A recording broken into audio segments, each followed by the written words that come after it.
ಭಕುತಿಯೊಳ ಜನ ಧ್ಯಾನಿಸಿ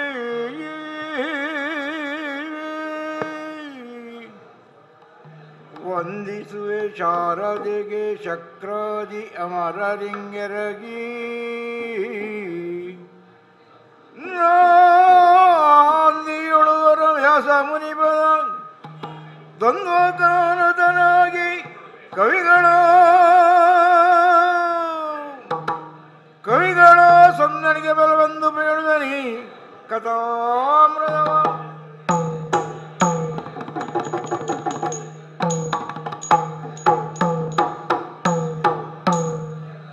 ದಾರುಣಿ ಸುರರಗ್ರಹರವ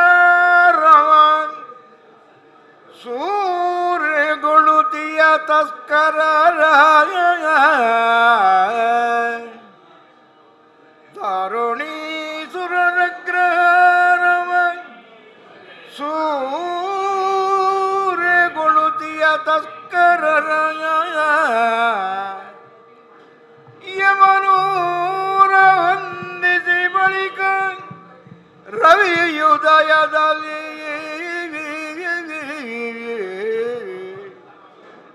ತಸ್ಕರರ ಯಮನೂರ ವಂದಿಸಿ ರವಿಯುದಯದಲ್ಲಿ ಫಲುಗುಣನು ಕ್ಷತ್ರಿಯರಾದ ನಮಗೆ ಭೂಮಿಯ ದೇವತೆಗಳಾದ ಬ್ರಾಹ್ಮಣರ ರಕ್ಷಣೆ ಮೊದಲ ಕರ್ತವ್ಯ. ಗೋ ರಕ್ಷಣೆ ಎಂಬುದು ಅದರೊಂದಿಗೆ ಸೇರಿಕೊಂಡಿರುವಂಥದ್ದು. ಒಮ್ಮೆಲೆ ಈ ಎರಡೂ ಕಾರ್ಯಗಳು ಪಾಲಿಸಬೇಕಾಗಿ ಬಂದಿರುವಂಥದ್ದು ನನಗೆ. ಖಾಂಡವ ಪ್ರಸ್ಥದಲ್ಲಿ ಧರ್ಮಾತ್ಮನಾದ ಯುಧಿಷ್ಠಿರನ ತಮ್ಮನಾಗಿ, ಗುರು ದ್ರೋಣರಿಂದ ವರ್ತಮಾನದ ಸರ್ವಶ್ರೇಷ್ಠ ಧನುರ್ಧರ ಅರ್ಜುನನಾಗಿ ನಾನು ಸಾರ್ಥಕ್ಯವನ್ನು ಕಂಡವಾದರಲ್ಲಿ ಮಧ್ಯರಾತ್ರಿ ಕಾಲದಲ್ಲಿ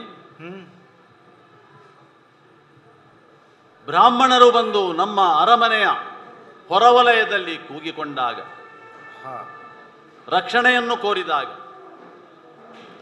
ಆ ಹೊತ್ತಿನಲ್ಲಿ ವಿಳಂಬಿಸದೆ ಆಯುಧಗಾರವನ್ನು ಹೊಕ್ಕು ಆಯುಧ ಗ್ರಹಣ ಮಾಡಿಕೊಳ್ಳುವ ಹೊತ್ತಿನಲ್ಲಿ ಧರ್ಮರಾಜನ ಅಂತಃಪುರವನ್ನು ನಾನು ಹೋಗಬೇಕಾಗಿ ಬಂದಿರುವುದು ಕಾರಣ. ನಮ್ಮ ಖಾಂಡವ ಪ್ರಸ್ಥದಲ್ಲಿ ಪದ್ಧತಿ ಹಾಗೆ. ನಮ್ಮ ಆಯುಧಗಾರ ಎನ್ನುವುದು ಇರುವುದು ಅಣ್ಣನಾದ ಧರ್ಮರಾಜನ ಅಂತಃಪುರವನ್ನು ಹಾಯ್ದು ಹೋಗುವಂಥದ್ದು. ರಾತ್ರಿ ಕಾಲದಲ್ಲಿ ಶಸ್ತ್ರಾಸ್ತ್ರಗಳನ್ನು ಬಳಸುವುದಿದ್ರೆ ಅಣ್ಣನ ಅನುಜ್ಞೆ ಇಲ್ಲದೆ ಬಳಸಬಾರದು ಎನ್ನುವುದೊಂದು ಪದ್ಧತಿ ಉಂಟು ನಮ್ಮಲ್ಲಿ. ಅದು ಒಳ್ಳೆಯದೇ ಆಯಿತು. ಅಣ್ಣನಿಗೆ ಸೂಕ್ಷ್ಮವಾಗಿ ವಿಚಾರವನ್ನು ತಿಳಿಯ ಹೇಳಿದ ನಾನು ಧನುರ್ಬಾಣಗಳನ್ನು ಧರಿಸಿಕೊಂಡು ನೇರವಾಗಿ ಬ್ರಾಹ್ಮಣರ ಅಗ್ರಹಾರವನ್ನು ತಲುಪಿ ಯಾವ ತಸ್ಕರಾದಿಗಳನ್ನೆಲ್ಲ ಸಂಹರಿಸಿ ಗೋ ಬ್ರಾಹ್ಮಣಾದಿಗಳನ್ನು ರಕ್ಷಣೆ ಮಾಡಿದೆ ಎನ್ನುವುದು ಸಮಾಧಾನಕರ ವಿಷಯವೇ ಹೌದು. ಆದರೆ ಆ ಬಳಿಕ ಆಲೋಚನಾ ಮಗ್ನನಾದದ್ದು ನಾನು. ಏನಿದು ಈ ಬ್ರಾಹ್ಮಣರ ಅಗ್ರಹಾರದೊಳಗೆ ಕಳ್ಳರ ಪ್ರವೇಶ ಯಾಕಾಯಿತು? ಏನಾದರೂ ಸಂಪತ್ತು ಸಮೃದ್ಧಿ ಇದ್ದಲ್ಲಿ ಶ್ರೀಮಂತರ ಮನೆಗೆ ಬ್ರಾಹ್ಮಣರು ಬರಬೇಕಲ್ಲದೆ ಕಳ್ಳರು ಬರಬೇಕಲ್ಲದೆ ಸಾಮಾನ್ಯ ಬ್ರಾಹ್ಮಣರ ಮನೆಗೆ ಯಾಕೆ ಬಂದರು ಎನ್ನುವುದಾಗಿ ಯೋಚನೆ ಮಾಡಿದೆ.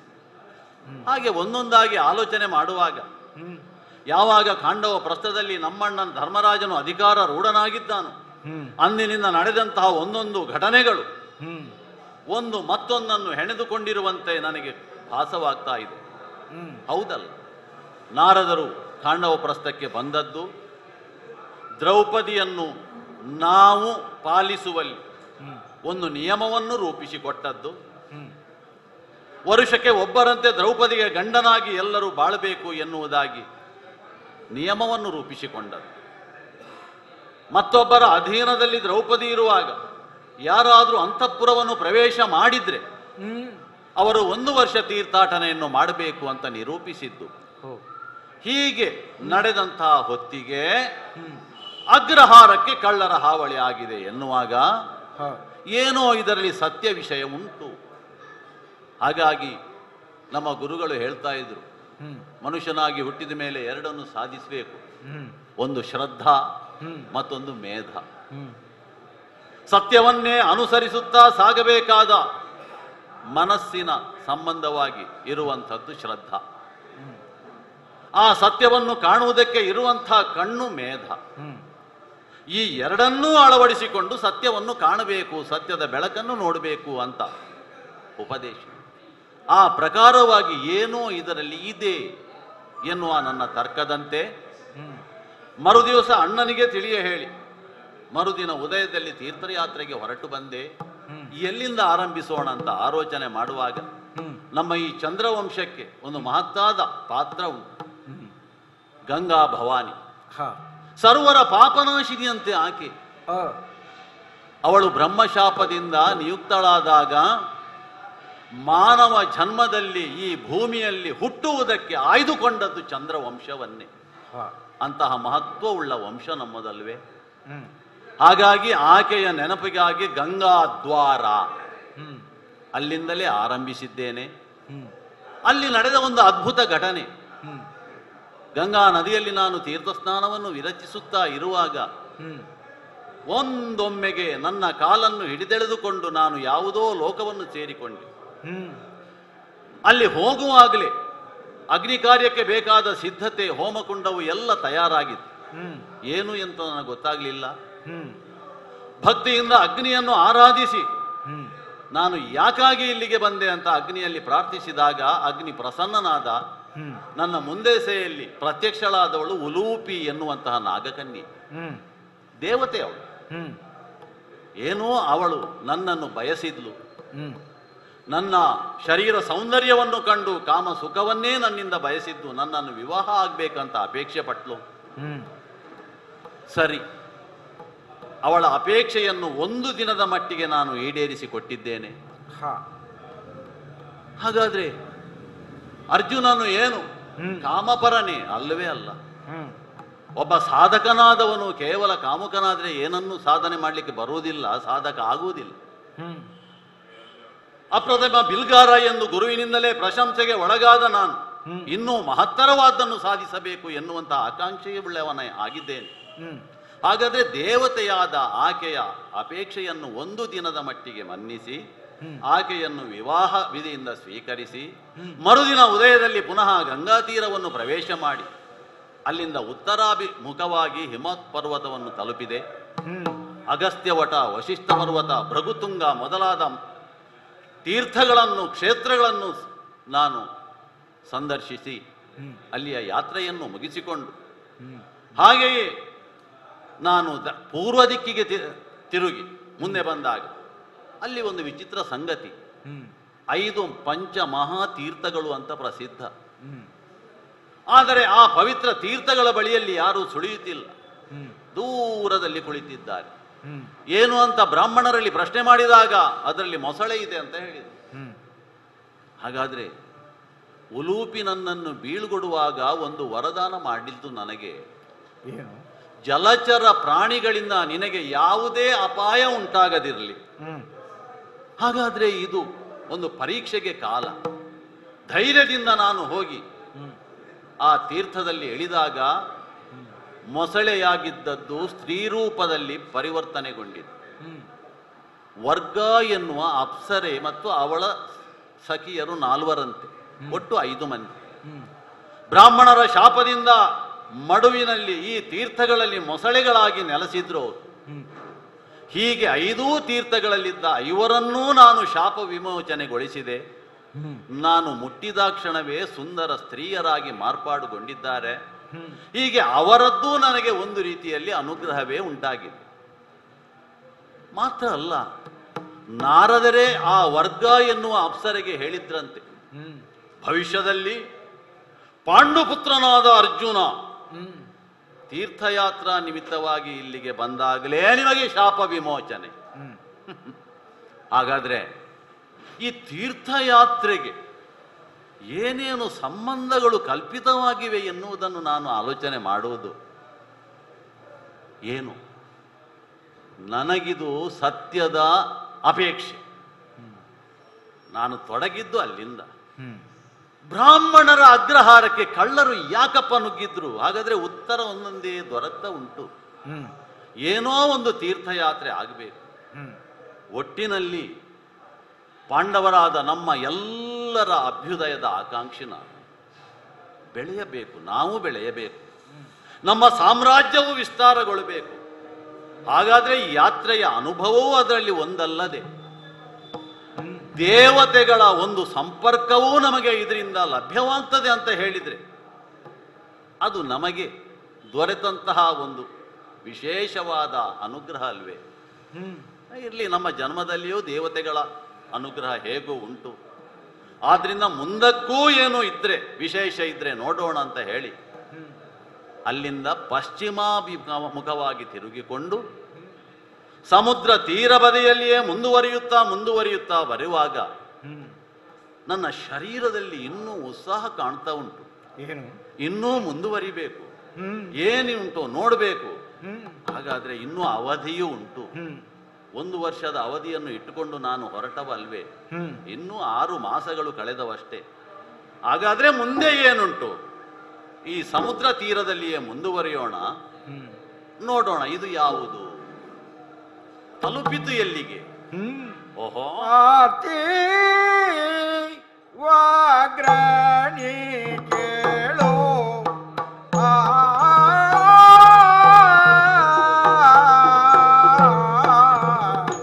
ಪಾತಿ ವಾಗ್ರಾಣಿ ಕೇಳು ಬಳಿಕಲ್ಲಲ್ಲಿರುವ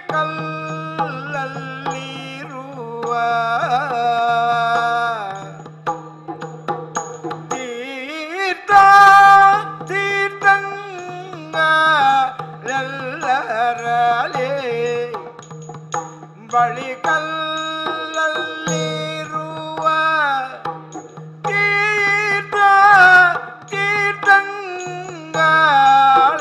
ತೀರ್ಥಂಗಳೆಲ್ಲರಲೇ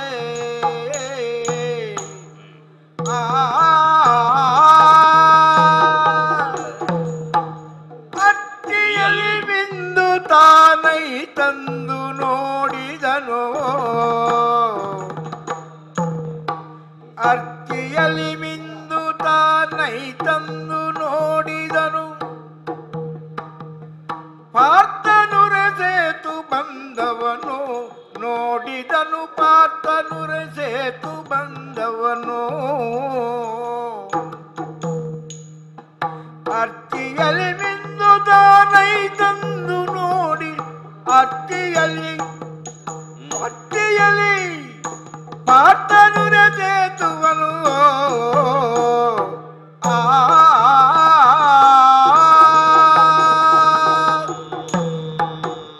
ಮುಂದುವರಿದು ಬಂದ ಹಾಗೆ ದೊರಕಿದ ನನಗೆ ಇದಿರಾದ ಎಲ್ಲ ತೀರ್ಥಂಗಳಲ್ಲಿಯೂ ಸ್ನಾನ ಮಾಡಿದ್ದೇನೆ. ಯೋಚನೆ ಮಾಡುವುದು, ತೀರ್ಥ ಒಂದು ಶಬ್ದ, ಆ ಶಬ್ದದ ಸ್ವರೂಪ ಎಂಥದ್ದು, ಅದರ ಅರ್ಥ ಏನು, ಅರ್ಥ ವ್ಯಾಪ್ತಿ ಎಷ್ಟು. ಮಗನಾದವನಿಗೆ ತಂದೆ ತೀರ್ಥ ರೂಪ ಅಲ್ವಾ? ಅದೇ ಸಮಾಜಕ್ಕೆ ಪೀಠಾಧಿಪತಿಯಾದ ಸನ್ಯಾಸಿ ತೀರ್ಥ ಪಾದ. ಅಂದ್ರೆ ಪವಿತ್ರವಾದುದು, ಪಾವನವಾದುದು, ಗೌರವಾರ್ಹವಾದುದು. ಆದರೆ ಮೂಲಾರ್ಥ ಒಂದುಂಟು. ಏನು? ತೀರ್ಥ ಅಂದ್ರೆ ಕಡವು ಅಂತ ಅರ್ಥ. ಕಡವಿನಲ್ಲಿ ನೀರಿರ್ತದೆ, ಹರಿತಾ ಇರ್ತದೆ. ನೀರಿನಲ್ಲಿ ದಾಟಬೇಕಾಗ್ತದೆ. ದಾಟಬೇಕಾದ್ರೆ ಒಬ್ಬ ಅಂಬಿಗ ದೋಣಿಯನ್ನು ಹಿಡ್ಕೊಂಡು ಇರ್ತಾನೆ. ಹಾಗಾದ್ರೆ ಆ ಅಂಬಿಗನ ಮೇಲೆ ನಮ್ಮೆಲ್ಲ ಭಾರವನ್ನು ಹಾಕಿಕೊಂಡು ನನ್ನನ್ನು ಸುರಕ್ಷಿತವಾಗಿ ದಾಟಿಸುವಂತ ತೀರ್ಥದಲ್ಲಿ ಅವ ದಾಟುತ್ತಾನೆ. ದಾಟುವಂಥದ್ದು ಎನ್ನುವುದು ಒಂದರ್ಥ. ಹಾಗಾಗಿ ಜೀವನವೂ ಅದೇ ಅಲ್ವಾ, ದಾಟುವಂಥದ್ದು. ದಾಟುತ್ತಾ ದಾಟುತ್ತಾ ದಾಟುತ್ತಾ ಮುಂದುವರಿಯುವಂಥದ್ದು. ಎಲ್ಲಿಗೆ? ಅದು ಜೀವನದ ಪರಮ ಲಕ್ಷ್ಯ. ಹಾಗೆ ತೀರ್ಥಂಗಳೆಲ್ಲರಲ್ಲಿ ಮಿಂದು. ಆದರೆ ನೋಡಿ, ಆಸಕ್ತಿ ಅರ್ತಿಯಲ್ಲಿ ಮಿಂದು. ಆಸಕ್ತಿ ನನಗೆ ಇನ್ನೂ ನನ್ನಲ್ಲಿ ಶ್ರದ್ಧಾಭಾವ ಎನ್ನುವುದು ಅದು ಹೆಚ್ಚುತ್ತಾ ಇದೆ. ಯಾರಿಗೆ ಶ್ರದ್ಧೆ ಇಲ್ಲವೋ, ಬರೇ ವಿಚಾರವಾದ ಬುದ್ಧಿ ಶಕ್ತಿಯನ್ನು ಇಟ್ಟುಕೊಂಡ್ರೆ ಅವ ಉದ್ಧಾರವೂ ಆಗುವುದಿಲ್ಲ, ಅವ ನಿರೀಕ್ಷಿತ ಗುರಿಯನ್ನು ಮುಟ್ಟುವುದೂ ಇಲ್ಲ. ಯಾಕಂದ್ರೆ ನಮಗೆ ಗುರುಪಾಠ ಇದು. ಈಗ ಬಿಲ್ಲುಗಾರಿಕೆಯಲ್ಲಿ ನಮಗೆ ಬಿಲ್ಲನ್ನು ಕೈಯಲ್ಲಿ ಕೊಟ್ಟು ಬಾಣವನ್ನು ಅದಕ್ಕೆ ಸಂಯೋಜಿಸಿ ಒಂದು ಗುರಿಯನ್ನು ಗುರುಗಳು ನಿರ್ದೇಶಿಸ್ತಾರೆ. ಒಂದು ಮರದ ಮೇಲೆ ಒಂದು ಹಕ್ಕಿಯ ಗೂಡನ್ನು ಕಟ್ಟಿಕೊಂಡು ಅದನ್ನೇ ಗುರಿ ಲಕ್ಷ್ಯವಾಗಿ ಇರಿಸಿಕೊಂಡು ಬಾಣವನ್ನು ಹೊಡಿ ಅರ್ಜುನ, ಆಗ ನಾನು ಗುರಿಯನ್ನು ತಲುಪಿದ್ದಲ್ವಾ.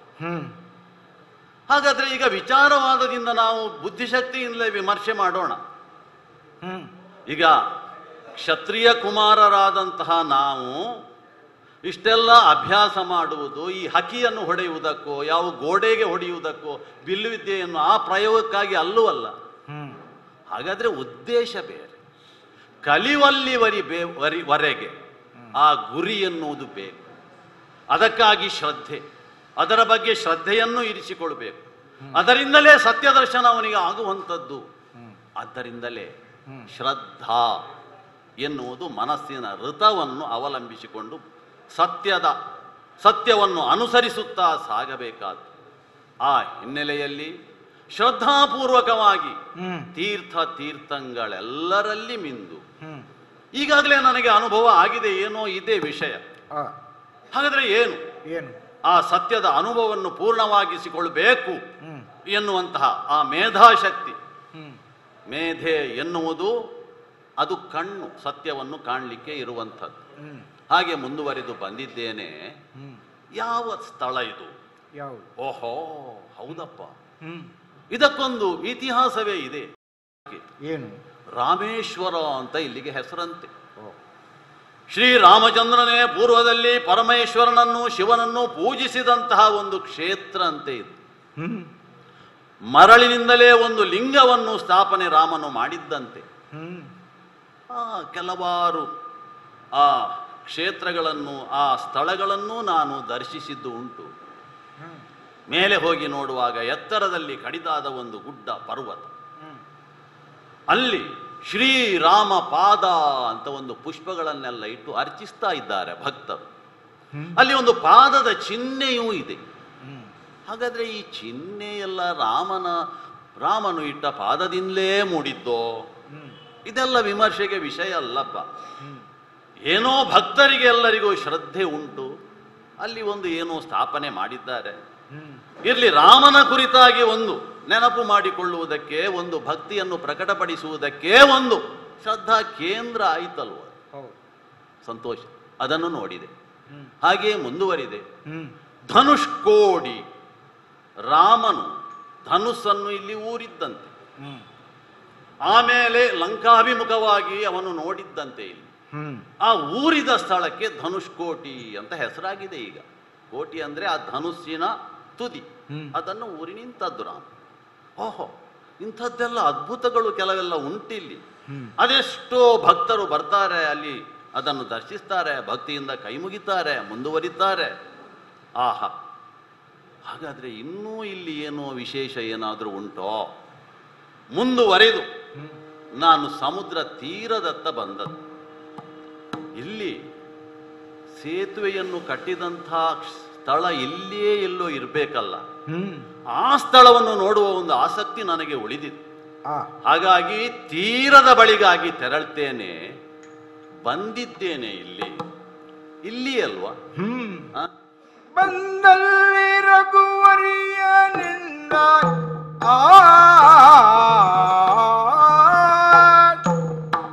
ಬಂದಲ್ಲಿ ರಘುವರಿಯ ನಿಂದ ರಚಿಸಿದ, ಬಂದಲ್ಲಿ ರಘುವರಿಯ ನಿಂದ ರಚಿಸಿದ ಸೇತು ಬಂದವನು ಕಂಡು ನಸು ನಗುತ್ತ, ಸೇತು ಬಂದವನು ಕಂಡು ನಸು ನಗುತ್ತ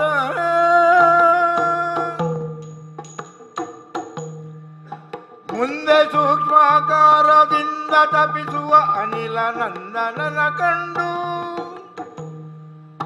ಮುಂದೆ ಸೂಕ್ಷ್ಮಾಕಾರದಿಂದ ತಪಿಸುವ ಅನಿಲ ನಂದನನ ಕಂಡು ಬೆಸಗೊಂಡ, ಅನಿಲ ನಂದನನ ಕಂಡು ಬೆಸಗೊಂಡ.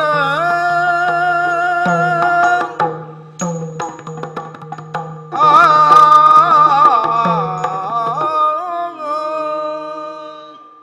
ಸಮುದ್ರದ ತೀರಕ್ಕಾಗಿ ನಾನು ಹೊರಟು ಬಂದದ್ದು ಹೌದು. ಇದೇ ಇರಬೇಕು. ಬೇರೆಯವರನ್ನು ಕರೆದು ಕೇಳೋಣ ಅಂತ ಹೇಳುವಾಗ ಇಲ್ಲಿ ಸಮುದ್ರ ಬದಿಗೆ ಯಾರು ಇಲ್ಲ. ಎಲ್ಲವೂ ಆ ಕ್ಷೇತ್ರಗಳನ್ನು ದರ್ಶನ ಮಾಡುವುದರಲ್ಲೇ ಮಗ್ನರಾಗಿದ್ದಾರೆ. ಓಹೋ, ಹೊತ್ತು ಮಧ್ಯಾಹ್ನ ಆಯಿತು. ಈ ಬಿಸಿಲಿನಲ್ಲಿ, ಈ ಮರಳ ರಾಶಿಯಲ್ಲಿ ತಿರುಗಾಡುವುದಕ್ಕೆ ಯಾರು ಬರ್ತಾರೆ? ಅದು ಸುಡ್ತಾ ಉಂಟು. ಆದರೆ ನನಗೆ ಆಸಕ್ತಿ ಕಡಿಮೆ ಆಗಿಲ್ಲ. ನೋಡಬೇಕು, ಕಾಣಬೇಕು. ಈ ತೀರದಲ್ಲಿ ಬಂದು ನೋಡುವಾಗ ಇದೇ ಸ್ಥಳ ಆಗಿರಬೇಕು. ಸೇತು ಬಂಧನದ ಸ್ಥಳ ಇದು. ಇಲ್ಲಿ ಸೇತುವನ್ನೇನು ನಾನು ಕಾಣುವ ಹಾಗಿಲ್ಲ. ಆದರೆ ಸೇತುವೆ ಕಟ್ಟಿದ ಕುರುಹುಗಳು ಕಾಣ್ತಾ ಉಂಟು ಸೂಕ್ಷ್ಮವಾಗಿ. ಆ ನೀರಿನ ತಳದಲ್ಲಿ ಎತ್ತರವಾದಂತಹ ದಿಬ್ಬದ ಹಾಗೆ ಉದ್ದಕ್ಕೂ ಕಾಣ್ತಾ ಇದೆ. ಹೌದು, ಇರಬಹುದು ಇದು ಸ್ಥಳ. ಈಗ ನನಗೆ ನಗು ಬರುವುದು ಏನು ಅಂದ್ರೆ, ನನ್ನದಾದಂತಹ ಮೇಧಾಶಕ್ತಿ, ಬುದ್ಧಿಶಕ್ತಿ ವಿಚಾರಕ್ಕೆ ತೊಡಗುವುದು. ಅತೀ ಶ್ರಮದಿಂದ ಮಾಡುವಂತಹ ಒಂದು ಕೆಲಸ ಒಂದು ಸುಲಭದಿಂದ ಸಾಧ್ಯ ಆಗುವ ಹಾಗಿದ್ದಲ್ಲಿ ಅದು ವ್ಯರ್ಥ ಅಲ್ವೋ? ಸುಲಭವಾಗಿ ಒಂದು ಕೆಲಸವು ಸಾಧ್ಯವಿರುವ ಸಂದರ್ಭದಲ್ಲಿ ಅದಕ್ಕಾಗಿ ಒಂದಷ್ಟು ಶ್ರಮ ವಹಿಸಿ ದುಡಿಯುವುದು. ಹಾಗೆಯೇ ನನಗೆ ಕಾಣ್ತಾ ಇದೆ. ಯಾಕಂದ್ರೆ ಈ ಸೇತುವೆಯನ್ನು ರಾಮನಂಥವನಿಗೆ, ಒಬ್ಬ ಮಹಾಪುರುಷನಿಗೆ, ಅಪ್ರತಿಮ ಬಿಲ್ಗಾರನಿಗೆ ರಚಿಸಲಿಕ್ಕೆ ಸಾಧ್ಯ ಇರಲಿಲ್ವೋ? ಹಾಗಾದ್ರೆ ಯಾಕೆ ಇಷ್ಟೆಲ್ಲ ಕಷ್ಟಪಟ್ಟು 3-4 ದಿನ ಆ ವಾನರರೆಲ್ಲ ಕಷ್ಟಪಟ್ಟು ಈ ಸಮುದ್ರಕ್ಕೆ ಸೇತುವೆಯನ್ನು ಕಟ್ಟಿದ? ಈ ಚಿಂತನೆಗೆ ತೊಡಗಿದೆ ಈಗ ಮನಸ್ಸು. ಹೀಗಿರಬಹುದು. ರಾಮನ ಶಕ್ತಿಯ ಕುರಿತಾದ ಅಪನಂಬಿಕೆ ನನಗೇನು ಇಲ್ಲ. ರಾಮನ ಕುರಿತಾಗಿಯೂ ಶ್ರದ್ಧೆ ಉಂಟು. ರಾಮನ ಔದಾರ್ಯ, ತನ್ನ ಸೇವೆಗೆ ನಿಂತಹ, ಜೀವಮಾನದಲ್ಲಿ ಎಲ್ಲವನ್ನೂ ತೊರೆದು ತನ್ನ ಜೊತೆಗೆ ಶ್ರಮವಹಿಸಿ ದುಡಿದಂತಹ ಈ ವಾನರ ವರ್ಗಕ್ಕೂ ಒಂದು ಕೀರ್ತಿಯು ಸಂದು ಹೋಗಲಿ ಅಂತ ರಾಮ ಬಯಸಿರಬಹುದೋ ಏನು? ಇರಲಿ, ಯಾರನ್ನಾದರೂ ಕೇಳುವಂತ. ಏನು ಆಶ್ಚರ್ಯ ಇದು! ಏನು? ಓ, ಆ ದೂರದಲ್ಲಿ ಮರಳ ರಾಶಿಯಲ್ಲಿ ಒಂದು ಯಾವುದೋ ಪ್ರಾಣಿ ಬಿದ್ದುಕೊಂಡ ಹಾಗೆ ಉಂಟಲ್ಲ. ನೋಡ್ಬೇಕು, ನೋಡ್ಬೇಕು. ಹತ್ತಿರಕ್ಕೆ ಬಂದ ಹಾಗೆ. ಓಹೋ, ಇದು ಪೂರ್ಣ ಪ್ರಾಣಿಯೂ ಅಲ್ಲ, ಈ ಕಡೆಗೆ ಮನುಷ್ಯನೂ ಅಲ್ಲ. ಹಾಗಾದ್ರೆ ನರೋವ ಅಂದ್ರೆ ಮನುಷ್ಯನೋ ಅಥವಾ ಎನ್ನುವ ಅರ್ಥದಲ್ಲಿ. ಹಾಗಂತೆ ಆ ರಾಮಾಯಣದ ಕಾಲದಲ್ಲಿ, ಆ ಕಾಲಘಟ್ಟದಲ್ಲಿದ್ದಂತಹ ವಾನರ ಸ್ವರೂಪಿಗಳೆಲ್ಲ ಎಲ್ಲ ಸಶಕ್ತರೇ ಆಗಿದ್ದು, ಎಲ್ಲ ಮಾನವರಂತೆ ಆಗಿದ್ದು. ಅವರ ಮುಖ, ಆಮೇಲೆ ಹಿಂದುಗಡೆಯಲ್ಲಿ ಬಾಲ, ಇದು ಇದ್ದದ್ದು ಅವರಿಗೆ. ಆ ಕಾಲದವನ್ನು ನೆನಪಿಸ್ತಾ ಉಂಟು, ಆದರೆ ಅದಾಗ್ಲಿಕ್ಕೆ ಸಾಧ್ಯ ಇಲ್ಲ. ಇದು ನೋಡುವಾಗ ಹೆಚ್ಚು ದೊಡ್ಡ ಆಕೃತಿಯೂ ಅಲ್ಲ, ಚಿಕ್ಕದಾದ ಒಂದು ಆಕೃತಿ. ನಿಲ್ಲುವುದಕ್ಕೂ ಅದಕ್ಕೆ ತ್ರಾಣ ಇಲ್ಲ, ಕುಳಿತುಕೊಳ್ಳುವಂತಹ ಶಕ್ತಿಯು ಉಡುಗಿ ಹೋಗಿದೆ. ಮೈಯೆಲ್ಲ ಒಂದು ರೀತಿಯಲ್ಲಿ ಜರ್ಜರಿತವಾಗಿದೆ, ಪ್ರಾಯಾಧಿಕ್ಯದಿಂದ ಗೊತ್ತಾಗ್ತಾ ಉಂಟು. ಬಹುಶಃ ಎಲ್ಲಿಯೋ ಇಲ್ಲಿ ಬಿದ್ದುಕೊಂಡದ್ದು, ಏಳುವುದಕ್ಕೆ ಆಗದೆ ಬಿದ್ದುಕೊಂಡಿರ್ಬೇಕು. ಇನ್ನೂ ಹತ್ತಿರ ಬಂದು ನೋಡುವಾಗ, ಮುಖ ನೋಡುವಾಗ ಹೌದು, ಮಂಗವೇ ಹೌದು, ವಾನರನೇ ಹೌದು. ಆದರೆ ಹೀಗೆ ಬಿಟ್ಟು ಹೋಗುದು, ಯಾರು ಇಲ್ಲಿ ಹತ್ತಿರ ಸುಳಿಯುವ ಹಾಗಿಲ್ಲ. ಆದರೆ ತುಟಿ ಏನೋ ಅಲುಗಿದ ಹಾಗೆ ಕಾಣ್ತಾ ಇದೆ, ಅಸ್ಪಷ್ಟವಾಗಿ ಏನೋ ಉಚ್ಚಾರಗಳು ಬರ್ತಾ ಉಂಟು. ನಾನೊಂದು ಪ್ರಯತ್ನ ಮಾಡಿದ್ರೆ ಏನು ಅಂತ. ಈಗ ಯಾರೂ ಇಲ್ಲಿ ಹೇಳಲಿಕ್ಕಿಲ್ಲ, ನೋಡುವವರು ಹೇಗೂ ಇಲ್ಲ. ಈ ಮಂಗನಲ್ಲಿ ಮಾತಾಡ್ಲಿಕ್ಕೆ ಹೋಗುವವ ಇವ ಎಂಥದ್ದು ಮಂಗನೋ ಅಂತ ಕೇಳಲಿಕ್ಕಿಲ್ಲಲ್ಲ. ಹಾಗಾದ್ರೆ ಏನು, ಒಂದು ಪ್ರಯತ್ನ ಮಾಡುವ. ಕೆಲವೆಲ್ಲ ವಿಚಿತ್ರ ಘಟನೆಗಳನ್ನು ನೋಡಿಕೊಂಡು ಮುಂದುವರಿದು ಬಂದಂತಹ ನನಗೆ ಇಲ್ಲಿ ಒಂದು ವಿಚಿತ್ರವಾದ ಅನುಭವ ಆದ್ರೆ ಅದು ಆಗಲಿ. ಹಾಗಾಗಿ ಮಾತನಾಡಿಸಿದ್ರೆ ಏನು, ಉತ್ತರ ಬಂದ್ರೆ ಆಯ್ತಲ್ಲ, ಬಾರದಿದ್ರೆ ನಷ್ಟ ಏನು ಇಲ್ಲಲ್ಲ. ಆದ್ರಿಂದ ನೋಡೋಣ, ಪ್ರಶ್ನೆ ಮಾಡ್ತೇನೆ. ಆರೋ ವನಚಾರ ನೀನು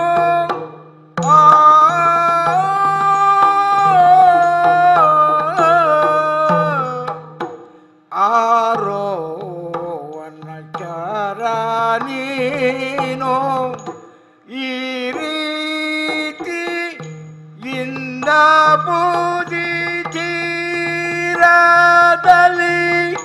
ನೆಲೆಸಿಕೊಂಡಿರುವೆ. ಈ ರೀತಿಯಿಂದ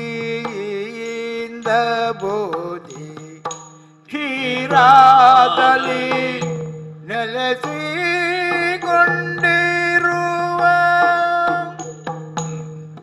ತೀರ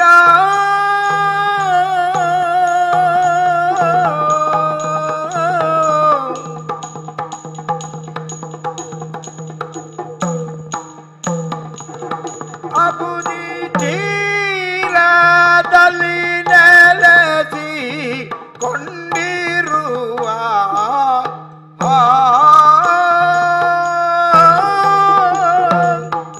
ಕಾರಣವ ಬೇಳೆನುತ ವೀರ ಮಾತನ ಕೇಳೆ, ಕಾರಣವ ಬೇಳೆನುತ ವೀರ ಮಾತನು ಕೇಳೆ, ಕಾರಣವ ಬೇಳೆನುತ ವೀರ ಮಾತನು ಕೇಳೆ. ಮಾರುತಾತ್ಮಜ ನುಡಿದ ನಾಗ, ಮಾರುತಾತ್ಮಜ ನುಡಿದ ನಾಗ,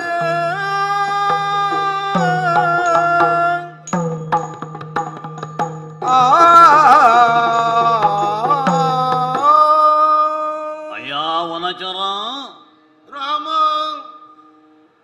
ವನಚರ ಎಂದು ನಾನು ನಿನ್ನನ್ನೇ ಸಂಬೋಧಿಸಿದೆ. ಓ, ನನ್ನನ್ನೇ ಕರೆದದ್ದು? ಹೌದು. ನಾನು ನನ್ನ ಧ್ಯಾನದಲ್ಲಿಯೇ ಮಗ್ನನಾಗಿ ಇದ್ದವ. ಅದು ಸರಿಯಪ್ಪ. ಹ, ಆದ್ರೆ ಹ, ಸ್ವರೂಪದಿಂದ ನೀನು ನೋಡುವಾಗ ಈ ವರ್ತಮಾನ ಕಾಲದಲ್ಲಿ ನಿನ್ನಂಥವರನ್ನು ನಾನು ಎಲ್ಲೂ ಕಂಡದ್ದಿಲ್ಲ. ಹ, ಒಂದು ವಿಚಿತ್ರವಾದ ಸ್ವರೂಪ ನಿನ್ನಲ್ಲಿ ಉಂಟು. ಅಂದ್ರೆ ನಿನ್ನ ಮುಖ, ನಿನ್ನ ಹನುಗಳು ಉಬ್ಬಿದ್ದು, ಹ, ಆಮೇಲೆ ಉದ್ದವಾದ ಬಾಲ ಕಾಣ್ತಾ ಉಂಟು. ಹೌದು. ಆದ್ರೆ ತುಂಬಾ ಕೃಶನಾಗಿ, ಶರೀರದಿಂದ ಏನೂ ಬಲ ಇಲ್ಲದವನಾಗಿ ಹ, ಈ ಮರಳ ರಾಶಿಯಲ್ಲಿ ನೀನು ಬಿದ್ದುಕೊಂಡಿದ್ದೀಯಲ್ಲ, ಹ, ಅದು ಸುಡುವ ಬಿಸಿಲಿನಲ್ಲಿ. ಹ, ಹ, ಎಲ ಎಲ, ಈಗ ಆಶ್ಚರ್ಯ ಆಗುವುದು ನನಗೆ. ಹ, ಮರದಲ್ಲಿ ಮರದಿಂದ ಮರಕ್ಕೆ ಹಾರಿ ಜೀವಿಸುವಂಥದ್ದು ವಾನರ ವರ್ಗ ಅಂತ ಕೇಳಿದ್ದುಂಟು ನಾವು. ಎಲ್ಲಿಯಾದ್ರೂ ನೀನು ಓಡಿ ಬರುವಾಗ ಎಲ್ಲಿಯಾದ್ರೂ ಇಲ್ಲಿ ಬಿದ್ದುಕೊಂಡು ಆಮೇಲೆ ಏಳಲಿಕ್ಕೆ ಆಗದೆ ಹೋಯ್ತೋ, ಅಥವಾ ಇನ್ಯಾರಾದ್ರೂ ನಿನ್ನನ್ನು ಅಟ್ಟಿಸಿಕೊಂಡು ಬಂದು ಇಲ್ಲಿ ದೂಡಿ ಹಾಕಿ ನೂಕಿ ಹಾಕಿ ಹೋದ್ರೋ, ನಿನ್ನ ಶರೀರಕ್ಕೆ ಏನಾದ್ರೂ ಪೆಟ್ಟಾಯಿತೋ, ಈ ರೀತಿ ನಿಶಕ್ತಿ ನಿನಗೆ ಯಾಕಾಗಿ ಬಂತು? ಈ ಮರಳ ರಾಶಿಯಲ್ಲಿ ನೀನು ಹೀಗೆ ಕುಳಿತುಕೊಂಡಿರುವುದಕ್ಕೆ ಕಾರಣ ಏನು? ನೀನು ಸರಿಯಾಗಿ ಮಾತಾಡಬಲ್ಲೆ ಆದ್ರೆ ನಿನಗೊಂದು ಹಿನ್ನೆಲೆ ಏನಾದ್ರೂ ಉಂಟೋ? ಅಂದ್ರೆ ಯಾರು ನೀನು, ನಿನಗೇನಾದ್ರೂ ಹೆಸರು ಏನಾದ್ರೂ ಉಂಟೋ ಇತ್ಯಾದಿ ವಿವರಗಳನ್ನು ತಿಳಿದುಕೊಳ್ಬೇಕು ಎನ್ನುವ ಆಸೆ ಮಾತ್ರ ಅಲ್ಲ, ಸಾಧ್ಯ ಆದ್ರೆ, ನಿನಗೆ ಅಗತ್ಯ ಉಂಟಾದ್ರೆ ಯಾವ ಸಹಾಯಕ್ಕೂ ಸಿದ್ಧನಾಗಿರುವವ ನಾನು. ಆದ್ರಿಂದ ಒಂದು ದೃಷ್ಟಿಯಿಂದ ಕನಿಕರವೂ ಹೌದು, ಮತ್ತೊಂದು ದೃಷ್ಟಿಯಿಂದ ಆಸಕ್ತಿಯೂ ಉಂಟು, ನನಗೊಂದು ರೀತಿಯ ಉತ್ಸಾಹವೂ ಉಂಟು, ನಿನ್ನಲ್ಲಿ ಮಾತನಾಡಬೇಕು ಎನ್ನುವಂತಹ ಅಪೇಕ್ಷೆ ನನ್ನ. ಆದ್ರಿಂದ ಯಾರು ನೀನು, ಏನು ನಿನ್ನ ಹಿನ್ನೆಲೆ, ಯಾಕೆ ಹೀಗೆ ಹೇಳ್ತೀಯೋ, ಹೇಳಬಹುದೋ? ಅಯ್ಯ, ಹಲವಾರು ಕಾಲದಿಂದ ಈ ಮರಳ ರಾಶಿಯಲ್ಲೇ ನಾನು ಕುಳಿತುಕೊಂಡು ಇದ್ದವ. ಈ ಕಡೆ ಭಕ್ತಾದಿಗಳು ಹಲವಾರು ಮಂದಿ ಹೋಗ್ತಾರೆ ಬರ್ತಾರೆ, ಆದ್ರೆ ಇದುವರೆಗೆ ನನ್ನನ್ನ ಮಾತನಾಡಿಸಿದವರೇ ಇಲ್ಲ. ಮಾತನಾಡಿಸಿದ್ದು ಅಂದ್ರೆ ನೀನು ಒಬ್ಬನೇ, ಆದ್ರೆ ನೀನು ಯಾರು ಅಂತ ಗೊತ್ತಾಗ್ಲಿಲ್ಲ ನನಗೆ. ಅದನ್ನು ಮತ್ತೆ ಹೇಳ್ತೇನೆ ನಾನು. ಆದ್ರೆ ನನ್ನ ಪರಿಚಯವನ್ನ ಕೇಳ್ತಾ ಇದ್ದೀನಿ. ನಾನು ಯಾರು ಅಲ್ಲೆಯ? ಪ್ರಾಣ ರೂಪನೆ ನಿಪ್ಪ ವಾಯುವೇ ಜನಕ, ಪ್ರಾಣ ರೂಪನೆ ನಿಪ್ಪ ವಾಯುವೇ ಜನಕನ ನಾ ಕ್ಷೀಣ ಬಲ ಮನೆನುತ ನಾನ ಕ್ಷೀಣ ಬಲ ಹನುಮನೆಂದೆನುತ ಶೋಣಿಯಲಿ ಬೆದರಾದು ಜನಗೆ ಕೇಳನಲು ಶೋಣಿಯಲಿ ಬೆದರಾದು ಜನಗೆ ಕೇಳನಲು ಸುತ್ರಾಣ ಪಾತನು ನುಡಿದ ನಗುತ್ತ ಸುತ್ರಾಣ ಪಾತನು ನುಡಿದ ನಗುತ್ತ ಶೋಣಿಯಲಿ ಬೆದರಾದು ಜನಗೆ ಕೇಳನಲು ಸುತ್ರಾಣ ಪಾತನು ನುಡಿದ ನಗುತ್ತ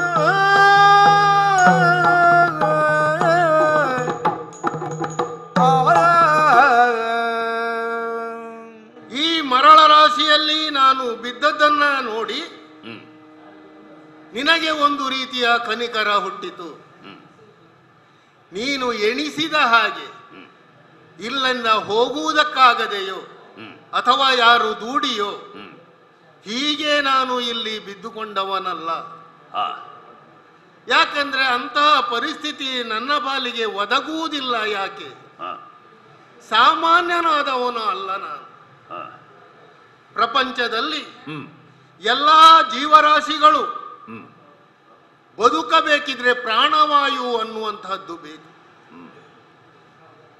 ಆ ಪಂಚಭೂತಗಳಲ್ಲಿ ಒಂದಾಗಿರುವಂತಹದ್ದು ವಾಯು. ಈ ಪಂಚಭೂತಗಳ ತತ್ವದಲ್ಲೇ ಮನುಷ್ಯನಾಗಲಿ ಅಥವಾ ಇನ್ನಿತರ ಜೀವಿಗಳಾಗಲಿ ಬದುಕುವಂಥದ್ದೇ. ಆದದ್ರಿಂದ ಅದರಲ್ಲಿ ಪ್ರಧಾನ ಸ್ಥಾನ ಹೊಂದಿದವ ವಾಯು. ಅಂತಹ ವಾಯುವೇ ಎನ್ನ ಜನಕ. ಅಂಜನಾದೇವಿಯ ಗರ್ಭದಲ್ಲಿ ಹುಟ್ಟಿದ್ರಿಂದ ನನ್ನನ್ನು ಆಂಜನೇಯ ಎಂಬುದಾಗಿ ಕರೆಯುತ್ತಾರೆ. ಮರುತನ ಮಗನಾಗಿರುವುದರಿಂದ ಮಾರುತಿ ಮುಖ್ಯ ಪ್ರಾಣ. ಸೇವಾ ಕೈಂಕರ್ಯದಲ್ಲಿ ನಾನು ಪ್ರಸಿದ್ಧನೂ ಆಗಿರುವುದರಿಂದ ರಾಮನ ಬಂಟ. ಹೀಗೆ ಹಲವಾರು ವಿಧಾನದಿಂದ ನನ್ನನ್ನ ಗುರುತಿಸ್ತಾ ಇದ್ದಾರೆ. ಒಂದು ಕಾಲದಲ್ಲಿ ಅಕ್ಷೀಣ ಬಲ, ಒಂದು ತ್ರೇತಾಯುಗದಲ್ಲಿ ಅದು. ಆದ್ರೆ ಈ ದ್ವಾಪರ ಯುಗ ನೋಡು, ಈಗ ಕ್ಷೀಣ ಬಲನಾಗಿ ಹೋಗಿದ್ದೇನೆ. ಹಾಗಾಗಿ ನನ್ನಷ್ಟಕ್ಕೆ ನಾನು, ಯಾಕಂದ್ರೆ ಪ್ರಪಂಚದ ಯಾವುದೇ ಗೊಡವೆ ಇಲ್ಲದೆ ನನ್ನಷ್ಟಕ್ಕೆ ನಾನು ಈ ಮರಳ ರಾಶಿಯಲ್ಲಿ ಕೂತು ರಾಮಧ್ಯಾನ ನಿರತನಾಗಿರುವ ಸಂದರ್ಭದಲ್ಲಿ ನೀನು ನನ್ನನ್ನ ಕರೆಸಿದಿ. ನನ್ನ ಪರಿಚಯ ಆಯ್ತಲ್ಲ ನಿನ್ಗೆ. ಚೆನ್ನಾಗಿ ಮಾತನಾಡ್ತೀನಿ ಅಲ್ವಾ? ಬಹಳ ಒಳ್ಳೆಯದಾಗಿಯೂ ಹೇಳಿದಿ. ಏನಂದದ್ದು ನೀನು? ನೀನು ಹನುಮ. ಹನುಮ ಯಾವ ಹನುಮ? ಹನುಮ ನೀನೆಂದೆ ತನುವ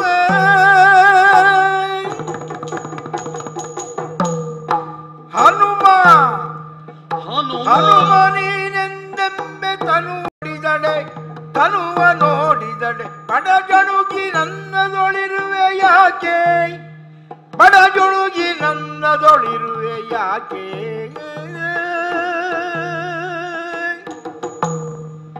ಘನತನದ ಕಾಯ ಮಾತಂಗೆಂದು ಜನರು ಸೇರ್ವರು ಘನತನದ ಕಾಯ ಮಾತಂಗೆಂದು ಜನರು ಸಿರ್ವರು ಎನಲು ಮಾರುತಿ ಎಂದನದಕ್ಕೆ ಎನಲು ಮಾರುತಿ ಎಂದನದಕ್ಕೆ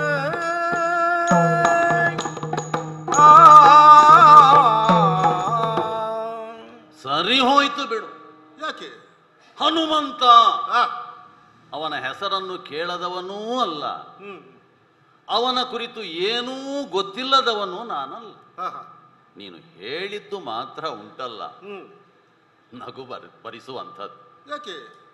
ತಾನು ಹನುಮಂತ, ನಾನು ಕೇಳಿದ್ದಕ್ಕೆ ಏನಾದರೂ ಒಂದು ಉತ್ತರ ಕೊಟ್ರೆ ಆದೀತು ಅಂತ ಭಾವಿಸಿ ನೀನು ಹೀಗೆ ಉತ್ತರಿಸಿದೆಯೋ, ಏನಾದರೂ ಉದ್ದೇಶ ನಿನ್ನ ಒಳಗುಂಟೋ? ಅಲ್ಲ ಮಹಾರಾಯ, ನೋಡು, ನಾನು ನಿನ್ನಲ್ಲಿ ಕೇಳು, ನೀನೇನು ಹೇಳಿದ್ದು? ಪ್ರಾಣರೂಪವೆನಿಪ್ಪ ವಾಯುವೇ ಜನಕ, ನಿನ್ನ ಹುಟ್ಟಿಗೆ ಕಾರಣ ವಾಯು. ಅಷ್ಟದಿಕ್ಪಾಲಕರಲ್ಲೂ ಅಂಜನಾದೇವಿಯ ಸುಕುಮಾರ ನೀನು. ಹೌದು. ಅಂಜನಾದೇವಿಯ ಅಂಜನಾದೇವಿ ಮದುವೆ ಆದ ಯಾರನ್ನು? ಓಹೋ, ಯಾರನ್ನು? ಕೇಸರಿಯನ್ನು. ಹಾಗಾದ್ರೆ ಕೇಸರಿ ನಿನ್ನ ತಾಯಿಯ ಗಂಡ, ನಿನಗೆ ಅಪ್ಪ ವಾಯುದೆ, ನಿನ್ನ ಅಪ್ಪ ಬೇರೆ ಅಮ್ಮನ ಗಂಡ ಬೇರೆ ಅಂತ ಹೇಳಿದ ಹಾಗಾಯ್ತು. ಬಹಳ ಸರಿಯಾಗಿ ಹೇಳಿದ್ದಿ ನೀನು. ಅದಕ್ಕೆ ಕಾರಣವೂ ಅಲ್ಲ, ಇರ್ಲಿ, ಅದು ಕಾರಣ ಇರ್ಲಿ. ಹನುಮಂತ ಅಂದ್ರೆ ಏನಪ್ಪ? ಏನು ಹನುಮಂತ ಅಂದ್ರೆ ಹೀಗೋ? ನಾನು ನಿನ್ನಲ್ಲಿ ಹನುಮಂತನೇ ನೀನು ಹೌದಾದ್ರೆ ಉತ್ತರಿಸಬೇಕು. ಹುಟ್ಟಿದಾಗ ಎಲ್ಲ ಮಕ್ಕಳಿಗೆ ಒಂದು ಹೆಸರಿಡ್ತಾರಲ್ಲ, ಹನುಮಂತನಿಗೆ ತಾಯಿ ಇಟ್ಟ ಹೆಸರು ಎಂತದ್ದು ಗೊತ್ತುಂಟ ನಿನಗೆ? ನೋಡ ಹೇಳು. ಹನುಮಂತನಿಗೆ ಮಾರುತಿ, ಮರುತನ ಮಗನಾದ್ರಿಂದ ಮಾರುತಿ, ಅಂಜನಾ ಪುತ್ರ, ಅಂಜನಾ ಪುತ್ರನಾದ್ರಿಂದ ಆಂಜನೇಯ ಇರಲಿ. ಆಮೇಲೆ ಹನು ಬಾಡಿದ್ರಿಂದ ಹನುಮಂತ, ಹನು ಉಬ್ಬಿದ್ರಿಂದ ಹನುಮಂತ. ಮತ್ತೆ ಎಂತದ ಹೆಸರುಂಟು ಬೇರೆ? ಮುಖ್ಯ ಪ್ರಾಣ ಅಂದ್ರೆ ಎಂತದು ಅಂತ? ನಿನಗೆ ಪ್ರಾಣವೇ ಮುಖ್ಯ ಅಂತಲ್ಲ? ಅಲ್ಲ, ಮತ್ತೆ ಪ್ರಾಣಕ್ಕೆ ಮುಖ್ಯನಾದವನಿಗೆ ಹುಟ್ಟಿದವ ಅಂತ. ಹೌದಪ್ಪ. ನಿನ್ನ ನಾಮಧೇಯ ಅಂತ ಒಂದು ಇಟ್ಟದ್ದು ನಿನಗಿದ್ರೆ ಏನಾದ್ರೂ ಗೊತ್ತುಂಟ? ನೀನು ಹನುಮಂತ ಅಲ್ಲ ಅಂತ ಅಷ್ಟರಲ್ಲಿ ನಾನು ಹೇಳ್ತೇನೆ. ನೀನು ಹನುಮಂತ ಯಾರಂತ ನನಗೆ ಗೊತ್ತುಂಟಪ್ಪ. ಭೂವ್ಯೋಮ ಪಾತಾಳವನ್ನು ಮೀರಿ ಎತ್ತರಕ್ಕೆ ಬೆಳೆದವ. ಆಮೇಲೆ 100 ಯೋಜನ ವಿಸ್ತಾರವಾದ ದೂರ ಇದ್ದಂತ ಸಮುದ್ರವನ್ನು ಮಹೇಂದ್ರ ಪರ್ವತದ ಮೇಲೆ ನಿಂತು ಅಲ್ಲಿಂದ ಲಂಘಿಸಿದವಂತೆ. ಅವ ಒದ್ದ ರಭಸಕ್ಕೆ ಭೂಮಿಯೆಲ್ಲ ನಡುಗಿತ್ತಂತೆ. ಈ ತಪಸ್ಸು ಮಾಡುವಂತಹ ಮೂಗಿಡಿದು ಕೂತಂತಹ ಋಷಿ ಮುನಿಗಳೆಲ್ಲ ಒಮ್ಮೆ ಕಂಗಾಲಾದ್ರಂತೆ. ಯಾಕೆ ನೀವು ತಪಸ್ಸು ಮಾಡ್ತಾ ಇದ್ದೀರಿ? ಯಾಕೆ ಇಲ್ಲಿ ಇಷ್ಟೆಲ್ಲ ಅನಾಚಾರ ನಡೀತಾ ಉಂಟು, ನೀವು ಮೂಗಿ ಹಿಡಿದು ಕೂತಿ ಎಂತದ್ದು ಮಾಡುದು? ಆ ರೀತಿಯ ಒಂದು ಧೋರಣೆ. ಅಂತಹ ಒಬ್ಬ ಬಲಿಷ್ಠನಾದ ಹನುಮಂತ ಎಲ್ಲಿ ಮಾರಾಯ? ಈಗ ಸಾಯ್ತೀಯೋ, ಇನ್ನೊಂದು ಗಳಿಗೆ ಮುಟ್ಟಿದ್ರೆ ಸಾಯ್ತೀಯೋ, ಏಳಲಿಕ್ಕೆ ಕೂಡದೆ ಇರುವಂತಹ ನಿನ್ನ ಸ್ಥಿತಿ ಎಲ್ಲಿ? ನೀನು ಹನುಮಂತ ಅಂತ ಹೇಳಿದ್ರೆ ಮಾರಾಯ, ನೋಡು, ಈ ಭಜರಂಗ ಬಲಿ ಭಕ್ತರು ಕೆಲವರೆಲ್ಲ ಇದ್ದಾರೆ. ನಾಳೆ ಊರಿಗೆ ಹೋದಾಗ ನಾನು ಎಲ್ಲಿಯಾದ್ರೂ ಹನುಮಂತನನ್ನು, ನಾನು ನಿಮ್ಮ ಭಜರಂಗ ಬಲಿಯನ್ನು ನೋಡಿ ಬಂದಿದ್ದೇನೆ ಅಂತ ಹೇಳಿದ್ರೆ, ಅವ ಈ ಸ್ಥಿತಿಯಲ್ಲಿ ಇದ್ದಾನೆ, ಇಲ್ಲಿ ಸಮುದ್ರ ತೀರದಲ್ಲಿ ಬಿದ್ದಿದ್ದಾನೆ ಅಂತ ಹೇಳಿದ್ರೆ ಅವರ ಭಾವನೆಗೂ ನಾಳೆ ಪೆಟ್ಟಾದೀತು. ಆದ್ರಿಂದ ನಿನ್ನನ್ನು ಒಬ್ಬ ಪೂಜಾರ್ಹ ವ್ಯಕ್ತಿಯನ್ನಾಗಿ ಹೃದಯದಲ್ಲಿ ತುಂಬಿಕೊಂಡಂತಹ ನೀನು ಹನುಮಂತ ಅಂತ ಅಷ್ಟು ಸುಲಭವಾಗಿ ಹೇಳಿಬಿಟ್ಟೆ. ಏನು ನೋಡು, ಮಹಾಪುರುಷರ ಹೆಸರನ್ನು ಹೇಳಿಕೊಂಡು ಏನಾದ್ರೂ ಕೀರ್ತಿಶಾಲಿಯಾಗಬೇಕು ಏನಂತ ಉಂಟ? ಏನಾದ್ರೆ ನಿನಗೆ ಇಂಥದ್ದೇ ಉಂಟ ಏನೋ? ಈಗ ನನ್ನ ಕೈಕಾಲುಗಳು ಒಳಗೆ ಸರಿದಿವೆ. ಈ ಶರೀರ ಜರ್ಜರಿತವಾಗಿದೆ. ಬಡ ಜುಣುಗಿನಂದದೊಳು ಜುಣುಂಗು, ಒಂದು ರೀತಿ ಕುಗ್ಗಿ ಹೋಗಿರುವಂತದ್ದು, ಇಷ್ಟು ನಿಶ್ಶಕ್ತಿ ನಿನ್ನನ್ನು ಆವರಿಸಿರುವಂತದ್ದು. ಹನುಮಂತ ಅಂದ್ರೆ ಏನು? ವಜ್ರ ಶರೀರ ಅವನದ್ದು ಅಲ್ವಾ? ಯಾವ ಬ್ರಹ್ಮಾಸ್ತ್ರವೂ ಅವನನ್ನು ಏನು ಮಾಡುವ ಹಾಗಿಲ್ಲ.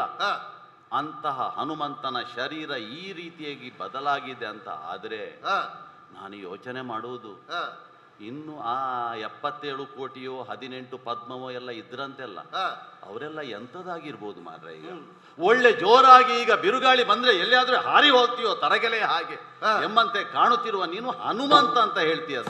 ಓಹೋ, ನಾನು ಹನುಮಂತನ ಹೌದೋ ಅಲ್ವೋ ಅನ್ನುವಂತಹ ಸಂಶಯ ನಿನಗೆ. ಈ ಶರೀರ ಹೀಗಾಗುವುದಕ್ಕೆ ಕಾರಣ ಏನು ಬಲ್ಲೆಯ? ಕೇಳಯ್ಯ ನಮ್ಮ ತನು ಬಾಡವಾದುದ,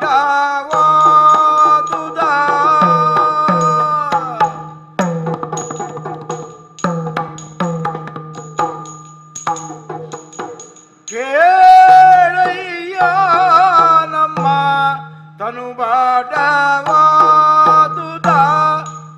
ನಮ್ಮ ತನು ಬಾಡವಾದುದ.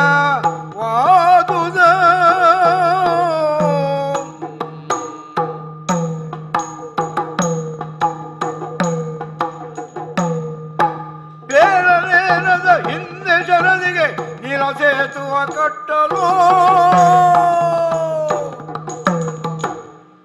ಅಯ್ಯ,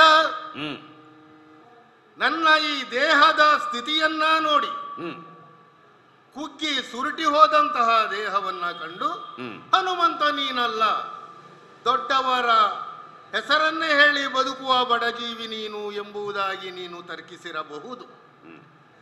ನೋಡುವಾಗ ಹಾಗೆಯೇ ನಾನು ಕಾಣುವ ಸ್ಥಿತಿಯಲ್ಲಿಯೂ ಇದ್ದೇನೆ. ಆದರೆ ಈ ಸ್ಥಿತಿಯಲ್ಲಿ ಇರುವುದಕ್ಕೂ ಒಂದು ಕಾರಣ ಉಂಟು. ತ್ರೇತಾಯುಗದ ರಾಮಾಯಣದ ಕಥೆಯನ್ನ ನೀನು ಓದಿದ್ಯೋ ಇಲ್ವೋ ಗೊತ್ತಿಲ್ಲ. ಸೀತೆಯನ್ನ ರಾವಣ ಅಪಹರಿಸಿಕೊಂಡು ಹೋದ. ಸೀತಾನ್ವೇಷಣೆ ಆದ ಬಳಿಕ ಸೀತೆ ಇಂತಲ್ಲೇ ಇದ್ದಾಳೆ ಅನ್ನುವಂತಹದ್ದು ತಿಳಿದ ಮೇಲೆ ಲಂಕೆಯಲ್ಲಿ ಇರುವಂತಹ ರಾವಣನ ಬಳಿಗೆ 18,000 ಪದ್ಮವಾನರರು, 77,000 ಕಪಿನಾಯಕರು ಇತ್ಯಾದಿ. ಹಾಗಾದರೆ ನಮ್ಮ ಕಪಿಗಳ ಸಂಖ್ಯೆ ಎಷ್ಟಿರಬಹುದು? ಇಷ್ಟೆಲ್ಲ ಕಪಿಗಳು ಸಮುದ್ರವನ್ನ ಉಲ್ಲಂಘನೆಯನ್ನ ಮಾಡುವುದಕ್ಕೆ ಆಗುವುದಿಲ್ಲ. ಈಗ 77 ಕೋಟಿ ಅಂದ್ರೆ ಎಂತದ್ದು? ಸಂಖ್ಯೆಯಲ್ಲಿಯೋ? ಸಂಖ್ಯೆಯಲ್ಲಿ ಅಲ್ಲ, ಗುಂಪಿನಲ್ಲಿಯೋ? ಸಂಖ್ಯೆಯಲ್ಲಿ. ಹೌದಾ? ಹೌದು. ಆಮೇಲೆ ಇಂತಹ ಒಂದು ಕಪಿಗಳನ್ನ ಲಂಕೆಗೆ ಸೈನ್ಯವನ್ನ ಕೊಂಡು ಹೋಗಬೇಕಿದ್ರೆ ಅಷ್ಟು ಸಾಮಾನ್ಯವಾದಂತಹ ಕೆಲಸ ಇದಲ್ಲ ಎಂಬುದನ್ನ ತಿಳಿದು ಚರ್ಚಿಸಿ ಆಮೇಲೆ ಲಂಕೆಗೆ ಒಂದು ಸೇತುವೆಯನ್ನ ಕಟ್ಟಬೇಕು ಎಂಬುದಾಗಿ ನಿರ್ಧರಿಸಿದ ರಾಮ ನೀಲ ಅನ್ನುವವನನ್ನ ಮುಂದಿಟ್ಟು ಶರದಿಗೆ ಸೇತುವೆಯನ್ನ ಕಟ್ಟುವ ಆಲೋಚನೆಯನ್ನ ಮಾಡಿದ. ಆ ಸಂದರ್ಭದಲ್ಲಿ ತಲೆಯ ಮೇಲೆ 1, ಭುಜಗಳಲ್ಲಿ 2, ಕಂಕುಳಲ್ಲಿ 2, ಹೀಗೆ ದೊಡ್ಡ ದೊಡ್ಡ ಪರ್ವತಗಳನ್ನ ಹೊತ್ತು ತಂದು ನೀರಿಗೆ ಹಾಕಿ ಹಾಕಿ ಹಾಕಿ ಸೇತುವೆಯನ್ನ ರಚಿಸಿ ಆಮೇಲೆ ಆ ರಾಕ್ಷಸರಲ್ಲಿ ಹೋರಾಟವನ್ನ ಮಾಡಿ ಅವರನ್ನ ಸದೆಬಡಿದು ಈ ದೇಹ ಅನ್ನುವಂಥದ್ದು ಕುಗ್ಗಿ ಜರ್ಜರಿತವಾಗಿದೆ. ಕೈಕಾಲ್ಗಳೆಲ್ಲ ಒಳಸರಿದಿವೆ. ಹಾಗಾಗಿ ಈ ದ್ವಾಪರ ಯುಗದಲ್ಲಿ ನಮಗಿನ್ನು ಯಾವ ಕೆಲಸವೂ ಇಲ್ಲ. ಹಾಗಾಗಿ ನಾನು ಈ ಸಮುದ್ರದ ತಡಿಯಲ್ಲಿ ಕೂತು ನನ್ನಷ್ಟಕ್ಕೆ ನಾನು ಧ್ಯಾನ ಮಗ್ನನಾದದ್ದು. ಓಹೋ, ಅಷ್ಟೇ. ಹೌದು. ಅಂದ್ರೆ ಈ ಪ್ರಶ್ನೆ ಮೊದಲೇ ಕೇಳಿದ್ದೇನೆ ನಾನು.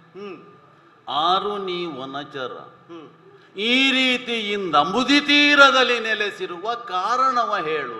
ನೀನು ಅದು ಹೇಳಲಿಲ್ಲ. ಹಾಗಾಗಿ ಮುಂದುವರಿಯುತ್ತಾ ಇರುವುದೀಗ. ಈಗ ಪ್ರಶ್ನೆಯನ್ನು ಸರಿಯಾಗಿ ಗ್ರಹಿಸದೆ ಏನೋ ಒಂದು ಉತ್ತರ ಕೊಡ್ತಾ ಇದ್ದಿ ಅಂತ ನನಗೆ ಅನ್ನಿಸಿತ್ತು. ಈಗ ಒಂದು ಸುಳ್ಳು ಹೇಳಿದ್ರೆ ಮತ್ತೆ ಅದರ ಮೇಲೆ ಇನ್ನೊಂದು ಸುಳ್ಳು, ಮತ್ತೊಂದು ಸುಳ್ಳು ಬೆಳೆಸಬೇಕಾಗ್ತದದು. ನಿನ್ನದು ಮೂಲದಲ್ಲಿಯೇ ಸುಳ್ಳು ಹೇಳಿದ್ದೀನಿ. ನಾನು ಹನುಮಂತ. ಈಗ ಹನುಮಂತನ ಸಮರ್ಥನೆಗೆ ಬೇಕಾಗಿ ನನಗೆ ಈ ಉತ್ತರ ಹೇಳಿದ್ದು ಏನು? ಈಗ ಸಮುದ್ರಕ್ಕೆ ಸೇತುವೆ ಕಟ್ಟುವುದಕ್ಕೆ ನೀವು ಹೊತ್ತದ್ದು ಕಲ್ಲು, ಎಂತದ್ದು? ಕಲ್ಲು ಮಣ್ಣ? ಕಲ್ಲು ಮರ ಮಣ್ಣು. ಹೊತ್ತದ್ದು ಕಲ್ಲು ಮಣ್ಣಲ್ವ? ಹೌದು. ಯಾಕಪ್ಪ ಅದು ಹೊರಪೆ? ಯಾಕೆ? ಹೊತ್ತು ದಾನಿಯರದೇಕೆ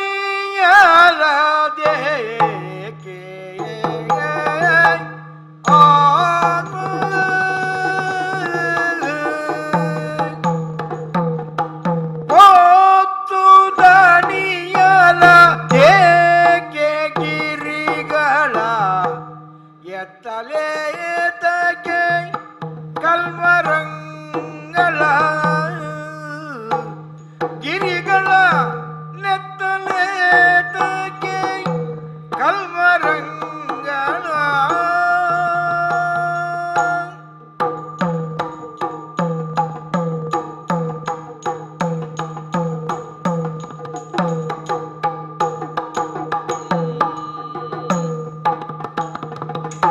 ಮತ್ತೆ ಬಳಲುವುದೇಕೆ ಸೇತುವ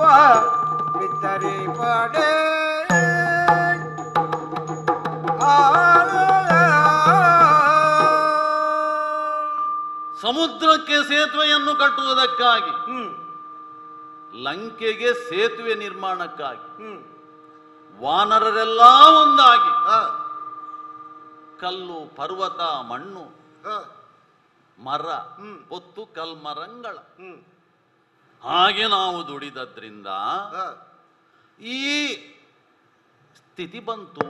ಹಾ ಕೈಕಾಲುಗಳು ಒಳಸರಿದವು, ಹಾ. ಶರೀರ ಕುಗ್ಗಿ ಹೋಯಿತು, ಹೌದು. ಬಲ ಕುಂದಿ ಹೋಯಿತು. ಹೌದು. ಒಂದು ವೇಳೆ ಹಾ ನೀವು ಕಲ್ಲು, ಮರ, ಮಣ್ಣು ಹೊತ್ತದೇ ಇರುವುದಿದ್ರೆ, ಹ್ಮ್ ಈಗ ಅದು ಮಾಡಿದ್ದರಿಂದ ಹೀಗಾಯ್ತು ಹ್ಮ್ ಅಲ್ವಾ? ಹಾ ಅನಿಷಿದ್ಧ ಮನುಮತಂ ಭವತಿ ಅಂತ. ಹಾ. ಯಾವುದಕ್ಕೆ ನಿಷೇಧ ಇಲ್ವೋ ಅದಕ್ಕೆ ಒಪ್ಪಿಗೆ ಉಂಟು ಅಂತ ಅರ್ಥ. ಹಾ ಇಲ್ಲಿ ಹಾ ಪುರುಷರಿಗೆ ಪ್ರವೇಶ ಇಲ್ಲ ಅಂತ ಒಂದು ಹೇಳ್ತಾರೆ. ಹ್ಮ್ ಆಗ ಸ್ತ್ರೀಯರಿಗೆ ಪ್ರವೇಶ ಉಂಟು ಅಂತ ಕೇಳಬೇಕೋ? ಹಾ ಬೇಡ. ಬೇಡ. ಪುರುಷರಿಗೆ ಪ್ರವೇಶ ಇಲ್ಲ, ಸ್ತ್ರೀಯರಿಗೆ ಉಂಟು ಅಂತಲೇ ಅರ್ಥ. ಹಾ ಹಾಗೆ ಹಾ ಈ ಕಲ್ಲು ಮಣ್ಣು ಹೊತ್ತದ್ರಿಂದ ಶರೀರ ಹೀಗೆ ಕುಗ್ಗಿ ಹೋಯ್ತು. ಹಾ ಕಲ್ಲು ಮಣ್ಣು ಹೊತ್ತದೇ ಇರುವುದಿದ್ರೆ ಹಾ ಹನುಮಂತ ಸರಿಯಾಗಿ ಇರ್ತಿದ್ದ ಅಂತ ಆಗುದಿಲ್ವೋ? ಹ್ಮ್ ಆಗುದಿಲ್ವೋ? ಆಗ್ತದೆ. ಒಳ್ಳೆ ಕಥೆ ಅಲ್ಲ, ಸಮಸ್ಯೆ ತಂದೊಡ್ಡಿದ್ದೀನಿ ನೀನು ಹೀಗೆ ಇದು. ಹಾ ಅಲ್ಲ ಮಾರಾಯ, ಹಾ ಇದೇನು ದೊಡ್ಡ ಕೆಲಸವ ಕಲ್ಲು ಮಣ್ಣು ಹೊರುವುದೆಲ್ಲ? ಅಂದ್ರೆ ನಾನು ಹ. ಏನು ಏನು ದೊಡ್ಡ ಕೆಲಸ ಅಲ್ಲ, ಅಲ್ವಾ? ಈ ಕಲ್ಲು ಮಣ್ಣು ಹಾ. ಹೊರುವುದರಿಂದಲೇ ಹಾ. ಸೇತುವೆಯ ನಿರ್ಮಾಣ ಆಯ್ತಂತ ನೀನು ನಿನ್ನ ಎದೆ ತಟ್ಟಿ ಹೇಳಿಕೊಳ್ತಾ ಇದ್ರೆ ಹ್ಮ್ ಅದು ಒಪ್ಪುವಂತವ್ರ ಈಗಿನವ್ರು ನಾವು. ಹ್ಮ್. ಅದಕ್ಕೆಲ್ಲ ಒಂದು ಸೇತುವೆ ನಿರ್ಮಾಣಕ್ಕಾಗಿ ಕಲ್ಲು ಮಣ್ಣು ಹೊರಬೇಕೇನು? ಹ್ಮ್ ಕಲ್ಲು ಮಣ್ಣು ಹೊರಬೇಕು? ಅಯ್ಯೋ ಮತ್ತೆ ಸೇತುವೆ. ಬಿಡು ಮತ್ತೆ ಬಿಡು ಮತ್ತೆ ಬಿಡು ಬಿಡಿ ಸೇತುವನು, ಬಿಡು ಬಿಡು ಬಿಡಿ ಸೇತುವನ್ನು ಬಲಿವಡೆ ಕಡುಗನವೇ ಬಾಣ ಮುಖದಲ್ಲಿ, ಕಡುಗನವೇ ಬಾಣ ಮುಖದಲ್ಲಿ.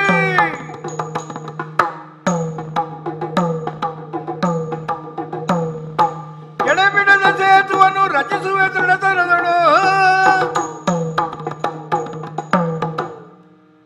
ನೀನು ಹನುಮಂತ ಅಂತ ನಾನು ಪೂರ್ಣ ಒಪ್ಪುವುದಿಲ್ಲ. ಹ್ಮ್ ಆದ್ರೆ ನಿನ್ನನ್ನು ಸಂಬೋಧನೆ ಮಾಡುವುದು ಹೇಗೆ? ಹೇಗೆ?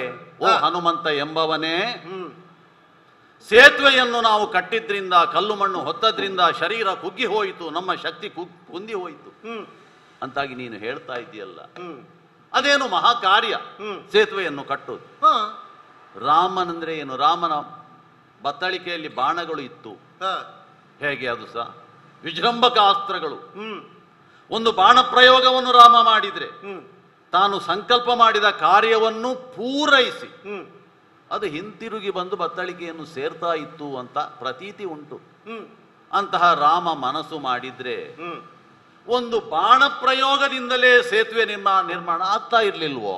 ಹಾ ಹಾ ಹಾಗಿದ್ರೆ ಯಾಕೆ ನಿಮ್ಮನ್ನು ದುಡಿಸಿದ? ಹಾ ಇದು ಪ್ರಶ್ನೆ. ಹಾ. ಯಾಕೆ ದುಡಿಸಿದ ಅಂತ ಅಲ್ಲ, ಹಾ ಅದು ಒಂದು ಸಣ್ಣ ಕೆಲಸ ರಾಮನಿಗೆ. ಹಾ ಹಾಗಾದ್ರೆ ನಿಮಗೆ ಏನು ಕೆಲಸ ಕೊಡೋದು? ಹ್ಮ್ ನಿಮಗೆ ಬಿಲ್ಲು ಬಾಣಗಳ ಪರಿಚಯ ಎಲ್ಲ ಇದ್ದ ಹಾಗಿಲ್ಲ. ಹ್ಮ್ ಏನಿದ್ರು ಕಲ್ಲು, ಮರದ ತುಂಡು, ಹ್ಮ್. ಗುಂಡು ಕಲ್ಲು, ಆಮೇಲೆ ಪರ್ವತದ ಯಾವುದಾದ್ರೂ ತುಂಡು ಹಿಡ್ಕೊಂಡಲ್ವ ನಿಮ್ಮ ಪ್ರತಾಪ, ನಿಮ್ಮ ಆಯುಧ ಎಲ್ಲ ಅದೇ ಅಲ್ವ? ಹಾ ಅಂತಿರುವಾಗ ನಿಮಗೆ ಏನು ಕೆಲಸವನ್ನು ಕೊಡುವುದು? ನಿಮ್ಮ ಉತ್ಸಾಹಕ್ಕೆ ತಣ್ಣೀರೆರಚಲಿಲ್ಲ ರಾಮ. ಒಂದು ಕೆಲಸ ಮಾಡಿ, ಏನಾದ್ರು ಏನೋ ಕಲ್ಲು ಮಣ್ಣು ಹೊತ್ತು ಸೇತುವೆಯನ್ನು ಮಾಡಿ ಅಂತ ಹೇಳಿರ್ಬೇಕೋ ಏನೋ. ಹಾ ಅಲ್ಲದಿದ್ರೆ ಹ. ಅದನ್ನೇ ದೊಡ್ಡದು ಮಾಡಿಕೊಂಡು ಕಲ್ಲು ಮಣ್ಣು ಹೊತ್ತದ್ರಿಂದ ಹೀಗಾಯ್ತು ಅಂತ ಹೇಳ್ತೀಯಲ್ವ ಮಾರಾಯ. ಹಾ ನೋಡು, ಹಾ ಈಗ ಬೇಕಾದ್ರೆ ಮನಸ್ಸು ಮಾಡಿದ್ರೆ ಸೇತುವೆ ಮಾಡುವುದು ಮಹಾಕಾರ್ಯ ಅಂತ ನೀನು ಎಣಿಸಿದ್ದೀಯಲ್ಲ, ಹ್ಮ್ ಆ ಕೆಲಸವನ್ನು ನೀವು ಇಷ್ಟು ಕಷ್ಟಪಟ್ಟು ಮಾಡಿದ ಕೆಲಸವನ್ನು ನೀವು ಯಾವ ದಣಿವೂ ಇಲ್ಲದೆ ಹಾ ನೀನು ಕಣ್ಣು ಮುಚ್ಚಿ ಹೀಗೆ ತೆರೆಯುವುದ್ರೊಳಗೆ ಹಾ ಒಂದು ಕ್ಷಣದಲ್ಲಿ ಹಾ. ಸೇತುವೆಯನ್ನು ನಿರ್ಮಾಣ ಮಾಡಿ ತೋರಿಸುವ ಯೋಗ್ಯತೆ ನನಗುಂಟು. ಗೊತ್ತುಂಟ ನಿನಗೆ? ಈಗ ಮಾಡಿ ತೋರಿಸಬಲ್ಲೆ ನಾನು. ಪ್ರದರ್ಶನಕ್ಕಲ್ಲ ಅದು, ನಾವು ಕಟ್ಟಿದ ಸೇತುವೆ ಹಾ. ಪ್ರದರ್ಶನಕ್ಕೆ ಇದ್ದದ್ದಲ್ಲ ಅದು. ಹಾ. ಮತ್ತೆ ನಾನು ಕಟ್ಟುವುದು ಅಷ್ಟೂ ಮಂದಿ ಹೋಗುವುದಕ್ಕೆ ಹಾ. ಅಷ್ಟು ಬಲವಾಗಿಯೇ ನಾವು ಕಟ್ಟಿದ್ದೇವೆ. ಹ್ಮ್. ಈಗ ನೀನು ಕಟ್ಟುವ ಸೇತುವೆ ಹೇಗಾಗ್ತದೆ ಗೊತ್ತುಂಟಾ? ಹಾ. ಅದು ಕೇವಲ ಪ್ರದರ್ಶನಕ್ಕಾಗ್ತದೆ. ಹಾ. ಒಂದು ಉದಾಹರಣೆ ಕೊಡ್ತೇನೆ. ಹಾ. ಮಳೆಗಾಲದಲ್ಲಿ ಎರೆಹುಳ ಉಂಟಲ್ವ, ಹಾ. ಅದು ಹಾವಿನ ಎದುರಿನಲ್ಲಿ ತಲೆ ಎತ್ತಿ ನಿಲ್ತದಂತೆ. ಹಾ. ನಾನಿದ್ದೇನೆ ಹಾ. ನಿನ್ನ ಹಾಗೆ ಅಂತ. ಹಾ. ಬೇಸಿಗೆ ಬಂದಾಗ ಹಾ. ಅದು ಎಲ್ಲಿಯಾದ್ರೂ ಒಣಗಿ ಹೋಗಿರ್ತದೆ. ಹ್ಮ್. ಹಾಗೆ ನಾವು ಕಟ್ಟಿದಂತಹ ಸೇತುವೆಗೆ ಪ್ರತಿಯಾಗಿ ನೀನು ಕಟ್ಟುವಂತಹ ಸೇತುವೆ ಏನು ಗೊತ್ತುಂಟು ನಿನ್ಗೆ? ಅದು ಪ್ರದರ್ಶನಕ್ಕೆ ಆದೀತೆ ಹೊರತು ವಸ್ತುಶಃ ಉಪಯೋಗಕ್ಕೆ ಆಗುವಂಥದ್ದಲ್ಲ. ಆದದ್ರಿಂದ ನೀನು ಸೇತುವೆಯನ್ನ ಕಟ್ಟಬಲ್ಲೆ ನಾನು ಎಂಬುದಾಗಿ ಹೇಳ್ತಾ ಇದ್ದೀಯಲ್ಲ ನೀನು. ಈ ಹಿಂದೆ ಏನಾದ್ರೂ ಅಂತಹ ಸಾಧನೆ ಮಾಡಿದುಂಟೋ ನೀನು? ನಿನಗೆ ಗೊತ್ತಿಲ್ಲ. ನಿನಗೆ ಸುರಪನೈರಾವತವಾ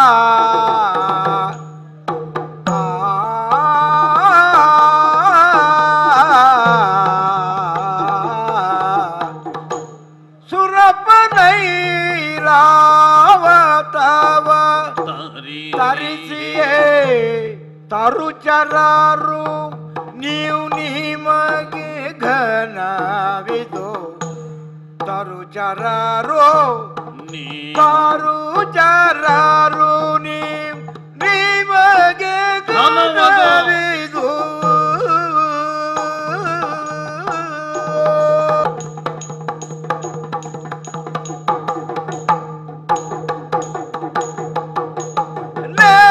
ಪರಾಕ್ರಮಿ ಗೇರು ದೋಟಿತು ಪರಿಕಿಸುವಡೆ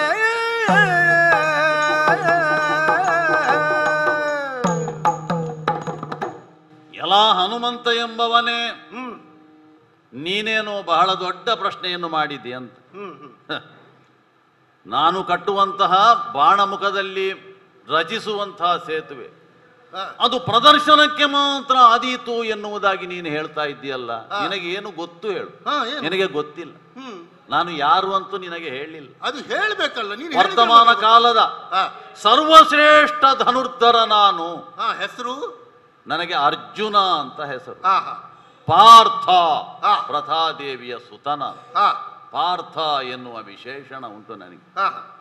ಗುರುಗಳಿಂದ ಪ್ರಶಂಸೆ ಮಾತ್ರ ಅಲ್ಲ, ಆ ತಾಯಿಗೆ ಸಂತೋಷವನ್ನುಂಟು ಮಾಡುವುದಕ್ಕಾಗಿ ಒಂದು ಕಾಲದಲ್ಲಿ ಗಜನೋಹಿ ಎನ್ನುವಂತಹ ಒಂದು ವ್ರತವನ್ನು ಆಚರಿಸುವಾಗ ಈ ಸಾಮಾನ್ಯ ನಮ್ಮ ಈ ಲೋಕದ ಆನೆ ಅಲ್ಲ, ವಿಶೇಷವಾಗಿ ವಿಶಿಷ್ಟವಾದ ರೀತಿಯಲ್ಲಿ ಯಾರಿಗೂ ಇಲ್ಲದಂತಹ ಆ ಸೌಲಭ್ಯವನ್ನು ಕಲ್ಪಿಸಿಕೊಟ್ಟವ ನಾನು. ಹೌದಾ? ಯಾವುದು ಗೊತ್ತುಂಟ? ಇಂದ್ರನ ಪಟ್ಟದ ಆನೆಗೆ ಐರಾವತ ಅಂತ ಹೆಸರು. ಆ ಐರಾವತವನ್ನೇ ಈ ಭೂಮಿಗೆ ಇಳಿಸಿದವ ನಾನು. ಈ ಇಂದ್ರ ನಿನಗೇನಾಗ್ಬೇಕು? ಹೌದಪ್ಪ, ಇಂದ್ರ ನನಗೇನಾಗ್ಬೇಕು? ಏನಾಗ್ಬೇಕು? ಇಂದ್ರಾಂಶದಿಂದ, ಇಂದ್ರನ ಅನುಗ್ರಹದಿಂದ ಕುಂತಿ ದೇವಿಯಲ್ಲಿ ಹುಟ್ಟಿದವರು ನಾವು. ಹಾಗಾದ್ರೆ ಇಂದ್ರನಿಗೆ ಹುಟ್ಟಿದವ ನೀನು. ಹಾಗಾದ್ರೆ ಕುಂತಿಯ ಅಪ್ಪ ಯಾರು? ಕುಂತಿಯ ಅಪ್ಪ ಅಲ್ಲ, ಕುಂತಿಯ ಗಂಡ ಯಾರು? ಕುಂತಿಯ ಗಂಡ. ಹೌದು. ಅಯ್ಯ, ಪಾಂಡುಪುತ್ರ ನಾನು. ಹಾಗಾದ್ರೆ ಹುಟ್ಟಿಸಿದವ ಬೇರೆ, ನಿನ್ನ ಅಪ್ಪ ಬೇರೆ. ಆಯ್ತು, ಲೆಕ್ಕಾಚಾರ ಸರಿ ಆಯ್ತಲ್ಲ? ಲೆಕ್ಕಾಚಾರ. ಆದ್ರೆ ಒಂದುಂಟು, ಹೋದಲ್ಲಿ ನಾನು ಪಾಂಡವನೇ ಅಂತ ಹೇಳುವುದು ವಿನಃ ಇಂದ್ರನ ನನ್ನ ಅಪ್ಪ ಅಂತ ನಾನು ಹೇಳುವುದಿಲ್ಲ. ನಿನ್ನ ಹಾಗಲ್ವೋ? ಏನಾದ್ರೂ ನೀನು ಹನುಮಂತನೇ ಅಂತ ನಾನು ನಿರ್ಣಯವಾಗಿ ಇನ್ನೂ ಒಪ್ಪಿಕೊಂಡಿಲ್ಲ. ಇನ್ನೊಂದು ವಿಷಯ ಉಂಟು, ಎಲ್ಲ ಹನುಮಂತ ಎಂಬವನೇ. ಈಗ ವಿಷಯಕ್ಕೆ ಮೊದಲು ಆದ್ಯತೆ ಕೊಡುತ್ತೇವೆ. ಐರಾವತವನ್ನೇ ಈ ಭೂಮಿಯ ಮೇಲೆ ಇಳಿಸಿದೆ. ಹೇಗೆ? ನಾನು ಕಟ್ಟಿದ ಸೇತುವೆ. ನೀವೆಲ್ಲ ಎಂತ ಮಾಡಿದ್ದು? ಈ ಸಮುದ್ರದಲ್ಲಿ ಒಂದು ಸೇತುವೆಯನ್ನು ನಿರ್ಮಾಣ ಮಾಡಿದ್ರಿ, ಕಲ್ಲು ಮಣ್ಣು ಹೊತ್ತು. ಅದು ಆದದ್ದು ಹೇಗೆ ಎನ್ನುವ ವಿಷಯ ಬೇಡ. ಅದಕ್ಕೆ ತಳ ಇತ್ತೋ, ತಳದಿಂದ ಕಟ್ಟಿದ್ಯೋ, ಅದೆಲ್ಲ ಬೇಡ ಈಗ. ಯಾಕಂದ್ರೆ ಸಮುದ್ರದಲ್ಲಿ ಸೇತುವೆ ಉಂಟು ಈಗ? ನೋಡೋಣ, ತೋರಿಸು, ಎಲ್ಲಿ ಉಂಟು? ಹುಡುಕಬೇಕು ನಾವು. ಕುರುಹು ಉಂಟು. ಏನೋ ನಾವು ಕೇಳಿದ್ದುಂಟು, ತೇಲುತ್ತಿರುವಂತಹ ಸೇತುವೆ ಅದು. ಒಂದು ತೂಗು ಸೇತುವೆ ಹಾಗೆ ಈ ನೀರಿನಲ್ಲಿ ಕೆಲವು ತೆಪ್ಪಗಡ್ತಾರೆ ನೋಡಿ, ಆ ರೀತಿಯ ಸೇತುವೆ ಅಂತ ನಾವು ಕೇಳಿ ತಿಳಿದವರು. ಆದ್ರಿಂದ ಅದೇ ದೊಡ್ಡದು. ಅದು ರಾಮನ ಶಕ್ತಿ, ರಾಮನ ಅನುಗ್ರಹ ನಿಂದ ಆಗಿದೆ ವಿನಃ ಅದೇ ವಾನರರ ಶಕ್ತಿ ಅಂತ ನೀನು ಪ್ರತಿಪಾದಿಸುವುದು ಬೇಡ. ನನ್ನ ಸ್ವಸಾಮರ್ಥ್ಯದಿಂದ ನಾನು ಒಬ್ಬನೇ ಏಕಾಂಗಿಯಾಗಿ ನಿರ್ಮಾಣ ಮಾಡಿದ ಸೇತುವೆ. ಹೇಗೆ? ಒಂದು ಬಾಣವನ್ನು ಪ್ರಯೋಗಿಸಿ ಭೂಲೋಕದಿಂದ ಸ್ವರ್ಗಲೋಕಕ್ಕೆ ಸೇತುವೆಯನ್ನು ನಿರ್ಮಿಸಿ ಆ ಸೇತುವೆ ಮೇಲಿಂದ ಐರಾವತ ಭೂಮಿಗೆ ಇಳಿದು ಬಂದಿದೆ ಎನ್ನುವಾಗ ನೀವು ತರುಚರರು, ದುರ್ಬಲರು, ಯಾವುದಕ್ಕೂ ಉಪಯೋಗ ಇಲ್ಲದವರು, ಬುದ್ಧಿಶಕ್ತಿ ಮೊದಲೇ ಇಲ್ಲದವರು. ಇದನ್ನು ಮತ್ತೊಂದು ರೀತಿಯಿಂದ ನಾನು ಹೇಳ್ತೇನೆ. ಈಗ ನೀನು ಹನುಮಂತ ಅಂತ ಒಪ್ಪಿದ್ದೇನೆ ಅಂತ ತಿಳ್ಕೋಬೇಡ ಇನ್ನು. ಈಗ ಸುಗ್ರೀವ ಎನ್ನುವ ಒಬ್ಬ ಕಪಿನಾಯಕ ಅಂತೆ. ಅವ ಒಂದು ಆದೇಶವನ್ನು ಹೊರಡಿಸಿದನಂತೆ, ಅದಕ್ಕೆ ಸುಗ್ರೀವಾಜ್ಞೆ ಅಂತ ಹೆಸರು. ಅದು ಈಗ ಕೆಲವರು ಹೇಳುವುದುಂಟು ಬಾಯಲ್ಲಿ, ಸುಗ್ರೀವಾಜ್ಞೆ ಅಂತ. ಅಷ್ಟೇ ಪ್ರಸಿದ್ಧಿ ಉಂಟು, ಹೌದು. ಆದ್ರೆ ಸುಗ್ರೀವಾಜ್ಞೆಯ ಮೂಲ ಎಂತದಪ್ಪ, ಸತ್ಯ ಏನು? ಇದು ದೊಡ್ಡ ಸಮಸ್ಯೆ. ಇದು 4 ತಂಡ ಮಾಡಿದಂತೆ ಕಪಿಗಳನ್ನು, ಒಂದು ಪೂರ್ವ ದಿಕ್ಕಿಗೆ, ಒಂದು ಪಶ್ಚಿಮಕ್ಕೆ, ಒಂದು ದಕ್ಷಿಣಕ್ಕೆ, ಒಂದು ಉತ್ತರಕ್ಕೆ. 4 ತಂಡದವರು ಬೇರೆ ಬೇರೆಯಾಗಿ ಸಾಗಬೇಕು. ಆಮೇಲೆ ಸೀತೆಯ ಕುರುಹನ್ನು 30 ದಿನಗಳ ಒಳಗೆ ತಂದು ಮುಟ್ಟಿಸಬೇಕು. ಒಂದು ವೇಳೆ ಸೀತೆಯ ಕುರುಹು ಇಲ್ಲದೆ ಬಂದ್ರೆ ಅವರ ತಲೆ ಕಡಿಯಲಾಗುವುದು, ಅವರಿಗೆ ಮರಣದಂಡನೆ. ಹಾಗಾದ್ರೆ ದೊಡ್ಡ ಸಮಸ್ಯೆ ಏನು ಗೊತ್ತುಂಟ? ಏನು ನಿಮಗೆ? ಆಗ ಬುದ್ಧಿ ಇಲ್ಲದವರೆಲ್ಲ ಎಲ್ಲ ಸೇರಿಕೊಂಡು ಅದಕ್ಕೆ ತಲೆ ಅಲ್ಲಾಡಿಸಿದ್ರು. ಎಲ್ಲ ಹೋದವರು ಎಷ್ಟು ಮಂದಿ ಹಿಂತಿರುಗಿ ಬಂದಿದ್ದಾರೋ ಏನೋ ನಮಗೆ ಗೊತ್ತಿಲ್ಲ. ಈಗ ಉತ್ತರ ದಿಕ್ಕಿಗೆ ಹೋದವರು, ಅವರಿಗೆ ಸೀತೆಯ ಸುಳಿವು ಸಿಗಲಿಲ್ಲ. ಯಾವ ಧೈರ್ಯದಿಂದ ಅವರು ಹಿಂದಕ್ಕೆ ಬರ್ತಾರೆ? ಸೀತೆಯ ಕುರುಹು ಇಲ್ಲದೆ ಹಿಂದೆ ಬರುವ ಹಾಗಿಲ್ಲ. ದಕ್ಷಿಣಕ್ಕೂ ಪಶ್ಚಿಮಕ್ಕೂ ಉತ್ತರಕ್ಕೂ ಪೂರ್ವಕ್ಕೂ ಪರಸ್ಪರ ಸಂಪರ್ಕ ಏನಾದ್ರೂ ಇರ್ಲಿಕ್ಕೆ ಸಾಧ್ಯ ಇಲ್ಲ. 4 ದಿಕ್ಕಿನಲ್ಲಿ ಹೋದವರು ಬೇರೆ ಬೇರೆ ಬೇರೆ ಬೇರೆಯಾಗಿ ಹೋದವರು 4 ದಿಕ್ಕಿನವರು ಸುಳಿವನ್ನು ತರಬೇಕು ಅನ್ನುವಂತಹ ಉದ್ದೇಶ ಅಲ್ಲಲ್ಲಿ. ಹೌದಪ್ಪ. 4 ಕಡೆಯಲ್ಲಿ ಹೋದವರಲ್ಲಿ ಸುಳಿಯನ್ನ ಯಾರಾದ್ರೂ ತಂದು ಒಪ್ಪಿಸಬೇಕು. ಹೌದಪ್ಪ, ಸುಳಿವು ಬೇಕು ಅಷ್ಟೇ. ಹೌದು, ಸುಳಿವು ಸಿಕ್ಕದೇ ಹೋದ್ರೆ ಆಗ ಹಿಂದಕ್ಕೆ ಬರುವುದು ಯಾವ ಧೈರ್ಯದಲ್ಲಿ ಎನ್ನುವುದಿಲ್ಲಿ ಒಂದು ಪ್ರಶ್ನೆ. ಇದನ್ನು ಸರಿಯಾಗಿ ಅರ್ಥ ಮಾಡಿಕೊ. ಏನು ಪಶ್ಚಿಮ ದಿಕ್ಕಿನಿಂದ ದಕ್ಷಿಣದ ದಿಕ್ಕಿನಿಂದ ಒಳ್ಳೆಯ ಸುದ್ದಿ ಬಂತು. ಹನುಮಂತ ಎಂಬವ ಸೀತೆಯ ಕುರುಹನ್ನು ತಂದು ಮುಟ್ಟಿಸಿದ, ಉಳಿದವರ ಎಲ್ಲರ ಪ್ರಾಣವು ಉಳಿದುಕೊಂಡಿತು ಅಂತ ನಾವು ಕೇಳಿಕೊಂಡದ್ದು. ಇಲ್ಲದಿದ್ರೆ ಸುಗ್ರೀವಾಜ್ಞೆ ಎನ್ನುವುದು ನಿರಪರಾಧಿಗಳ ತಲೆ ಕಡಿಯುವಂಥದ್ದಲ್ವ? ಹಾಗೆ ಬುದ್ಧಿ ಇಲ್ಲದವರು ತಲೆ ಲೆಕ್ಕಕ್ಕೆ ಹಿಡ್ಕೊಂಡು ನಿಮಗೊಂದು ಪಕ್ಷವನ್ನು ಕೊಟ್ರೆ ಆದೀತು ಮಾರಾಯ. ಅಲ್ಲ, ನೀವು ಏನೂ ಬುದ್ಧಿಶಕ್ತಿ ಇಲ್ಲದಂತಹ ಈ ವಾನರರ ಸಮೂಹವನ್ನು ಸಮರ್ಥನೆ ಮಾಡಿಕೊಳ್ಳುತ್ತಾ ಈ ಸೇತುವೆಯನ್ನು ಕಟ್ಟಿದ್ರಿಂದ ಹೀಗಾಯ್ತು ಎನ್ನುವ ದೊಡ್ಡ ಸ್ಥಿತಿಯನ್ನು ಬಿಟ್ಟು ಬಿಡು. ವಾನರರು ಏನೂ ಅಲ್ಲ, ವಾನರರು ದುರ್ಬಲರು, ಸಾಮಾನ್ಯರು. ಅವರಿಗೊಂದು ಅಸ್ತಿತ್ವವನ್ನು ಕಲ್ಪಿಸುವುದಕ್ಕಾಗಿ, ಸಮಾಜದಲ್ಲಿ ಅವರಿಗೂ ಒಂದು ಗೌರವವನ್ನು ನೀಡುವುದಕ್ಕಾಗಿ ರಾಮ ಉದಾರ ಚರಿತನಾಗಿ ಉದಾರ ಮನಸ್ಸಿನಿಂದ ಅವರಿಗೊಂದು ಸ್ಥಾನವನ್ನು ಕಲ್ಪಿಸಿದ ಎನ್ನುವುದಿಲ್ಲಿ ವಿಷಯ. ಬಿಟ್ರೆ ವಾನರರು ಏನೂ ಅಲ್ಲ, ನೀವು ಕಟ್ಟಿದ ಸೇತುವೆ ಏನೂ ಅಲ್ಲ, ನೀವು ದುರ್ಬಲರೇ ಅಂತ ನಾನು ಹೇಳುವುದೀಗ. ರಾಮನಿಂದಾಗಿ ನಮಗೆ ಅನುಗ್ರಹ ಸಿಕ್ಕಿದ್ದು ಹೌದು, ನಿಮಗೊಂದು ಮರ್ಯಾದೆ. ಅದಕ್ಕಿಂತ ಪೂರ್ವದಲ್ಲಿ ವಾನರರು ಏನು ದುರ್ಬಲರು ಅನ್ನುವಂತಹದ್ದೇನೂ ಇಲ್ಲ. ವಾನರರಲ್ಲಿ ಸಾಧಿಸಿ ತೋರಿಸಿದವರು ಇದ್ದಾರೆ. ಇನ್ನೊಂದು ವಿಷಯ ಹೇಳ್ತೇನೆ ನಾನು. ಐರಾವತವನ್ನ ತಂದಿದ್ದೇನೆ ಎಂಬುದಾಗಿ ಹೇಳ್ತಾ ಇದೆಯಲ್ಲ, ಅವ ನಿನ್ನ ಅಪ್ಪ ಹೌದಾ? ದೇವತೆಗಳ ವಸ್ತುವೇ ಆಗಿರಲಿ, ಎಲ್ಲಿಗೆ ಹೋಗ್ಬೇಕು ಅಲ್ಲಿಗೆ ನೇರವಾಗಿ ಇಚ್ಛೆಯಿಂದ ಮನೋವೇಗದಲ್ಲಿ ಹೋಗುವಂತಹ ಒಂದು ಸಾಮರ್ಥ್ಯವನ್ನ ದೇವತೆಗಳು ಹೊಂದಿದ್ದಾರೆ. ಹಾಗಿರುವಾಗ ಇಂದ್ರನಿಗೆ ಆನೆಯನ್ನ ಕಳಿಸುವುದಕ್ಕಾಗಿ ನಿನ್ನ ಸೇತುವೆಯ ಅವಶ್ಯಕತೆ ಉಂಟ. ಹಾಗಾದ್ರೆ ಸೇತುವೆಯನ್ನ ನಿನ್ನಿಂದ ಕಟ್ಟಿಸಿದ ಯಾಕೆ? ನನ್ನ ಮಗನಿಗೆ ಒಂದು ಕೀರ್ತಿ ಬರಲಿ, ನನ್ನ ಮಗ ಒಂದು ದೊಡ್ಡ ಜನ ಆಗ್ಲಿ ಅನ್ನುವ ಉದ್ದೇಶದಿಂದಲೇ ಕಟ್ಟಿಸಿದ್ದದು. ಈಗ ದೇವೇಂದ್ರ ನನ್ನ ಅಪ್ಪ ಅಂತ ನಾನು ಹೇಳಿಕೊಂಡು ತಿರುಗ್ತಾ ಇಲ್ಲ ಮಾರಾಯ. ಹನುಮಂತನ ಕುರಿತಾಗಿ ನಾನು ಹೇಳುವುದಾದ್ರೆ, ಆ ಬಡ ಒಬ್ಬ ಕೇಸರಿಯ ಹೆಸರನ್ನು ಎಲ್ಲಿಯಾದ್ರೂ ಹೇಳ್ತೀಯ ಮಾರಾಯ ನೀನು? ನಾನು ಕೇಸರಿಯ ಮಗ ಅಂತ ಎಲ್ಲಿಯಾದ್ರೂ ಹೇಳಿಕೊಂಡದ್ದುಂಟು? ನಾನು ವಾಯುಸುತ, ನಾನು ನಂದನ ಎಂಬುದಾಗಿಯೂ ನನ್ನನ್ನು ಕರೆಯುತ್ತಾರೆ. ಆ ಬಡ ಅಪ್ಪನಿಗೆ ಬೆಲೆ ಇಲ್ಲದ ಹಾಗೆ ಮಾಡಿದ್ದಿ ನೀನು, ನಾನು ಹಾಗೆ ಹೇಳುವುದಿಲ್ಲ. ಈಗ ಯಥಾರ್ಥಕ್ಕಾದ್ರೆ ನನಗೂ ದೇವೇಂದ್ರನಿಗೂ ಯಾವ ಸಂಬಂಧವೂ ಇಲ್ಲಿಯವರೆಗೆ ಏರ್ಪಾಡಾದ್ದು ಇಲ್ಲ. ಹಾಗಾದ್ರೆ ಈ ದೇವತೆಗಳ ಅನುಗ್ರಹ ಎನ್ನುವುದು ಪ್ರತಿಯೊಬ್ಬರ ಜನ್ಮದಲ್ಲಿಯೂ ಇರ್ತದೆ, ಮಹಾಪುರುಷರ ಜನ್ಮದಲ್ಲಿ ಇರ್ತದೆ. ಆದ್ರಿಂದ ನಮ್ಮ ತಾಯಿಗೆ ಮಂತ್ರದ ನಿಮಿತ್ತದಿಂದ, ಋಷಿಯಿಂದ ಉಪದೇಶಿಸಲ್ಪಟ್ಟ ಮಂತ್ರದಿಂದ, ದೇವೇಂದ್ರನ ಅನುಗ್ರಹದಿಂದ ಹುಟ್ಟಿದವ ನಾನು ಎಂಬಲ್ಲಿ ಆ ತಂದೆಗೆ ಅಲ್ಲ, ತಂದೆ ನನಗೆ ವ್ಯಾವಹಾರಿಕವಾಗಿ ಪಾಂಡು ಚಕ್ರವರ್ತಿ, ಹಾ ಇದನ್ನೇ ನಾನು ಪಾಂಡವರು ಅಂತ ನಮಗೆ ಹೆಸರು. ಹಾ ನೀನು ಅದು ಹೇಳಲಿಲ್ಲ ಅಂತ ಹೇಳಿದ್ದು. ನಾನು ಯಾಕೆ ಕೇಳಿದೆ? ಹನುಮಂತನನ್ನು ಸಣ್ಣದು ಮಾಡ್ಲಿಕ್ಕಲ್ಲ, ನೀನು ಹನುಮಂತ ಅಂತ ಪ್ರತಿಪಾದನೆಗೆ ಸಮರ್ಥನೆಗೆ ಹೊರಟಿ ನೋಡು, ಅದಕ್ಕಾಗಿ. ಆದ್ರಿಂದ ವಾನರರು ದುರ್ಬಲರು, ಅವರು ಏನು ಶಕ್ತಿವಂತರಲ್ಲ, ನೀನು ಅದನ್ನು ಹೇಳುವುದು ನಾನು. ಏನು ಆನಂದಯ ಮಾನವ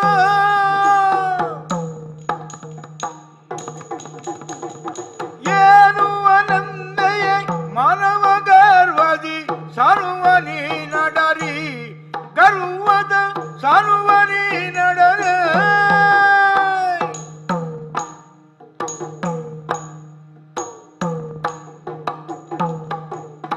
ಆನುವದಾರು ನಿಧಾನದಿ ಬೆಸುರ ಮಾನವರೋಳ್ಯನಗೆ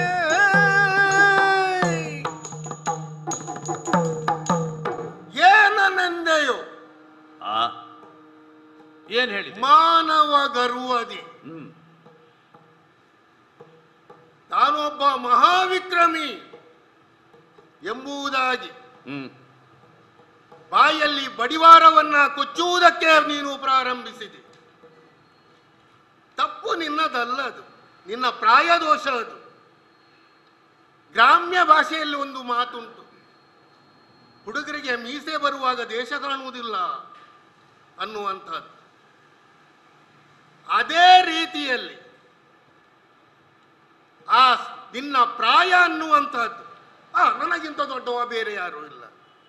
ಈ ಮಾವಿನ ಕಾಯಿ ಉಂಟಲ್ಲ, ಅದು ಕಾಯಿಯಾಗಿರುವಾಗ ಹುಳಿಯಾಗಿಯೇ ಇರ್ತದೆ. ಅದು ಪಕ್ವತೆಯನ್ನ ಪಡೆದಾಗ ಮಾತ್ರ ಅದು ತಿನ್ನುವುದಕ್ಕಾಗುವಂಥದ್ದು. ಈಗ ನಿನ್ನಲ್ಲಿರುವಂಥದ್ದು ಹುಳಿ ಮಾತ್ರ, ಸಾಮರ್ಥ್ಯದ ಬಗ್ಗೆ ಅಲ್ಲ.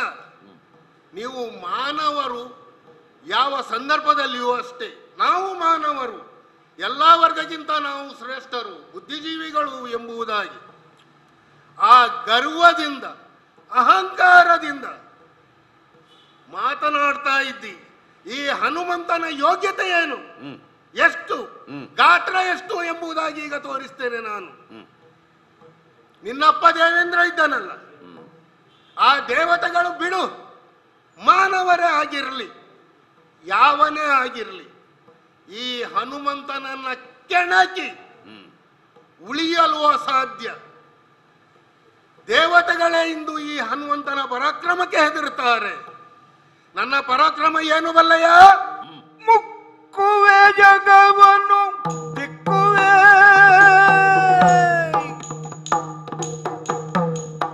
ಮುಕ್ಕುವೆ ಜಗವನ್ನು ದಿಕ್ಕುವೆ, ಯಮನನ್ನು ಲೆಕ್ಕಿಸೆ ಭೈರವನ, ಯಮನನ್ನು ಲೆಕ್ಕಿಸೆ ಭೈರವನ.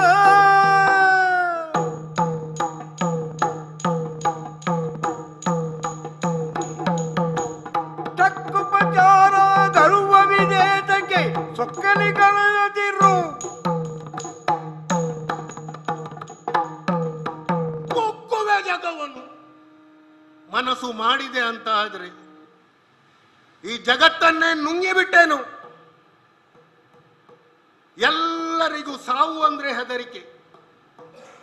ಯಾವ ಜೀವರಾಶಿಗೆ ಆಗಲಿ ತನಗೆ ಸಾವು ಬರ್ತದೆ ಅಂದ್ರೆ ಹೆದರ್ತಾನವ. ಆ ಸಾವಿಗೆ ಕಾರಣನಾದವ ಯಮ, ಕಾಲಾಂತಕ ಎಂಬುದಾಗಿ ಅವನನ್ನ ಕರೆಯುತ್ತಾರೆ. ಕಾಲದಂಡವನ್ನ ಕೈಯಲ್ಲಿ ಹಿಡಿದವ. ಅಂತಹ ಯಮನನ್ನು ಹಿಡಿದು ತಿಕ್ಕಿಬಿಟ್ಟೇನು. ಮೂರನೇ ಕಣ್ಣುಳ್ಳಂತಹ ಭೈರವನನ್ನು ಲೆಕ್ಕಿಸೆ.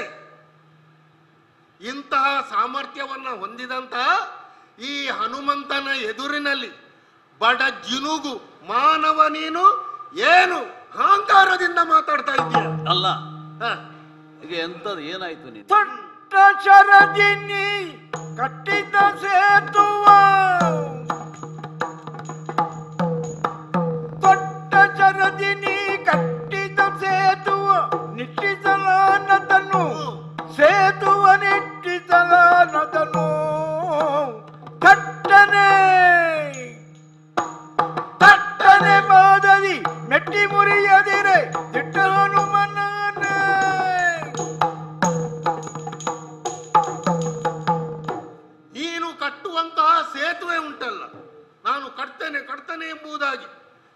ಮನಸ್ಸನ್ನ ಕೊಚ್ಚಿಕೊಳ್ತಾ ಇದ್ದೀಯಲ್ಲ, ಆ ಸೇತುವೆಯನ್ನು ನೀನೆಲ್ಲಾದ್ರೂ ಕಟ್ಟಿದೆ ಅಂತ ಆದ್ರೆ, ಅದನ್ನ ದೃಷ್ಟಿಯಲ್ಲಿ ನಾನು ನೋಡಿದೆ ಅಂತ ಆದ್ರೆ, ನನ್ನ ಎಲ್ಲ ಶಕ್ತಿಯನ್ನು ಉಪಯೋಗಿಸುವುದು ಬೇಡ. ಕೈಯ ಬಲ ಬೇಡ, ಬಲ ಕಾಲಿನ ಬಲ ಬೇಡ, ಎಡ ಕಾಲಿನಿಂದ ಮೆಟ್ಟಿ ಅದನ್ನು ಹುಡಿ ಮಾಡ್ತೇನೆ. ಇಂತಹ ಸಾಮರ್ಥ್ಯ ಈ ಹನುಮಂತನಲ್ಲಿದೆ. ಅಲ್ಲ, ಪ್ರಥಮದಲ್ಲಿ ಮೊದಲು ನಾನು ನಿನ್ನನ್ನು ನೋಡಿದಾಗ ಏನು ಹೇಳಲಿಕ್ಕೆ ಕೂಡುವುದಿಲ್ಲ, ಈಗ ಸಾಯ್ತೀಯೋ ಮತ್ತೊಮ್ಮೆ ಸಾಯ್ತೀಯೋ ಅಂತ ಇದ್ದಿ ಮಾರಾಯಣ. ಹೌದು. ಈಗ ಹೇಳ್ತಿ ಮುಕ್ಕುವೆ ಜಗವನ್ನು, ದಿಕ್ಕುವೆ ಯಮನನ್ನು. ಆಮೇಲೆ ಎಂತದ್ದು ಮಾಡ್ತಿ? ಕಾಲಿನಲ್ಲಿ ಮೆಟ್ಟುತ್ತಿ. ನಿನ್ನ ಕಾಲು ಎತ್ತುವುದಕ್ಕೆ ನಿನಗೆ ಆಗುವುದಿಲ್ಲ. ಆ ಸ್ಥಿತಿಯಲ್ಲಿ ಇದ್ದದ್ದಲ್ವಾ? ಈಗ ಹೇಗೆ ಬಲ ಬಂತ? ಅದು ಯಾಕೆ ಬಲ್ಲೆಯ? ಆಗ ಆ ಸ್ಥಿತಿಯಲ್ಲಿದ್ದದ್ದು ಈಗ ಈ ಸ್ಥಿತಿಯಲ್ಲಿ ಇದ್ದದ್ದು ಯಾಕೆ ಗೊತ್ತುಂಟ? ನಾನು ಮಂಗ ಅಲ್ವಾ, ನಿನ್ನನ್ನು ಮಂಗ ಮಾಡುವ. ಮತ್ತೆ ಎಂತದ್ದು ಹೇಳಿದ್ ನೀನು? ನಾ ಕ್ಷೀಣ ಬಲ ಹನುಮ, ನಿನ್ನನ್ನು ಮಂಗ ಮಾಡುವ ಅಂತ ಹೇಳಿದ್ದು ನಾನು. ಅದೇ ಹೇಳಿದ್ದು. ಈ ಮಂಗ ಬುದ್ಧಿ ನಿನ್ನದು, ಇದು ನನಗೆ ಬೇಡ. ಯಾಕೆ? ಅದೊಂದು ದೊಡ್ಡ ಸಾಧನೆ ಅಲ್ಲ. ಈಗ ಹಾವು ತಕ್ಷಣ ಕುಂಡಲಾಕಾರವಾಗಿ ಸುತ್ತಿಕೊಳ್ತದೆ. ಈ ಮಂಗ ಜಾತಿಯನ್ನು, ವಾನರ ಜಾತಿ, ಮರದಿಂದ ಮರಕ್ಕೆ ತಬಕ್ಕನೆ ಹಾರಿಕೊಳ್ತದೆ. ಹೌದು, ಸ್ವಭಾವ ಅದು ಅಲ್ವಾ? ಯಾವ ಊರಿಗೆ ಹೋಗು, ನಾಯಿ ಬಾಲ ಡೊಂಕು ಡೊಂಕಿ ಅದನ್ನು ನೆಟ್ಟಗೆ ಮಾಡ್ಲಿಕ್ಕೆ ಆಗುವುದಿಲ್ಲ. ಹುಟ್ಟಿನಿಂದಲೇ ಸಹಜವಾಗಿ ಬರುವಂತಹ ಇಂತಹ ಎಲ್ಲ ಸ್ವಭಾವಗಳಿಗೆಲ್ಲ ಇದಕ್ಕೆಲ್ಲ ಇದು ದೊಡ್ಡ ಸಾಧನೆ ಅಂತ ಹೇಳಿಕೊಳ್ಳುವುದಿದ್ರೆ ಆದೀತು. ಅದು ನಿನಗೆ ಆದೀತಪ್ಪ. ಪ್ರಾಮಾಣಿಕವಾಗಿ ನಿನ್ನಲ್ಲಿ ಪ್ರಶ್ನಿಸಿದ್ದು ನಾನು. ಆರು ನೀವು ಅನಚಾರ. ಆಗ ನಾನು ಕ್ಷೀಣ ಬಲ ಹನುಮ. ಯಾಕೆ ಹೀಗಿದ್ದಿ? ಸೇತುವೆಗೆ ಕಲ್ಲು ಮಣ್ಣು ಹೊತ್ತದ್ರಿಂದ ನಮ್ಮ ಹೀಗೆ ಸ್ಥಿತಿ ಕ್ಷೀಣವಾಯ್ತು. ಇದೆಲ್ಲ ಸುಳ್ಳಂತಾಗುವುದಿಲ್ವ? ಹಾಗಾದ್ರೆ ಅದೇ ಹೇಳಿದಲ್ಲ, ಹಾಗಾದ್ರೆ ಸುಳ್ಳು ಹೇಳಿದೆ ಯಾಕೆ ನೀನು? ಅಲ್ಲ, ನಿನ್ನನ್ನು ನೀನು ಹನುಮಂತನೇ ಹೌದಾದ್ರೆ ಸುಳ್ಳು ಹೇಳಿದ್ದೀನಿ ನೀನು. ಸತ್ಯವಾಕ್ಯ ಪರಿಪಾಲನೆಗಾಗಿ ವನವಾಸಕ್ಕೆ ಬಂದಂತಹ ರಾಮನಿಗೆ ಅಪಚಾರ ಮಾಡುವಂತಹ ನಿನ್ನನ್ನು ಹನುಮಂತ ಅಂತ. ನೀನು ಹನುಮಂತನೇ ಬೇಕಾದ್ರೆ ಆಗಪ್ಪ. ಅಲ್ಲ, ನೀನು ಬಂದವ ಎಂಥವ ಅನ್ನುವಂಥದ್ದನ್ನ ನಾನು ತಿಳಿದಿದ್ದೇನೆ. ನಮ್ಮ ಎದುರಾಳಿಯಾಗಿ ಯಾರು ಬರ್ತಾರೆ? ಈಗ ರಾಕ್ಷಸರು ಬರ್ತಾರೆ, ಹೋರಾಟವನ್ನ ಮಾಡ್ತಾರೆ ನಮ್ಮಲ್ಲಿ. ಆಗ ಅವರಲ್ಲಿ ಕುಟಿಲ ವಿದ್ಯೆಯನ್ನೇ ಪ್ರದರ್ಶನವನ್ನ ಮಾಡಬೇಕು. ಆಗ ನಾನು ಸುಳ್ಳು ಹೇಳಿದೆ ಅನ್ನುವಂಥದ್ದು ಆಗುವುದಿಲ್ಲ. ಬಂದಂತಹ ನೀನು ಅಧಿಕ ಪ್ರಸಂಗಿ. ಯಾಕಂದ್ರೆ ತಾನು ತಾನು ಅಂತ ಹೇಳಿಕೊಳ್ಳುವವ ಅನ್ನುವಂಥದ್ದು ತಿಳಿದದ್ರಿಂದಲೇ ನಿನ್ನನ್ನು ಸ್ವಲ್ಪ ನನ್ನ ರೂಪಕ್ಕೆ ತಿರುಗಿಸುವ. ಈಗ ನಿನ್ನನ್ನು ಮಾತನಾಡಿಸಿದ್ದೇ ತಪ್ಪು, ಅದು ಅಹಂಕಾರ ಅಂತ ಹೇಳುದ ನೀನು? ಹಾಗಲ್ಲ, ಮತ್ತೆ ನಿನ್ನ ಸ್ವಭಾವವು ಹೇಗಿದೆ, ಯಾವ ರೀತಿಯಲ್ಲಿ ನಮ್ಮನ್ನ ತಾತ್ಸಾರವಾಗಿ ನೀನು ನೋಡಿದಿ, ನಿನ್ನನ್ನ ಬಿಡ್ಬೇಕಾ, ಕರ್ಕೊಂಡು ಹೋಗ್ಬೇಕಾ, ಇಂಥದ್ದೆಲ್ಲ ತಾತ್ಸಾರವಾದಂತಹ ನುಡಿಗಳನ್ನ ಕೇಳಿದಾಗಲೇ ನಿನ್ನ ಮನಸ್ಥಿತಿ ಹೀಗುಂಟು ಅದನ್ನ ತಿಳಿದೆ. ಹಾಗಾದ್ರೆ ಇವನಲ್ಲಿ ಸ್ವಲ್ಪ ಇನ್ನೂ ಪೂರ್ಣ ಹನುಮಂತ ಅಂತ ಒಳಗೆ ಮುಚ್ಚಿ ಸಾಕು ಮಾಡ. ಸ್ವಲ್ಪ ನೋಡು. ಇನ್ನೂ ಪೂರ್ಣ ಹನುಮಂತ ಅಂತ ನಾನು ಒಪ್ಪಲಿಕ್ಕೆ ಆಗುವುದಿಲ್ಲ. ಒಂದು ವೇಳೆ ನೀನು ಹನುಮಂತನೇ ಆದ್ರೂ ಭಯ ಪಡುವವ ನಾನು ಅಂತ ತಿಳ್ಕೋಬೇಡ. ಹೌದಾ? ನೀನು ಎಂತ ಮಾಡ್ತೀನಿ? ನೀನು ಯಮನನ್ನು ಮುಕ್ತಿ ಅಲ್ವಾ, ಆಮೇಲೆ ಭೈರವನನ್ನ ದಾಡೆಯನ್ನು ಹಿಡಿತಿ ಅಲ್ವಾ, ಎಷ್ಟು ಮಾಡ್ತಿ ಅಲ್ವಾ, ಆಮೇಲೆ ನಾನು ಕಟ್ಟಿದ ಸೇತುವೆಯನ್ನು ಕಾಲಿನಿಂದ ಒದೀತಿ ಅಲ್ವಾ. ಹಾಗಾದ್ರೆ ನೋಡು, ಪಂಥವೇ ನಿನ್ನ. 3 ಬಾರಿಗೆ ಗೈವೆ ಅದರನ್ನು, 3 ಬಾರಿಗೆ ಗೈವೆ ಅದರನ್ನು, ಕಾಲೂರಿ ನೀ ಮುರಿದ ಪಕ್ಷದಿ ನಾನು, ಕಾಲೂರಿ ನೀ ಮುರಿದ ಪಕ್ಷದಿ ನಾನು. ಹಾರುವೆ ಹಾರುವೆ ಅಗ್ನಿಕುಂಡವನೆಂದು ರಣಧೀರ ಪಾತನು ಪೇಳ್ದ ನಮಗಂದು.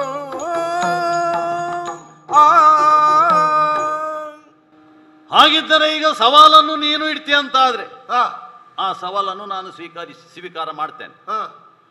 ನೀನೋ ನಾನು, ನೀನು ಸರಿಯೋ ನಾನು ಮಾಡಿದ್ದು ಸರಿಯೋ, ನೀನು ಬಲವಂತನೋ ನನ್ನ ಬಲ ಹೆಚ್ಚು, ಅದು ಪರೀಕ್ಷೆ ಆಗ್ಬೇಕು. ಹೇಗೆ? ಕಾರ್ಯದ ಮೂಲಕ. ನಾನು ಈಗಾಗಲೇ ಹೇಳಿ ಆಗಿದೆ, ಬಾಣಮುಖದಲ್ಲಿ ಸೇತುವನ್ನು ನಾನು ಬಲಿತೇನೆ, ಸ್ವರ್ಗಲೋಕಕ್ಕೆ ಮಾಡಿದ್ದೇನೆ. ಈಗ ಪ್ರತ್ಯಕ್ಷವಾಗಿ ನೋಡ್ಲಿಕ್ಕಲ್ಲ, ಅದು ಉಪಯೋಗಕ್ಕೆ ಬರುವಂಥದ್ದೇ. ಮುರಿಯುವಂಥದ್ದು ಸೇತುವೆ ಅಲ್ಲ, ಅಥವಾ ತೇಲುವಂತಹ ಸೇತುವೆ ಅಲ್ಲ. ಒಂದು ದೃಢತರವಾದಂತಹ ಸೇತುವೆಯನ್ನು ನಿರ್ಮಾಣ ನಾನು ಮಾಡ್ತೇನೆ. ಒಂದು ವೇಳೆ ನೀನು ಅದನ್ನು ಮುರಿದ್ರೆ ಅಲ್ವಾ, ನೀನು ಮುರಿದ್ರೆ ಪರೀಕ್ಷೆ ಮುಗಿಯಿತಲ್ಲ, ಏನು ಮಾಡ್ತೇನೆ ಗೊತ್ತುಂಟ? ನಾನು ಏನು ಮಾಡ್ತೇನೆ? 3 ಬಾರಿ ಸೇತುವೆಯನ್ನು ಕಟ್ತೇನೆ ನಾನು, ಒಂದಲ್ಲ. ಅದೇನು ಸೇತುವ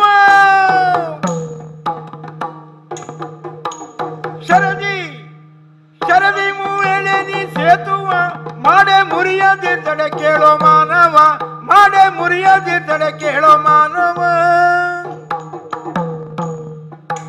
ನೆನೆ ನೀನು ಬೇಳಿದಂತೀಯನೆಂದು ಬೇಳ್ದನು ಪರಾಕ್ರಮಿ ವಾಯು ಸುತನಂದು.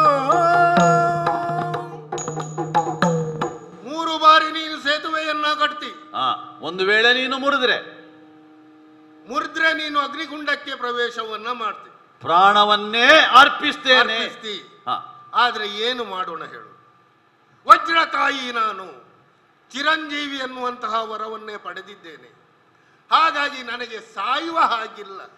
ಆದರೆ ಸಾವಿಗೆ ಸಮಾನವಾದಂತಹ ಒಂದು ಪ್ರತಿಜ್ಞೆಯನ್ನು ನಾನೂ ಕೂಡ ನನ್ನ ಎದುರಿನಲ್ಲಿ ಮಾಡ್ತೇನೆ. ಏನು?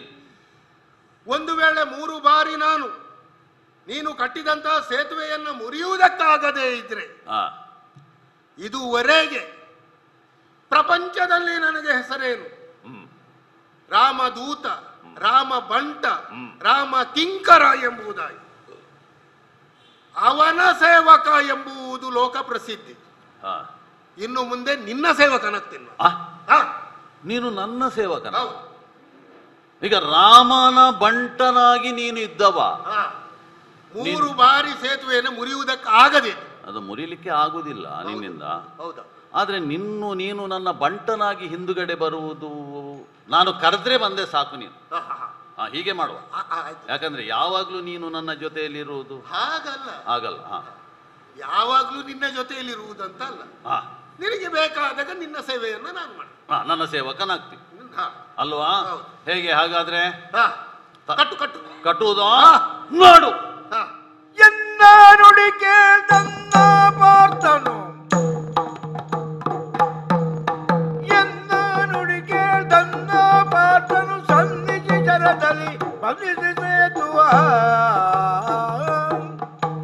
ಸನ್ನಿಧಿ ಜರದಲ್ಲಿ ಬಂಧಿಸಿ ಸೇತುವ.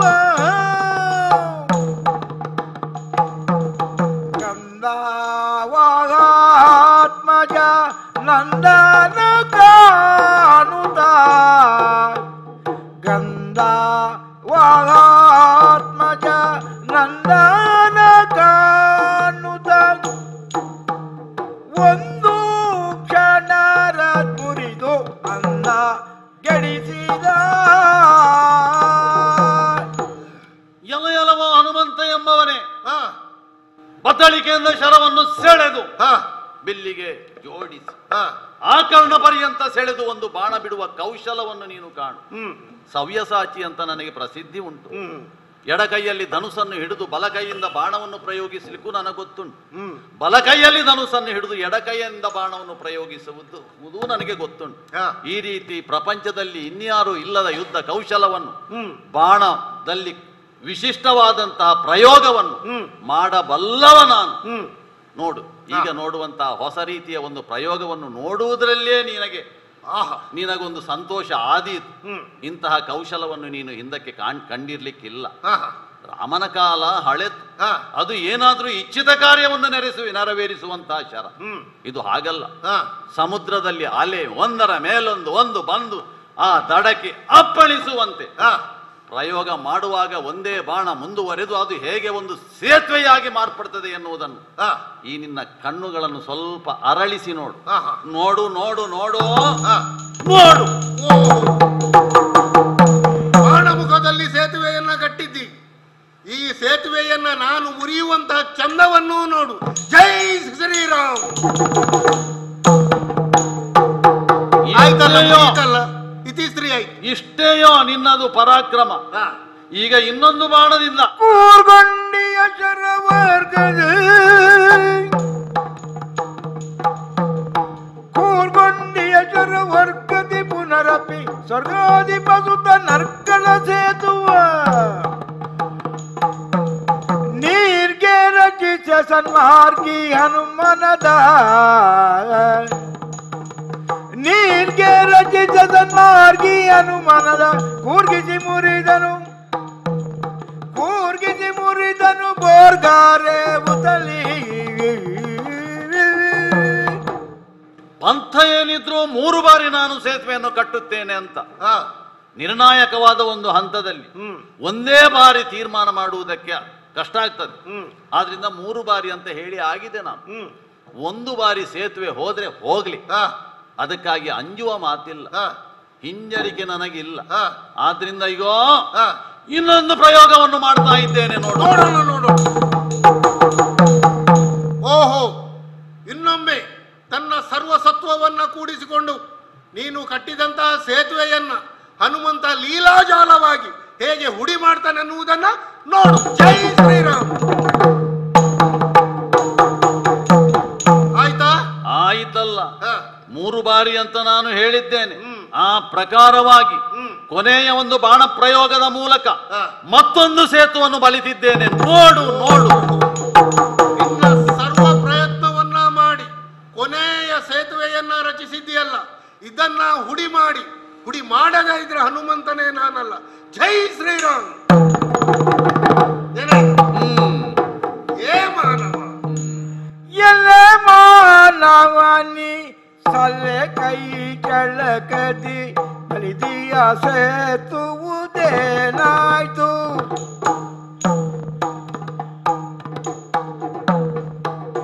ಎಲ್ಲ ಮಾನವನಿ ಸಲ್ಲೆ ಕೈ ಕೆಳಕದಿ ಬಲಿದಿಯ ಸೇತುವುದೇನಾಯ್ತು? ಬಲಿದಿಯ ಸೇತುವುದೇನಾಯ್ತು?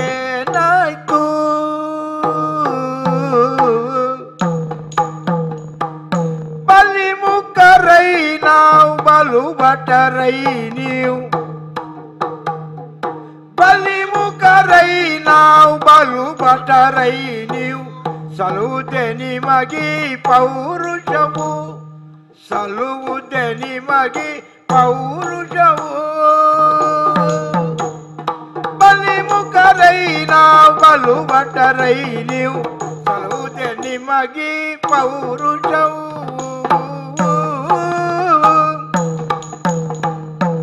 ಎಲೆ ಮಾನವ, ಇದುವರೆಗೆ ನೀನು ಹೇಳಿದಂತಹ ವೀರೋಚಿತವಾದಂತಹ ನುಡಿಗಳು, ಅಬ್ಬಾ ಎಂತಹ ಪರಾಕ್ರಮಿ ನೀನು ಎಂಬುದಾಗಿ ಆಲೋಚನೆಯನ್ನ ಮಾಡಬೇಕಿತ್ತು. ನಾವು ಕಟ್ಟಿದ ಸೇತುವೆ ಏನೂ ಅಲ್ಲ, ನಾನು ಬಲಿಯುತ್ತೇನೆ ಸೇತುವೆಯನ್ನ. ಆವಾಗಲೇ ಹೇಳಿದ್ದೇನೆ ನಾನು, ಪ್ರದರ್ಶನಕ್ಕೆ ಆದೀತು ಅದು ಎಂಬುದಾಗಿ. ಆದ್ರೂ ನೀನು ಕೇಳಲಿಲ್ಲ. ಸವ್ಯಸಾಚಿ ಪ್ರಭೇದ ಇಲ್ಲದೆ 2 ಕೈಗಳಿಂದಲೂ ಬಾಣ ಪ್ರಯೋಗವನ್ನ ಮಾಡಿ ಸೇತುವೆಯನ್ನ ನಿರ್ಮಾಣ ಮಾಡಿದೆ. ಆ ಸೇತುವೆಯ ಅವಸ್ಥೆ ಏನಾಯ್ತು ನೋಡು. ಅವಶೇಷವೂ ಉಳಿಲಿಲ್ಲ ಅಲ್ಲಿ. ಆ ರೀತಿ ಮಾಡಿಬಿಟ್ಟಿದ್ದೇನೆ ನಾನು. ಬಲಿಮುಖರು ನಾವು, ಮರದಿಂದ ಮರಕ್ಕೆ ಲಂಘಿಸುವ ಹಾರುವಂತಹ ಕಪಿಗಳು, ಯಾವ ಪ್ರಯೋಜನಕ್ಕೂ ಇಲ್ಲದವರು ನೀವು. ರಾಮ ಒಂದು ಕೆಲಸವನ್ನ ಕೊಟ್ಟ ನಿಮ್ಗೆ ಎಂಬುದಾಗಿ ಹೇಳಿದೆ. ಹೌದಪ್ಪ, ನಾವು ಮರದಿಂದ ಮರಕ್ಕೆ ಲಂಘಿಸಿ ಹಣ್ಣನ್ನ ತಿಂದು ಜೀವನವನ್ನ ಮಾಡುವವರು ಹೌದು. ಆದ್ರೆ ನೀವು ಹಾಗಲ್ಲಲ್ಲ, ಬುದ್ಧಿಜೀವಿ ಮಾನವರು, ಬಲು ಭಟರು, ನಮಗಿಂತ ಮೇಲೆ ಬೇರೆ ಯಾರೂ ಇಲ್ಲ ಅನ್ನುವಂತಹ ಅಹಂಕಾರದಿಂದ ಮೆರೆಯುವವರು. ಅಂತಹ ಮಾನವನಾದಂತಹ ನಿನ್ನ ಪರಿಸ್ಥಿತಿ ಏನಾಯಿತು?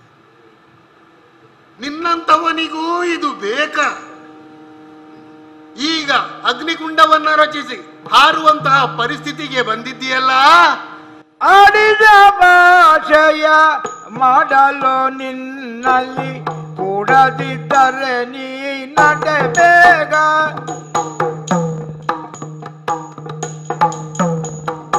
ಆಡಿದ ಭಾಷೆಯ ಮಾಡಲು ನಿನ್ನಲ್ಲಿ ಕೂಡದಿದ್ದರೆ ನೀ ನಡೆ ಬೇಗ, ಕೂಡದಿದ್ದರೆ ನೀ ನಡೆ ಬೇಗ.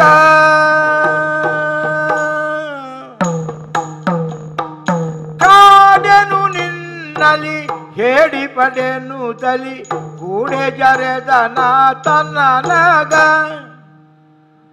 ಕಾಡೆನು ನಿನ್ನನು ಹೇಳಿ ಪಡೆನು ತಲಿ ಕೂಡೆ ಜರೆದನ ತನ್ನ ನಗ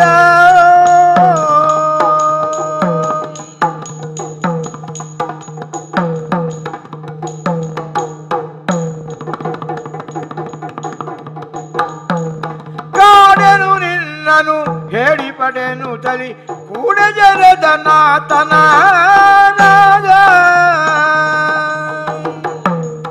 ಅಯ್ಯ ಮಾನವ, ಒಂದು ವೇಳೆ ಸೋತ್ರೆ ನಿನ್ನ ಸೇವಕನಾಗ್ತೇನೆ ಅಂದಾಗ ನನ್ನ ಬೆನ್ನ ಹಿಂದೆ ಬರುವುದು ಬೇಡ ನೀನು ಎಂಬುದಾಗಿ ಹೇಳಿದೆ. ಯಾಕಂದ್ರೆ ಮಂಗ ನಿನ್ನ ಬೆನ್ನ ಹಿಂದೆ ಬರುವುದು ಬೇಡ ಅನ್ನುವಂಥ ಅರ್ಥ ಅಂತ ಗೊತ್ತಾಯ್ತು ನನಗೆ. ಅದು ಈಗ ನೀನು ಸೋತಿದ್ದಿ, ಈ ಮಂಗನ ಬೆನ್ನ ಹಿಂದೆ ಬರುವಂತಹ ಒಂದು ದುಸ್ಥಿತಿ ನಿನ್ನ ಪಾಲಿಗೆ ಬಂತಲ್ಲ. ಮಾತನ್ನ ಆಡಿದಿ. ಕ್ಷತ್ರಿಯರಾದವರು ಪ್ರಮಾದದಿಂದ ಒಂದು ಮಾತಾಡಿದ್ರೂ ಕೂಡ ಈಡೇರಿಸಬೇಕು ಅನ್ನುವಂಥದ್ದು ಉಂಟು, ಲೋಕದ ರೂಢಿ ಅದು. ಆದರೆ ಇಲ್ಲಿ ನಾನು ಮತ್ತು ನೀನು ಇಬ್ಬರೇ ಇರುವುದರಿಂದ ಎಳೆಯ ಪ್ರಾಯದ ನೀನು ನನ್ನ ಕಣ್ಣ ಮುಂಭಾಗದಲ್ಲೇ ಅಗ್ನಿಯಲ್ಲಿ ಬಿದ್ದು ಸಾಯುವುದು, ಅದು ನನಗೂ ನೋಡುವುದಕ್ಕೆ ಮನಸ್ಸಿಲ್ಲ. ಆಡಿದಂತಹ ಭಾಷೆ ಅದು, ಈಡೇರಿಸಲೇಬೇಕು ನೀನು. ಒಂದು ವೇಳೆ ಸಾಯುವುದಕ್ಕೆ ಹಿಂಜರಿಯುವುದಿದ್ರೆ ಅದು ಹೇಡಿಗಳ ಲಕ್ಷಣವೇ ಆಗ್ತದೆ. ಹಾಗಿದ್ರೂ ನನ್ನ ಹೆಸರನ್ನು ಹೇಳಿಕೊಂಡು ಬದುಕಿಕೊಂಡು ಇರು, ನೀನು ಹೋಗ್ಬೋದು ನೀನು. ಅಕ್ಕಟ ಅಕ್ಕಟ ತೈ ಪತಿನರಿ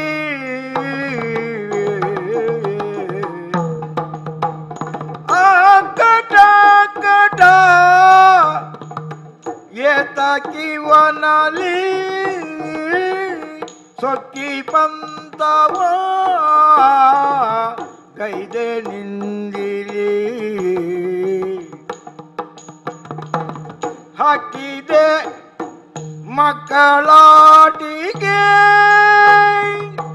ಮುಂದುವರಿದುದೇ ಹಾಕಿದೇರನ ದಯವು ಮಾಡುವುದೇ ಹಾಕಿದೇರನ ದಯವು ಮಾಡುವುದೇ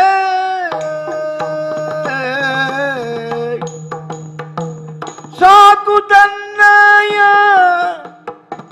ಬಾಳ್ವೆಗೆ ಪರಿ ಸಾಕು ತನ್ನಯ ಬಾಳ್ವೆಗೆ ಪರಿ ಕೂಡೈಕ ಕಪಿಯೋಳು ಸೋತು ಮೈಸಿರಿ ನೂಕಿ ಕಳವೆನು ನೂಕಿ ಕಳವೆನು ಅಗ್ನಿಯಲ್ಲಿ ತಾನು ಲೋಕ ನೋಡಲಿ ಎನ್ನುತ್ತ ನಿಂದನೋ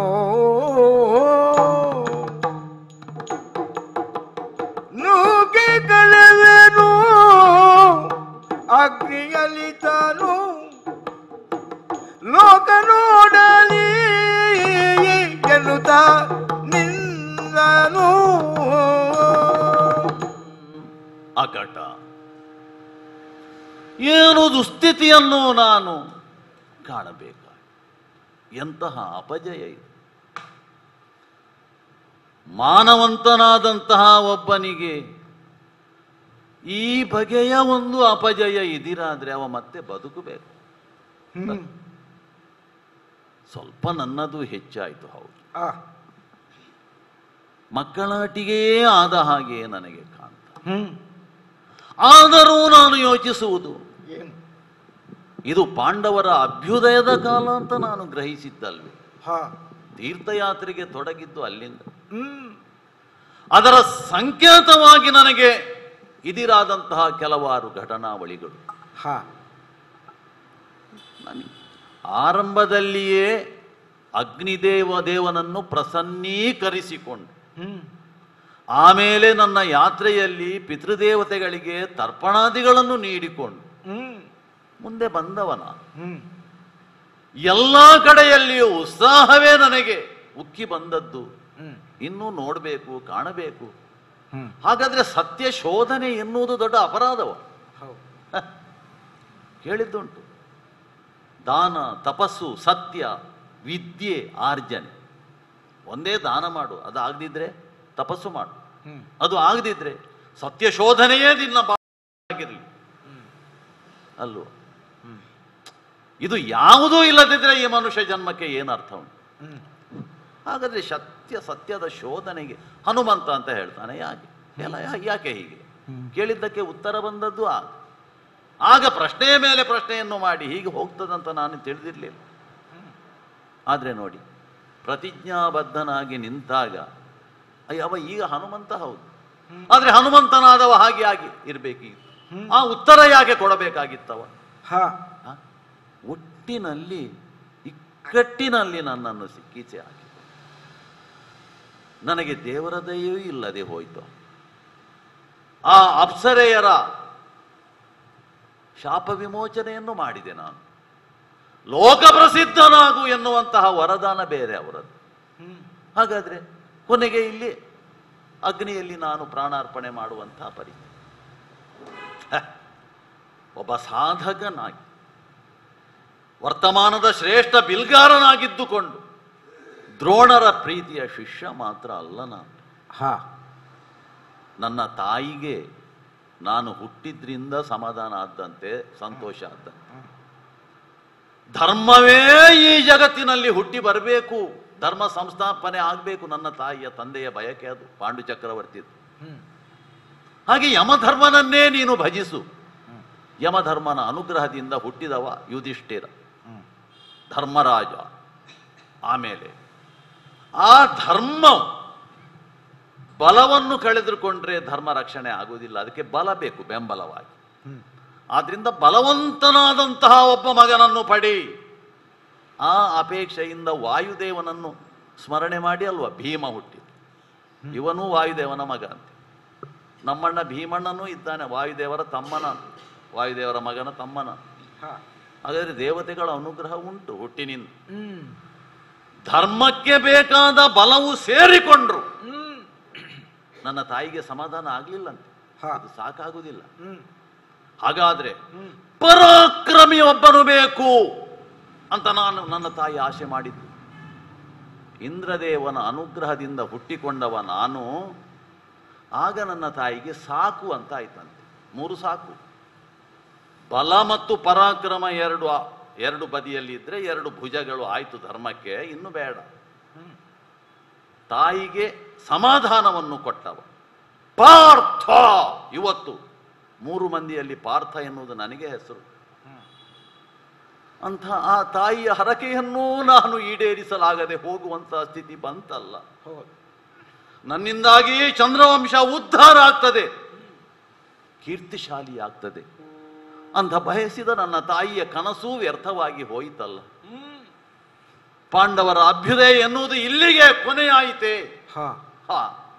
ಶ್ರೀಕೃಷ್ಣ, ಪಾಂಡವರ ರಕ್ಷಣೆ ಮಾಡ್ತೇನೆ ಅಂತ ನೀನು ನಮ್ಮ ಜೊತೆಯಲ್ಲಿ ಆ ದ್ರೌಪದಿ ಸ್ವಯಂವರದಲ್ಲಿ ನಮ್ಮ ಜೊತೆ ಸೇರಿಕೊಂಡೆ.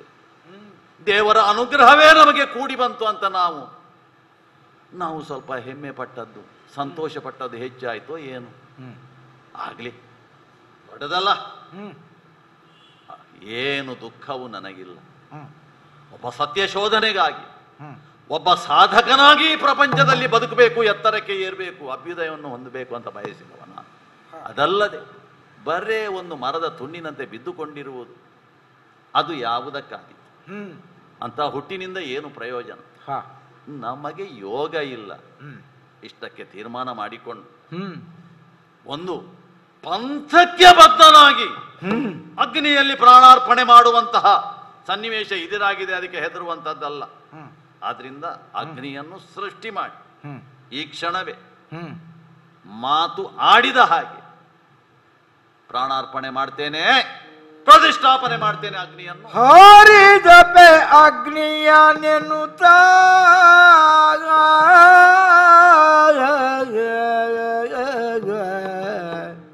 ಹರಿ ಹಾರಿದಪೆ ಅಗ್ನಿಯನೆನುತ ಮನವಾರ ನಿಂದಿರೆ ವೃದ್ಧ ವಿಪ್ರಾಕಾರದಲ್ಲಿ ಹರಿ ಬಂದು ನುಡಿದ.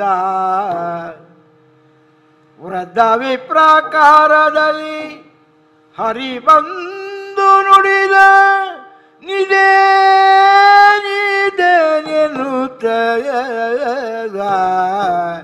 ಹಾ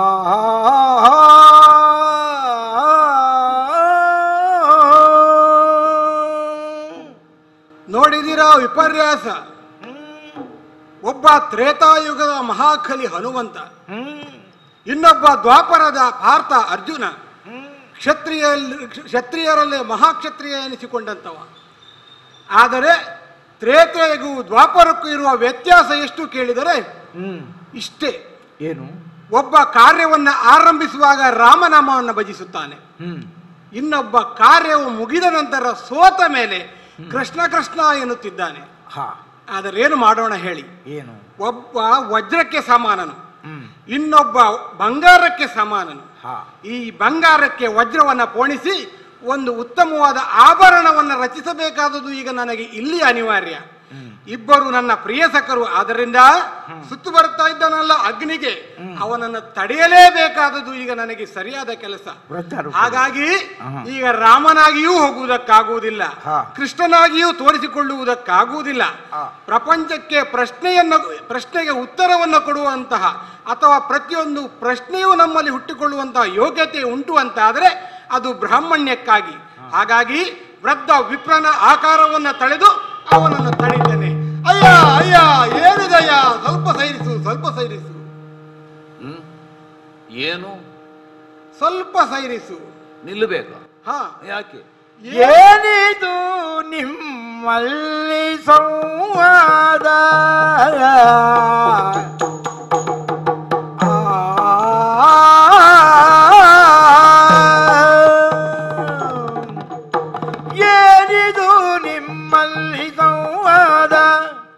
ಸಾಕಯ್ಯ ತಡಿಯಿರಿ, ನಾನು ಕೇಳಿಕೊಂಡ ಬೇನಾದ.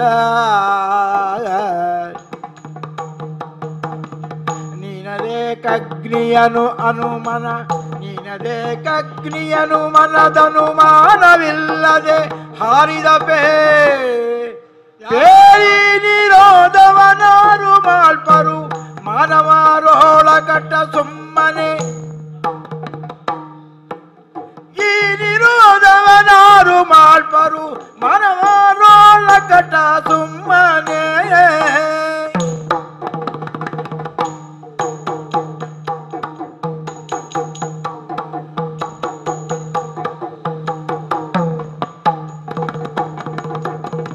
ಏನಿದು ನಿಮ್ಮಲ್ಲಿ ಸಂವಾದ?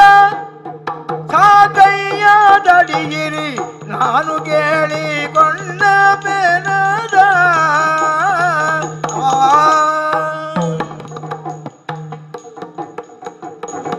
ಅಯ್ಯ ವೀರನೇ, ನಿನ್ನನ್ನು ಹೀಗೆ ಕರೆಯುವುದು ಸಹಜವಾದಂತಹ ಸ್ಥಿತಿಯೇ ಹೌದು. ಯಾಕೆ? ನಿನ್ನನ್ನು ನೋಡಿದ ಕ್ಷಣದಲ್ಲಿ ಆಕರ್ಷಕವಾದಂತಹ ನಿನ್ನ ಸ್ಥಿತಿ ಅಷ್ಟು ಮಾತ್ರವಲ್ಲ, ನಿನ್ನನ್ನು ನೋಡಿದಾಗಲೇ ಗೊತ್ತಾಗ್ತದೆ ನೀನೊಬ್ಬ ಪೌರುಷವುಳ್ಳವನು, ಪುರುಷನೇ ಹೌದು. ಅಂತಹ ಪುರುಷನಾದಂತಹ ನೀನು ಈ ಪ್ರಾಯದಲ್ಲಿ ಪುಣ್ಯಕ್ಷೇತ್ರವೆನಿಸಿಕೊಂಡಂತಹ ಈ ರಾಮೇಶ್ವರ ಎಂಬ ಕ್ಷೇತ್ರದಲ್ಲಿ ಸಕಲರು ಪುಣ್ಯವನ್ನು ಸಂಪಾದಿಸುವುದಕ್ಕಾಗಿಯೂ ಅಥವಾ ತಮ್ಮ ಮನಸ್ಸಿಗೆ ಉಂಟಾದಂತಹ ಬೇಗುದಿಯನ್ನು ಕಳೆದುಕೊಳ್ಳುವುದಕ್ಕಾಗಿಯೂ ಬಂದು ತೀರ್ಥ ಸ್ನಾನವನ್ನ ಮಾಡಿ ಪುಣ್ಯಕ್ಷೇತ್ರದ ಪುಣ್ಯ ದೇವರನ್ನ ದರ್ಶನ ಮಾಡಿ ಮನಸ್ಸಿನಲ್ಲಿರುವಂತಹ ಕಲ್ಮಶವನ್ನು ದೋಷವನ್ನು ನಾಶ ಮಾಡಿಕೊಂಡು ತೃಪ್ತಿಕರವಾದಂತಹ ಈ ಜೀವನವನ್ನು ಕಳೆಯುವುದಕ್ಕಾಗಿ ಇಲ್ಲಿಗೆ ಬಂದು ಹೋಗುವವರು ಅನೇಕರು ಇದ್ದಾರೆ. ಅಂತಹ ಪುಣ್ಯಕ್ಷೇತ್ರದಲ್ಲಿ ಈ ಕಡಲ ತೀರದಲ್ಲಿ ವಿಶೇಷವಾದ ಅಪೂರ್ವವಾದ ಅಗ್ನಿಯನ್ನು ರಚಿಸಿಕೊಂಡಿದ್ದಿ. ಈ ಅಗ್ನಿಯನ್ನ ನೋಡಿದಾಗಲೇ ನಮಗೆ ಗೊತ್ತಾಗ್ತದೆ. ಯಾಕೆ? ಈ ಅಗ್ನಿಯಲ್ಲಿ ಮಾಡಬೇಕಾದಂತಹ ಯಾವುದೇ ಕಾರ್ಯಕ್ರಮಗಳಿರಲಿ ಅದೆಲ್ಲವೂ ಬ್ರಾಹ್ಮಣರಾದ ನಮಗೆ ಸ್ಪಷ್ಟವಾಗಿ ಗೊತ್ತಿರುತ್ತದೆ. ಅಗ್ನಿಗೆ ನೀನು ಸುತ್ತುವರಿಯುವುದನ್ನು ದೂರದಿಂದಲೇ ನಾನು ಕಂಡವ. ಆದರೆ ಅಗ್ನಿಗೆ ಸುತ್ತುವರಿಯಬೇಕಾದರೆ ಆ ಕರ್ಮವನ್ನ ಮಾಡುವುದಕ್ಕೆ ನಮ್ಮವರು ಯಾರಾದರೂ ನಿನ್ನ ಜೊತೆಗೆ ಇದ್ದರು ಅಂತ ಆದರೆ ಹಾ. ನಿನ್ನನ್ನು ನಾನು ತಡೆಯುವುದಕ್ಕೆ ಇಲ್ಲವಿತ್ತು. ಆಹಾ. ಯಾಕೆ? ಅದಕ್ಕೇನೋ ಒಂದು ಕ್ರಮಬದ್ಧವಾದಂಥ ಯಾವುದೋ ಶಾಸ್ತ್ರವನ್ನು ಮಾಡುತ್ತಿದ್ದಾರೆ ಎಂಬುದಾಗಿ ನಾನು ತಿಳಿಯಬಹುದಾಗಿತ್ತು. ಆಹಾ. ಆದರೆ ಹಾ. ನಿನ್ನ ಮುಖದಲ್ಲಿ ಯಾವುದೇ ರೀತಿಯ ಅನುಮಾನವಿಲ್ಲ. ಹಾ. ನನಗೆ ಮಾತ್ರ ನಿನ್ನ ರೀತಿಯನ್ನು ನೋಡಿದಾಗ ಅನುಮಾನ ಹುಟ್ಟಿಕೊಂಡಿದೆ. ಹಾ. ಯಾಕೆ ಈ ಅಗ್ನಿಗೆ ನೀನು ಸುತ್ತು ಬರುತ್ತಾ ಇದ್ದಿ? ಹಾ. ಈ ಅಗ್ನಿಗೆ ಸುತ್ತಿ ಬರುವುದಕ್ಕೆ ಏನು ಕಾರಣ? ಹಾ. ನೀನು ಹೀಗೆ ಅಗ್ನಿಗೆ ಸುತ್ತು ಬರುತ್ತಿರುವಾಗ ಹಾ. ಇಲ್ಲಿ ಯಾರೂ ಇಲ್ಲವೋ ಎಂದು ನಾನು ಗಮನಿಸಿದರೆ ಹಾ. ದೂರದಲ್ಲಿ ಒಬ್ಬ ನಿಂತಿದ್ದಾನೆ. ಹಾ. ನಿಂತವನು ನೋಡುವಾಗಲೇ ಗೊತ್ತಾಗ್ತದೆ ಅವನು ವಾ ನರ ಎಂಬುದಾಗಿ. ಹಾ. ಹಾಗಿದ್ದರೆ ಅವನಿಗೂ ನಿನಗೂ ಏನಾದರೂ ಚರ್ಚೆ ಆಗಿತ್ತೆ ಅಥವಾ ವಾದವಾಗಿ ಸಂವಾದವು ಒಡೆದು ವಾದವಾಗಿ ವಿವಾದಕ್ಕೊಳಗಾಗಿ ಆ ವಿವಾದದಿಂದ ನೀನು ಈ ಸ್ಥಿತಿಗೆ ಬಂದದ್ದು ಇದ್ಯಾವುದು ನನಗೆ ಪರಿಪೂರ್ಣವಾಗಿ ಗೊತ್ತಿಲ್ಲ. ಹಾಗಾಗಿ ಯಾಕೆ ಈ ರೀತಿ ನಡವಳಿಕೆ ಎಲ್ಲವನ್ನು ಹೇಳಬೇಕು, ಇದನ್ನು ಕೇಳುವ ಅರ್ಹತೆ ನನಗುಂಟು. ನಾನು ಈ ಪ್ರಪಂಚವನ್ನು ಸುತ್ತುತ್ತಾ ಪುಣ್ಯಕ್ಷೇತ್ರಗಳನ್ನು ಸಂದರ್ಶಿಸುತ್ತಾ ಇರುವಂತಹ ಒಬ್ಬ ವಿಪ್ರೋತ್ತಮನಿದ್ದೇನೆ. ಹಾಗಾಗಿ ನಿನ್ನ ಮನದ ಬೇಗುದಿಗಳನ್ನು ನನ್ನಲ್ಲಿ ಹೇಳಿಕೊಳ್ಳಬಹುದು. ಏನಯ್ಯ ಇದು? ಏನು ನೀವು ಒಬ್ಬರೇ ಇರುದಲ್ವಾ? ಹಾ. ಎಂದು ಕಪಟ ವಿಪ್ರನುಡಿಯಲು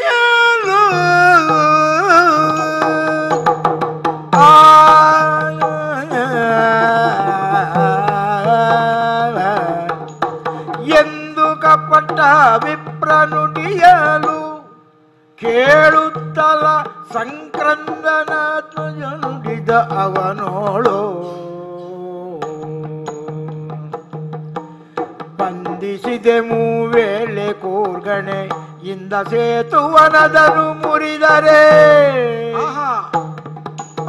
ಕುಂದದ ನೀಯ ಬೊಕ್ಕ ಬೆನುತ ಎಂದನೀ ಕಪಿವರನ ಕೈಯಲ್ಲಿ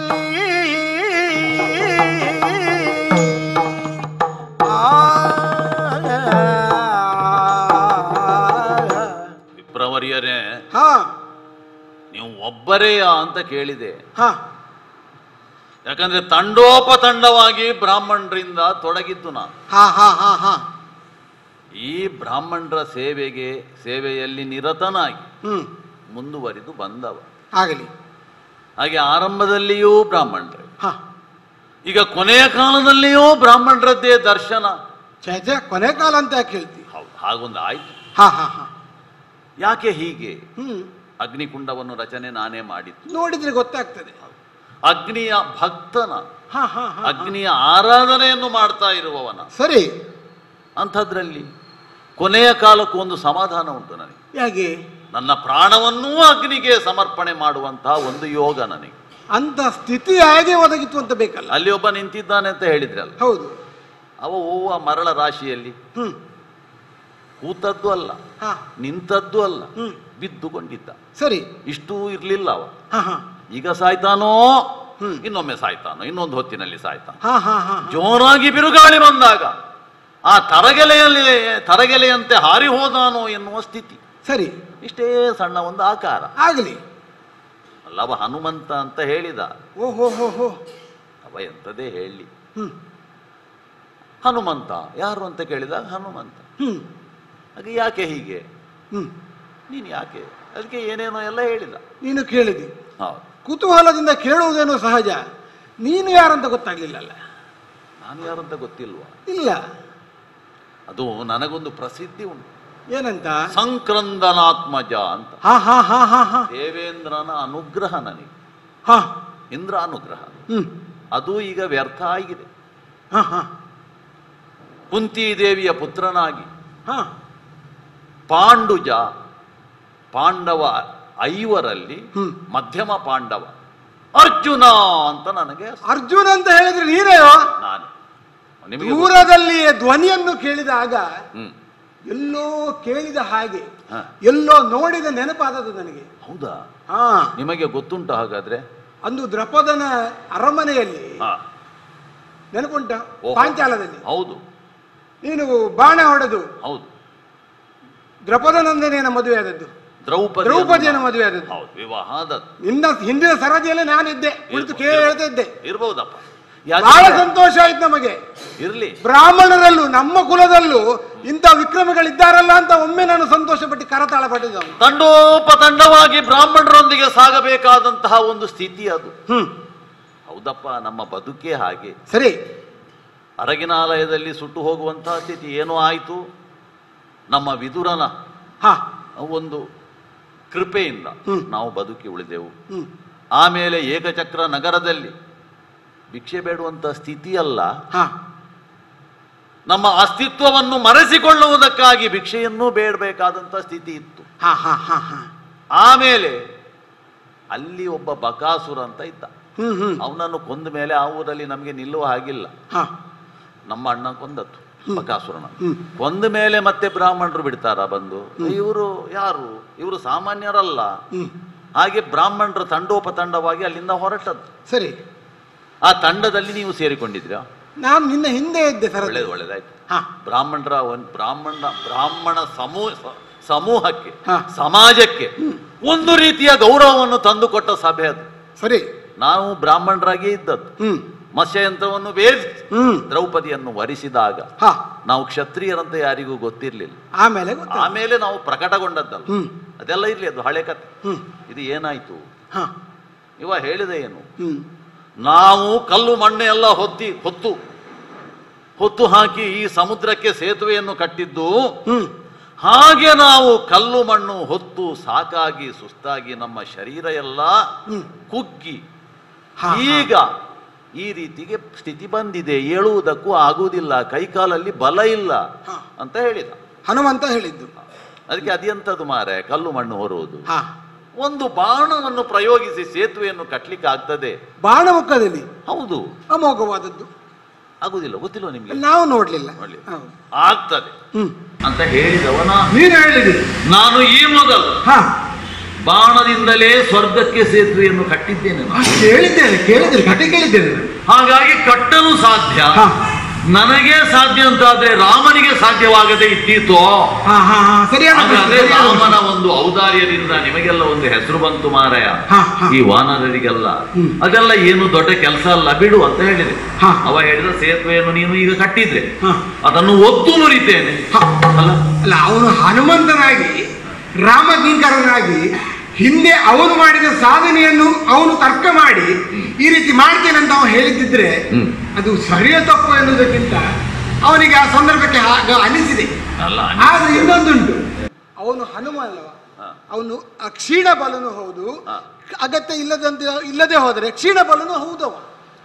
ಅಲ್ಲ, ಅವನಿಗೆ ಹೇಳಬಹುದಲ್ಲ, ಈಗ ನಾನು ಈ ರೂಪದಲ್ಲಿ ಇದ್ದೇನೆ, ನನಗೆ ಸೂಕ್ಷ್ಮ ರೂಪ ಉಂಟು, ಸ್ಥೂಲ ರೂಪ ಉಂಟು, ಬೇರೆ ಹೇಳ್ಬೋದಿತ್ತಲ್ಲ. ಸರಿ ಸರಿ, ಅದಾದ್ರೆ ಒಪ್ಪುವಂತ. ಮುಂದೇನಾಯ್ತು?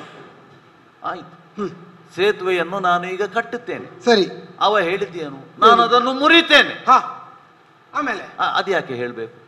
ಏನು ಅವನಿಗೆ ಮುರಿತೇನೆ? ಸೇತುವೆಯನ್ನು ಕಟ್ಟುವುದು ಅದು ದೊಡ್ಡ ಕೆಲಸ. ಸೇತುವೆಯನ್ನು ಕಟ್ಟುವುದು ದೊಡ್ಡ ಕೆಲಸ ಅಲ್ವಾ? ವಿಷಯ ಹೌದು. ಕಟ್ಟುವುದು ಕೆಲಸವ, ಮುರಿಯುವುದು ಕೆಲಸವ? ಅಲ್ಲ, ಮುರಿಯುವುದು ಒಂದು ಪ್ರಕಾರದಲ್ಲಿ ಒಳ್ಳೆಯದಲ್ಲ. ಆದರೆ ರಾಮ ಸೇತುವೆಗೆ ಸಮಾನನಾಗಿ ಕಟ್ಟುತ್ತಿ ಎಂದ ಭಾವನೆಗೊಳಗಾದ ಆತನಿಗೆ ಆ ರೀತಿಯ ಮಾತು ಬಂದಿರಬೇಕು. ಅದೇ ಮುರಿಯುವುದು ಯಾಕೆ?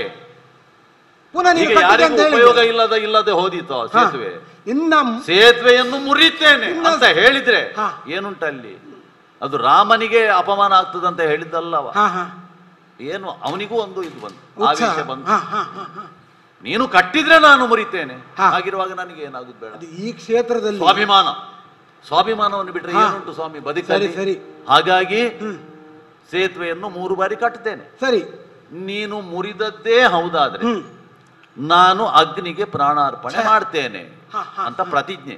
ಆ ಪ್ರಕಾರವಾಗಿ 3 ಬಾರಿ ಕಟ್ಟಿದ್ದೇನೆ, 3 ಬಾರಿ ಅವ ಮುರಿದಿದ್ದಾನೆ. ಈಗ ಗೊತ್ತಾಯ್ತಲ್ಲ. ಆದ್ರಿಂದ ಅಗ್ನಿಗೆ ಪ್ರಾಣಾರ್ಪಣೆ ಮಾಡ್ತಾ ಇದ್ದೇನೆ. ಕೊನೆಯ ಕಾಲದಲ್ಲಿ ಬ್ರಾಹ್ಮಣರು ನಿಮ್ಮ ದರ್ಶನ ಆಗಿದೆ, ಬ್ರಾಹ್ಮಣರಿಗಾಗಿ ನಾನು ತೊಡಗಿದ್ದು ಆಯ್ತು. ಬ್ರಾಹ್ಮಣರ ಸೇವೆ ಮಾಡಿದ್ರೆ ಉದ್ಧಾರ ಆಗ್ತಾರೆ ಅಂತ ಹೇಳ್ತಾರೆ, ನಾನು ಉದ್ಧಾರ ಆದ್ದು ಸಾಕು. ಅಯ್ಯ, ನಿಮ್ಮ ಈ ವ್ಯವಹಾರ ಬಹಳ ಚಂದವಾಯ್ತು, ಬಹಳ ಚಂದವಾಯ್ತು. ಬಾಣಮಯದಲ್ಲಿ ಮೂವೆ ಸೇತುವ ನೀನು ಬಲಿವಾಗ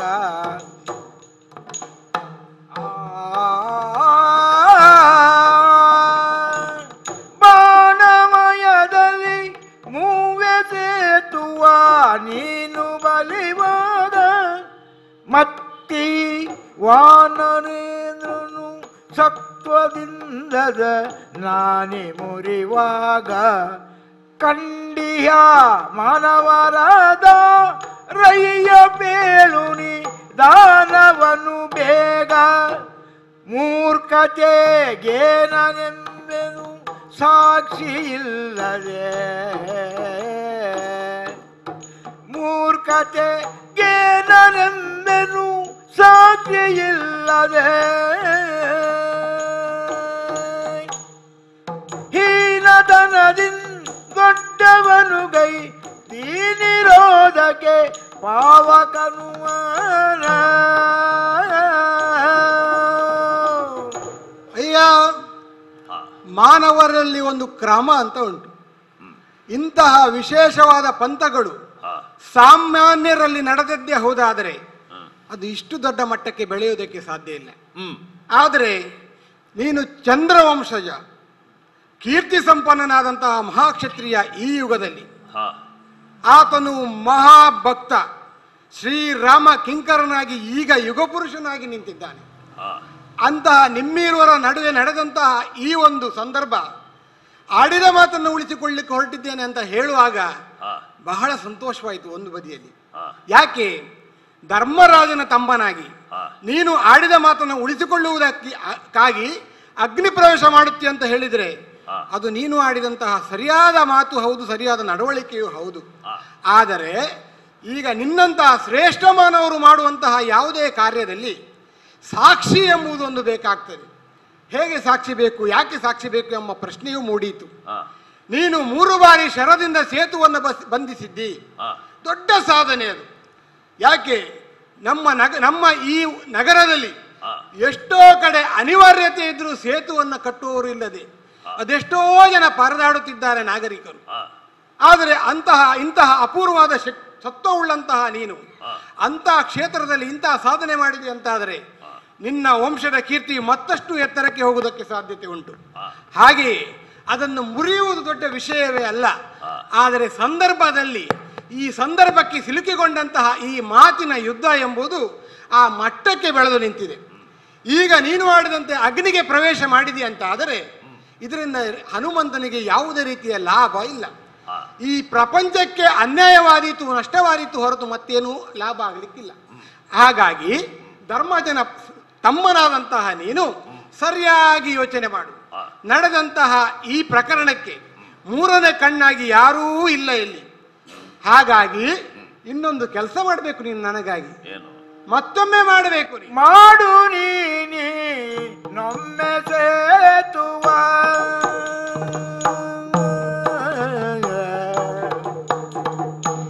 ಮಾಡು ನೀನಿ ನೊಮ್ಮೆ ಸೇತುವ ನೋಡಿದ ಪೆನಾನು ಶರದಲ್ಲಿ ಹೂಡು ಬೀಗದಿ ಸತ್ವವಿದ್ದರೆ ನೋಡಿ ಫಲವೇನು ಮತ್ತಿ ರೂಢಿಸಿದ ಕಪಿ ವೀರಚೂರ್ಣವ ಮಾಡಲದರನ್ನು ಬಳಿಕ ಅವನೋ ಆಡಿದಂದೋಳ ಕ್ರಿಯಲಿವೋ ಗಾಡಬಹುದೇ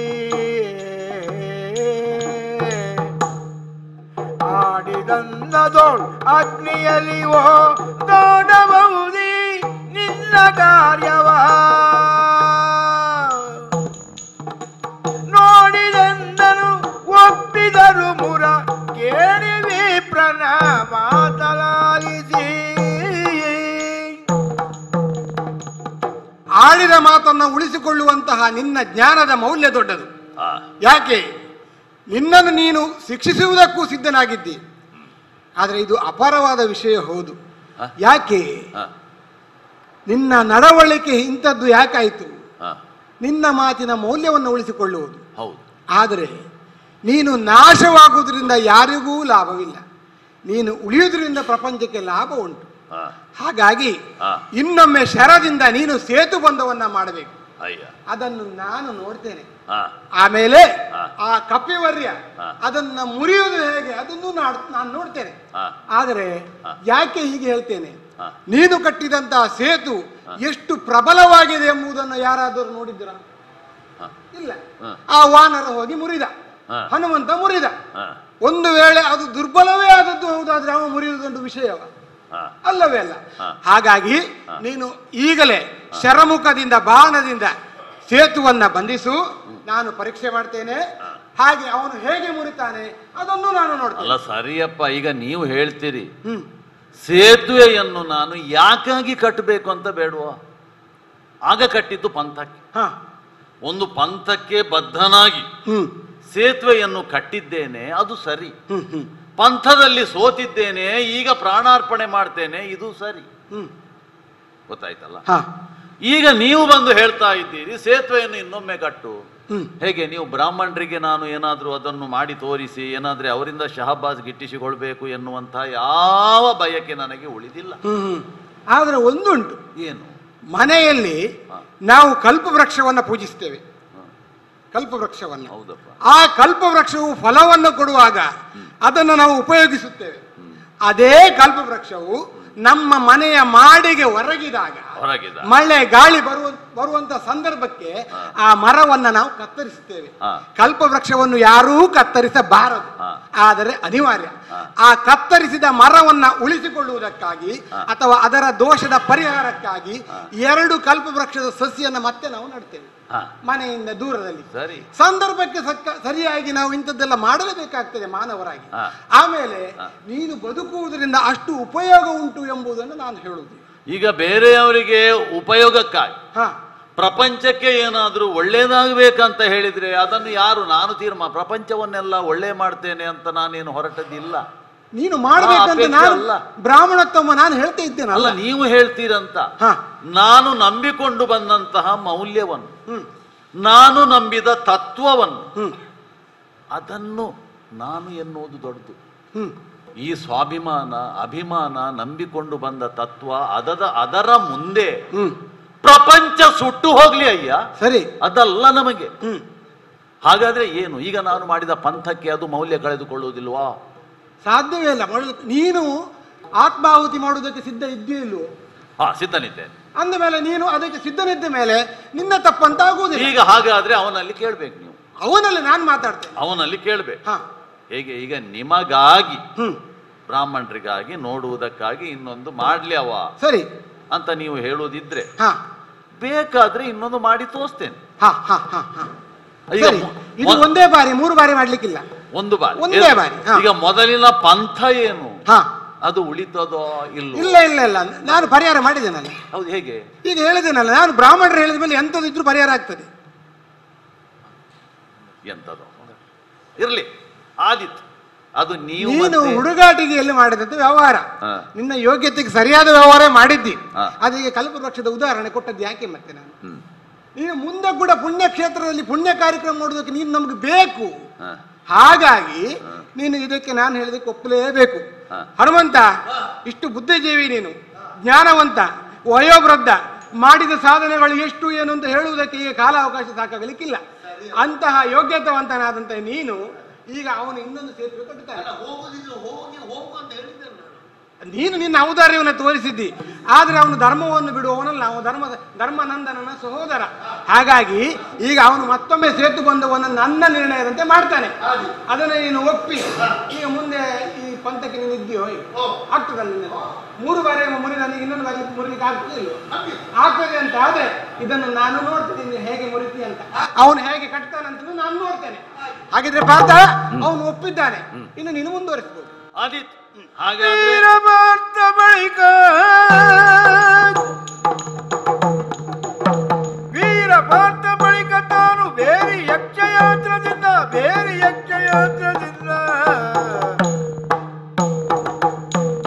ವಾರಿನಿಗೆ ಸೇತುವೆಗೆ ಮಾರ ಜನಕನು. ಸ್ವಾಮಿ ಮಹಾತ್ಮರೇ, ಪಾರ್ಥ, ಏನೋ ನಿಮ್ಮ ಅಪೇಕ್ಷೆಯ ಮೇರೆಗೆ ಆ ಹನುಮಂತನು ಒಪ್ಪಿದ ಕಾರಣದಿಂದ ಸರಿ ಅವ ಮುರಿತೇನೆ ಅಂತ ಹೇಳುವುದಿದ್ರೆ ಇನ್ನು ಎಷ್ಟು ಬಾರಿ ಬೇಕಾದ್ರೆ ನಾನು ಕಟ್ಟುತ್ತೇನೆ. ಆ ಯೋಗ್ಯತೆ ನಿನಗುಂಟು, ಆದ್ರೆ ಕಟ್ಟುವುದಕ್ಕೆ ಸಿದ್ಧನಾಗಿದ್ದೇನೆ. ಸರಿ, ಮುರಿತಾನಲ್ವ ನೀವು ನೋಡ್ಬೇಕಲ್ವಾ? ಹೌದೌದು, ಮೊದಲು ಕಟ್ಟುತ್ತೆ ಹೇಗೆ ಅದು ನೋಡ್ಬೇಕು ನನಗೆ. ಇವಳಿ ಬಾಣವನ್ನು ಸಂಧಾನ ಮಾಡಿದ್ದೇನೆ, ಅಕ್ಷಯಾಸ್ತ್ರವನ್ನೇ ಸಂಯೋಜಿಸಿದ್ದೇನೆ, ಪ್ರಯೋಗಿಸಿದ್ದೇನೆ. ನೋಡಿ ನೋಡಿ, ಆಶ್ಚರ್ಯ ಆಶ್ಚರ್ಯ, ಪರಮಾಶ್ಚರ್ಯ. ಹನುಮಂತ ದಯದಿ ಕೂರ್ಮನ ಕಾರವ ಪೂರಿ ದಯದಿ ಕೂರ್ಮ ಪೂರಿ ದಯದಿ ಕೂರ್ಮನ ಕಾರದಿಂದ ಬೆನ್ನೋ ಆಧಾರವಾಗಿ ಪೋತನದನು ದಾರಸತ್ವದಿ ಕೂರ್ಮನ ಆಕಾರದಿಂದ ಬೆನ್ನೋಳ ದಾರವಾಗಿ ಪೊತ್ತನದನು ದಾರ ಸತ್ವದಿ. ಹನುಮಂತ, ಸ್ವಲ್ಪ ನಿಲ್ಲಿಸು. ಆತನೇನು ಶರಮುಖದಿಂದ ಸೇತುವನ್ನ ಬಂಧಿಸಿದ್ದಾನೆ. ಹೌದು. ನೀನು ಅವಸರ ಮಾಡುದು ಯಾಕೆ? ಮುರಿಬೇಕಲ್ಲ. ಮುರಿಬೇಕಾದ್ರೆ ಅದು ಎಷ್ಟು ಪ್ರಬಲವಾಗಿದೆ ಎಂಬುದನ್ನು ನಾನು ನೋಡ್ಬೇಕೋ ಬೇಡ? ಈಗ ನಾನು ಸಾಕ್ಷಿ ರೂಪದಲ್ಲಿರುವಂತಹ ಒಬ್ಬ ವ್ಯಕ್ತಿ, ಶಕ್ತಿಯು ಹೌದು ಈಗ ನಿಮ್ಮ ಎದುರು. ಹಾಗಾಗಿ ಆತ ಹೇಗೆ ರಚಿಸಿದ್ದಾನೆ, ಎಷ್ಟು ಪ್ರಬಲವಾಗಿದೆ ಎಂಬುದನ್ನು ನೋಡುವುದಕ್ಕಾಗಿ ಒಮ್ಮೆ ಇಲ್ಲಿಂದ ನಾನು ಅಲ್ಲಿವರೆಗೆ ಹೋಗಿ ಬರಬೇಕು. ಯಾಕೆ? ಹಿಂದೆ ರಾಮ ಸೇತುವನ್ನ ನೀವು ಬಂಧಿಸಿದ ಕಾಲಕ್ಕೆ ಕೋಟಿ ಕೋಟಿ ಕಪಿಗಳು, ಒಬ್ಬೊಬ್ಬರು ಎಷ್ಟೆಷ್ಟು ತೂಕ ಇದ್ದೀರಿ ಅಂತ ನಿಮಗೆ ಗೊತ್ತುಂಟಲ್ಲ, ಅಷ್ಟು ತೂಕದವರು ನೀವು ಆ ಕಡೆ ಈ ಕಡೆ ಓಡಾಡಿದವರು. ಅಂತಹ ಈ ಪಾರ್ಥ ಮಾಡಿದಂತಹ ಸೇತುವನ್ನ ಎಷ್ಟು ಪ್ರಬಲವಾಗಿದೆ ಎಂಬುದನ್ನು ನಾನು ನೋಡುವುದಕ್ಕಾಗಿ ಒಮ್ಮೆ ಆ ಕಡೆಯಿಂದ ಈ ಕಡೆ ಹೋಗಿ ಬರ್ತೇನೆ. ಅಲ್ಲ, ಸೇತುವೆ ಮೇಲ್ಗಡೆಯಿಂದಲೇ ಹೋಗ್ತೀರಾ ಅಥವಾ ಅಡಿಯಿಂದ ಹೋಗುದಾ? ಅಡಿಯಿಂದ ಹೋಗೋ ಜಾತಿ ನಾವಲ್ಲ. ನೀನು ಹನುಮಂತನ ಹಾಗೆ ಮಾತಾಡ್ತೀನಿ. ಹಾಗಲ್ಲ, ಈ ಸಂದರ್ಭಕ್ಕೆ ಬೇಕಾ? ಕೇಳಿತ್ತು ನಾನು. ನೀ ಬ್ರಾಹ್ಮಣರ ಹತ್ರ ಹೀಗೆ ಮಾತಾಡುದು? ಹಾಗಲ್ಲ, ಕೇಳಿತ್ತು. ಅಯ್ಯ, ಈಗ ನಾನು ಹೋಗಿ ಬರ್ತೇನೆ, ಹೋಗಿ ಒಂದು ನಾನು ಸನ್ನೆ ಮಾಡ್ತೇನೆ, ಆಗ ನೀನು ನಿನ್ನ ಪ್ರಯತ್ನವನ್ನು ಮಾಡ್ಬೋದು. ಸ್ವಾಮಿ, ಏನು ಮಾಡೋಣ ಹೇಳಿ? ಸರಿ, ಒಮ್ಮೆ ಹೋಗಿ ಬರ್ತೇನೆ. ಹನುಮಂತ, ಮುರಿಯುವುದಲ್ಲ ನೋಡಿ. ಜೈ ಶ್ರೀರಾಮ್. ಏನಾಯಿತು ಇದು? ಜೈ ಶ್ರೀರಾಮ್. ಅಲ್ಲಾಡುವುದೇ ಇಲ್ಲ ಸೇತುವೆ. ನನ್ನ ಸರ್ವ ಪ್ರಯತ್ನವನ್ನ ಕ್ರೋಢೀಕರಿಸಿ, ಯಾವ ಪ್ರಯತ್ನದಿಂದಲೂ ನನ್ನ ಎಲ್ಲಾ ಶಕ್ತಿಯನ್ನು ಉಪಯೋಗಿಸಿಯೂ ಮುರಿಯುವುದಕ್ಕೆ ಪ್ರಯತ್ನಿಸಿದ್ರು ಸೇತುವೆ ಮುರಿಯುವುದಿಲ್ಲ. ಹಾಗಿದ್ರೆ ಹೀಗೆ ಯಾಕಾಯಿತು? ರಾಮ ಭಕ್ತನೆಂಬ ಬಿರುದು ಪೋಯ್ತ ಕಟ.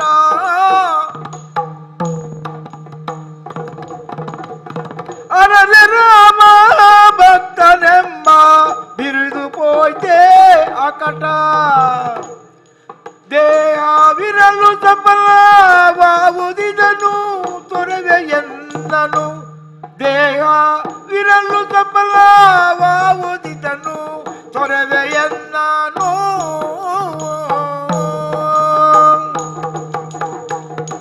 ಅಕಟ ಕಟ. ಇದುವರೆಗೆ ರಾಮ ಭಕ್ತನಾಗಿ ರಾಮದಾಸನಾಗಿ ಬದುಕಿದವ ಈ ಹನುಮಂತ. ರಾಮನ ಸಂಪೂರ್ಣ ದಯೆ ಈ ಹನುಮಂತನಿಗೆ ಇರುವುದರಿಂದಲೇ ಇವತ್ತಿಗೆ ಲೋಕದ ಜನರೂ ಕೂಡ ರಾಮನನ್ನ ಪೂಜಿಸುವಾಗ ರಾಮನ ಜೊತೆಯಲ್ಲಿ ಹನುಮಂತನನ್ನು ಪೂಜಿಸುವುದಕ್ಕೆ ಪ್ರಾರಂಭಿಸಿದ್ದಾರೆ. ಇಂತಹ ಎತ್ತರಕ್ಕೆ ಏರಿದಂತಹ ನಾನು ಇವತ್ತು ಒಬ್ಬ ಸಾಮಾನ್ಯ ಅಲ್ಪ ಮಾನವ ಕಟ್ಟಿದಂತಹ ಸೇತುವೆಯನ್ನ ಮುರಿಯುವುದಕ್ಕೆ ಆಗದೆ ಹೋಯಿತಲ್ಲ. ರಾಮ ಬಂಟ ಅನ್ನುವ ಬಿರುದು ಹೋಯಿತೆ ಎಂದು. ಹಾಗಿದ್ರೆ ಇನ್ನು ನಾನು ಈ ಪ್ರಪಂಚದಲ್ಲಿ ಬದುಕಿಯಾದರೂ ಸಾಧನೆ ಮಾಡುವುದಕ್ಕೆ ಏನಿದೆ? ಬದುಕುವುದಾದರೂ ಯಾಕೆ? ಈ ಅಲ್ಪ ಮಾನವನಾಗಿರುವಂತಹ ಇವನ ಸೇವೆಯನ್ನ ಮಾಡಿಕೊಂಡು ನನಗೆ ಬದುಕುವಂತಹ ಪರಿಸ್ಥಿತಿ ಬಂತಲ್ಲ. ಜೀವವನ್ನೇ ತೊರೆಯುತ್ತೇನೆ.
ಎಷ್ಟೋ ಕಾಲದಿಂದ ಈ ರಾಮೇಶ್ವರದಲ್ಲಿ ಮರಳರಾಶಿನೇ ಹಿಡಿದು ನಿನ್ನನ್ನೇ ಧ್ಯಾನಿಸ್ತಾ ಇದ್ದ.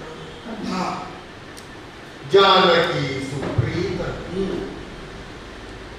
ಜಾನಕಿಗೆ ನೀನು ಪ್ರೀತ, ನಿನಗೆ ಜಾನಕಿ ಪ್ರೀತಿಯವರು.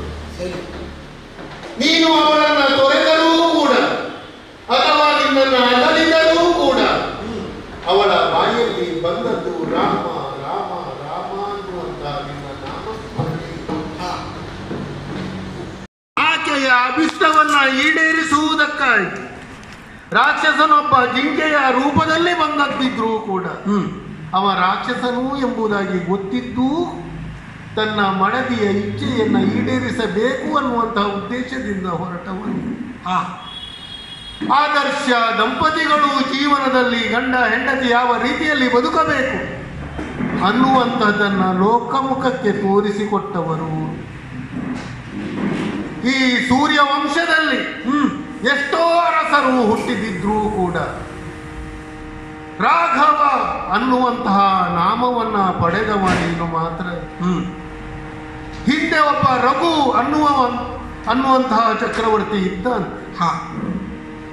ಅವನು ಮಾಡಿದಂತಹ ದಾನ ಧರ್ಮ ಏನುಂಟು, ಅವನಲ್ಲಿರುವಂತಹ ಗುಣಗಳು ಏನುಂಟು, ಅದನ್ನೆಲ್ಲ ಒಗ್ಗೂಡಿಸಿಕೊಂಡು ಹುಟ್ಟಿದವ ನೀನು. ಆದದ್ರಿಂದಲೇ ನಿನ್ನನ್ನ ರಾಘವ ಎಂಬುದಾಗಿ ಕೊಂಡಾಡುತ್ತಾರೆ. ಪ್ರಸಿದ್ಧವಾದಂತಹ ಸೂರ್ಯವಂಶದಲ್ಲಿ ಜನನ ನಿನ್ನದು. ಸೂರ್ಯನ ತೇಜಸ್ಸು ಈ ಪ್ರಪಂಚದಲ್ಲಿ ಯಾವ ರೀತಿಯಲ್ಲಿ ಬೆಳಕನ್ನ ಕೊಡ್ತದೋ ಅದಕ್ಕಿಂತಲೂ ಸಹಸ್ರಪಟ್ಟು ಬೆಳಕು ನಿನ್ನಲ್ಲಿ ಇದೆ. ಬರಿದೆ ನೀವನದಲ್ಲಿ ವಾತ ಕುಮಾರ ಬರಿದೆ ನೀ ಮನದಲ್ಲಿ ಸೋತೆ ನೆಂದೆಣಿಸದಿರು. ನೀ ಬರಿದೆ ಮನದಲ್ಲಿ ಸೋತೆ ನೆಂದೆಣಿಸದಿರು. ಆತನ ಪಕ್ಷ ಪಾತದಳು ಮೈಯಾಂತೆ ನಾ, ಆತನ ಪಕ್ಷ ಪಾತದಳು ಮೈಯಾಂತೆ ನಾ, ಸೇತುವೆಗಿದು ವಾತಕುಮಾರ ರಾಮ, ಯಾಕೆ ಈ ರೀತಿ ಕಣ್ಣಲ್ಲಿ ನೀರನ್ನ ಸುರಿಸುತ್ತಾ ಇದ್ದಿ? ದೇವ, ಒಂದೇ ಉಸಿರಿನಲ್ಲಿ ನನ್ನನ್ನೇ ಸ್ತುತಿಸುತ್ತಾ ಇದ್ದಿ. ದೇವ, ಹೀಗೆ ಸ್ತುತಿಸುವುದು ನಿನಗೆ ಹೊಸತೇನೂ ಅಲ್ಲ, ನನಗೂ ಹೊಸತೇನೂ ಅಲ್ಲ. ಸದಾಕಾಲ ನನ್ನನ್ನೇ ಸ್ಮರಿಸುತ್ತಾ ಇರುವಂತಹ ನೀನು, ಶ್ರೀರಾಮ ಕಿಂಕರನಾಗಿ ಇರುವಂತಹ ನೀನು ಈ ರೀತಿ ಕಣ್ಣೀರಿಡುವುದಕ್ಕೆ ಕಾರಣ ಈಗ ನೀನು ಸೋತೆ ಎಂಬ ಕಾರಣಕ್ಕಾಗಿ. ರಾಮ ನಾಮದಿಂದಲೇ ಬದುಕಿದವ, ರಾಮ ನಾಮದಿಂದಲೇ ಸಾಧನೆಯನ್ನ ಮಾಡಿದವ, ರಾಮ ನಾಮದ ಬಲವು ನನ್ನಲ್ಲಿ ಉಂಟು ಎಂಬುದಾಗಿ ಇದುವರೆಗೆ ನಾನು ಅನ್ನಿಸಿಕೊಂಡದ್ದು. ಈಗ ನನ್ನ ಕೈ ಬಿಟ್ಟೆ ಎಲ್ಲ ಪ್ರಭು ನೀನು. ಅಷ್ಟೊಂದು ವಿಷಯವನ್ನ ಸೋಲಾಯಿತಲ್ಲ ನನಗೆ. ಅಷ್ಟೊಂದು ನನ್ನ ಸತ್ವವನ್ನ ನನ್ನ ತತ್ವವನ್ನ ಅನುಭವಿಸಿದಂತಹ ನೀನು ಕಣ್ಣೀರಿಡುವುದು ಅವಶ್ಯಕತೆ ಇಲ್ಲ. ಈಗ ನೀನು ಮುರಿಯುವಂತಹ ಸೇತು ಮುರಿಯದೇ ಉಳಿದಕ್ಕೆ ಕಾರಣ ಆತ ಬಲಿದಂತಹ ಸೇತುವನ್ನ ಪರೀಕ್ಷಿಸುವುದಕ್ಕೆ ನಾನು ಹೋದ ಕಾಲಕ್ಕೆ ಆ ಸೇತುವೆ ಮುರಿಯಬಾರದು ಎಂಬ ಕಾರಣಕ್ಕಾಗಿ ಸೇತುವಿನ ಅಡಿಗೆ ಹೋಗಿ ಹಿಂದೆ ಹೇಗೆ ನಾನು ಕೂರ್ಮನಾಗಿ ಮಂದಾರ ಪರ್ವತವನ್ನು ಹೊತ್ತಿದ್ದೇನೋ ಹಾಗೆ ಈಗಲೂ ಕೂಡ ಈ ಸೇತುವನ್ನು ನಾನು ರಕ್ಷಣೆ ಮಾಡಿದೆ. ನೀನು ಹಾರಿ ಹಾರಿ ಒದ್ದದ್ದು ಸೇತುವಿಗಲ್ಲ, ಈ ರಾಮನ ಬೆನ್ನಿಗೆ. ಆದ್ರೆ ಒಂದುಂಟು, ಯಾಕೆ ಹೀಗೆ ಮಾಡಿದೆ? ಯಾಕೆ? ಹಿರಿಯ ಕಿರಿಯರಿಬ್ಬರು ಹೊಡೆದಾಡುವಾಗ ಅವರಿರುವರು ಮಾಡಿದ ತಪ್ಪಿಗೆ ಕಿರಿಯನಿಗೆ ನಾವು ಶಿಕ್ಷಿಸುವುದಲ್ಲ, ಹಿರಿಯನಿಗೆ ಶಿಕ್ಷಿಸುವುದು. ಹೀಗೆ ಶಿಕ್ಷಿಸುವುದರಿಂದ ಕಿರಿಯನಿಗೆ ಅದು ಶಿಕ್ಷಣವಾಗಿ ಕಾಣಿಸುತ್ತದೆ. ಮುಂದೆ ಅವನು ಕೂಡ ತಪ್ಪನ್ನು ಮಾಡುವಾಗ ಯೋಚಿಸುತ್ತಾನೆ, ಯಾಕೆ ನಾನು ಮಾಡಿದ ತಪ್ಪಿಗೆ ನನ್ನ ಹಿರಿಯನಿಗೆ ಶಿಕ್ಷೆ ಆಯಿತಲ್ಲ, ಇನ್ನು ನಾನು ಹಾಗೆ ಮಾಡಬಾರದು ಎಂಬುದಾಗಿ. ಹಿರಿಯನು ಕೂಡ ನಾನೂ ತಪ್ಪು ಮಾಡಬಾರದು ಎಂಬುದಾಗಿ ಆತನು ಅರಿಯುತ್ತಾನೆ. ಹಾಗೆಯೇ ಕಿರಿಯನಾದಂತಹ ಇವನನ್ನ ಒಂದು ಕ್ಷಣದಲ್ಲಿ ನೊಂದು ಬೆಂದಂತಹ ಆತನನ್ನ ಸಂತೈಸುವುದಕ್ಕಾಗಿ ನಿನಗೆ ಈ ರೀತಿಯ ಸಂದರ್ಭವನ್ನು ನಾನು ಒದಗಿಸಿದ್ದೇನೆ. ಅದಕ್ಕೆ ಕಾರಣ ಏನು ಬಲ್ಲೆಯ? ಈಗ ಕೃಷ್ಣವ ತಾರಾಜಿ ಬಂದು, ಈಗ ಕೃಷ್ಣವ ತಾರಾಜಿ ಬಂದು ನಾಸಕ ನಗಿಯೇ ಈ ಮಾತಗೆ ಸಕನಾಗಿಯೇ ಈ ಮಾತಗೆ ಲೋಕನಲ್ಲಿವನು ನಿನ್ನಂತೆ ಸದ್ಭಕ್ತನು, ಲೋಕನಲ್ಲಿವನು ನಿನ್ನಂತೆ ಸದ್ಭಕ್ತನು, ಹೇಗೆ ಬಿಟ್ಟಿ ಬೇಯಿತಾನ? ಅಯ್ಯ, ಹೇಗೆ ರಾಮಾವತಾರದಲ್ಲಿ ನೀನು ನನಗೆ ಬಂಟನಾಗಿದ್ದೀಯೋ, ನನ್ನ ಸೇವಾ ಕಾರ್ಯದಲ್ಲಿ ನೀನು ಪ್ರಧಾನಿಯಾಗಿದ್ದೀಯೋ, ಹಾಗೆಯೇ ಈಗ ಈ ದ್ವಾಪರದಲ್ಲಿ ಕೃಷ್ಣಾವತಾರವನ್ನು ನಾನು ತಾಳಿದ್ದೇನೆ. ಭೂದೇವಿಯ ಭಾರವನ್ನ ನಾಶ ಮಾಡಿ, ಅಧರ್ಮವನ್ನ ನಾಶ ಮಾಡಿ ಧರ್ಮವನ್ನ ಸಂಸ್ಥಾಪಿಸುವುದಕ್ಕಾಗಿ ಕೃಷ್ಣಾವತಾರವನ್ನು ನಾನು ತಾಳಿದ್ದೇನೆ. ಹಾಗಾಗಿ ಈಗ ಈತನು ನಿನ್ನಂತೆ ನನಗೆ ಸಖನಾಗಿದ್ದಾನೆ. ಓಹೋ, ಈಗ ನಿಮ್ಮಿಬ್ಬರನ್ನು ಹೀಗೆ ಸೇರಿಸುವುದಕ್ಕೆ ಕಾರಣ ಏನು ಬಲ್ಲೆಯ? ಏನು? ಇಹದು ಮುಂದಕ್ಕೆ ಇವುದೋ ನಿನ್ನಿಂದ ಮುಂದಕ್ಕೆ,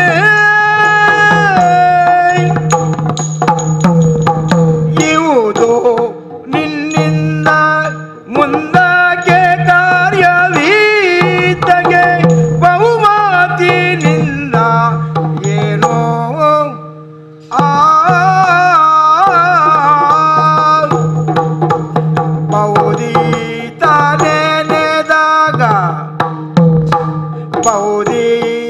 ಬಹುದೀತನೆದಾಗ ಎಂದೋ ನಂಬಡಿಸಿ ಸಂಗ್ರಹಿಸಿದ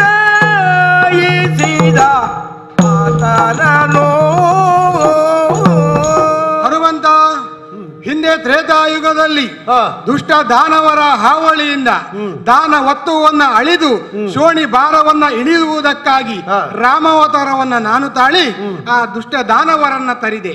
ಹಾಗೆಯೇ ಅದೇ ದಾನವರೆಲ್ಲರೂ ಈ ಕಾಲದಲ್ಲಿ ಪ್ರತಿಯೊಬ್ಬರು ಭ್ರಷ್ಟರಾಗಿ ದುಷ್ಟರಾಗಿ ಬೆಳೆದು ನಿಂತಿದ್ದಾರೆ. ಸಜ್ಜನರ ಬೆಳವಣಿಗೆಯನ್ನು ಅವರು ಸಹಿಸದೆ ಅವರಿಗೆ ಅನ್ಯಾಯವನ್ನೇ ಎಸಗುತ್ತಿದ್ದಾರೆ. ಅಂತವರ ನಾಶ ಮಾಡುವುದಕ್ಕಾಗಿ ಈ ಯುಗದಲ್ಲಿ ಧರ್ಮವನ್ನು ಸಂಸ್ಥಾಪಿಸುವುದಕ್ಕಾಗಿ ನನ್ನ ಕರದ ಆಯುಧವಾಗಿ ಈ ಅರ್ಥಾತ್ ಪಾಂಡವರನ್ನ ನಾನು ಸೇರಿದ್ದೇನೆ. ಹಾಗಾಗಿ ಮುಂದೆ ನಡೆಯಬೇಕಾದಂತಹ ಧರ್ಮ ಯುದ್ಧದಲ್ಲಿ ನೀನು ಆತನ ಜೊತೆಗಿದ್ದು ಆತನಿಗೆ ಪರಿಪೂರ್ಣವಾದ ಸಹಕಾರವನ್ನ ಕೊಡುತ್ತಾ ಆತನನ್ನು ಬೆಂಬಲಿಸಬೇಕು ಎಂಬುದಾಗಿ ನಿಮ್ಮಿಬ್ಬರನ್ನ ಇಲ್ಲಿ ಸೇತು ಬಂಧ ಅಲ್ಲ ಸ್ನೇಹ ಬಂಧವನ್ನ ಮಾಡುವುದಕ್ಕಾಗಿ ಸೇರಿಸಿದ್ದೇನೆ. ರಾಮ, ನಾನು ಸೋತದ್ದು ಈಗ ಅರ್ಜುನನಿಗಲ್ಲ, ನಿನಗೆ ತೃಪ್ತಿ ಆಯಿತು. ನಿನಗೆ ಯಾವತ್ತೋ ಸೋತಿದ್ದೇನೆ. ಹಾಗಾದ್ರೆ ನಾನು ಈಗಲೂ ಕೂಡ ರಾಮದಾಸನಾಗಿಯೇ ಇದ್ದೇನೆ ಅನ್ನುವಂತಹ ಒಂದು ಸಂತೃಪ್ತಿ ನನಗೆ. ಸಂತೋಷವಾಯಿತು. ಮನಸ್ಸಿಜ ಪಿತನೆನಿಸಿಕೊಂಡಂತಹ ನಾನು ನಿಮ್ಮಿರುವರ ಮನದಲ್ಲಿ ಏನುಂಟು ಎಂಬುದನ್ನು ಅರ್ಥಮಿಸಿಕೊಂಡವನೇ. ಹಾಗಾಗಿ ಮೊದಲು ಬೇಸರಗೊಂಡಂತಹ ಆತನಲ್ಲಿ ಇಲ್ಲಿವರೆಗೆ ವೈರತ್ವವನ್ನು ಸಾಧಿಸಿದಂತ ನೀನು ಸ್ನೇಹ ಬಂಧದಲ್ಲಿ ಒಂದೆರಡು ಮಾತನಾಡಿ ನೋಡೋಣ. ವೀರಾಗೇಳಯ್ಯ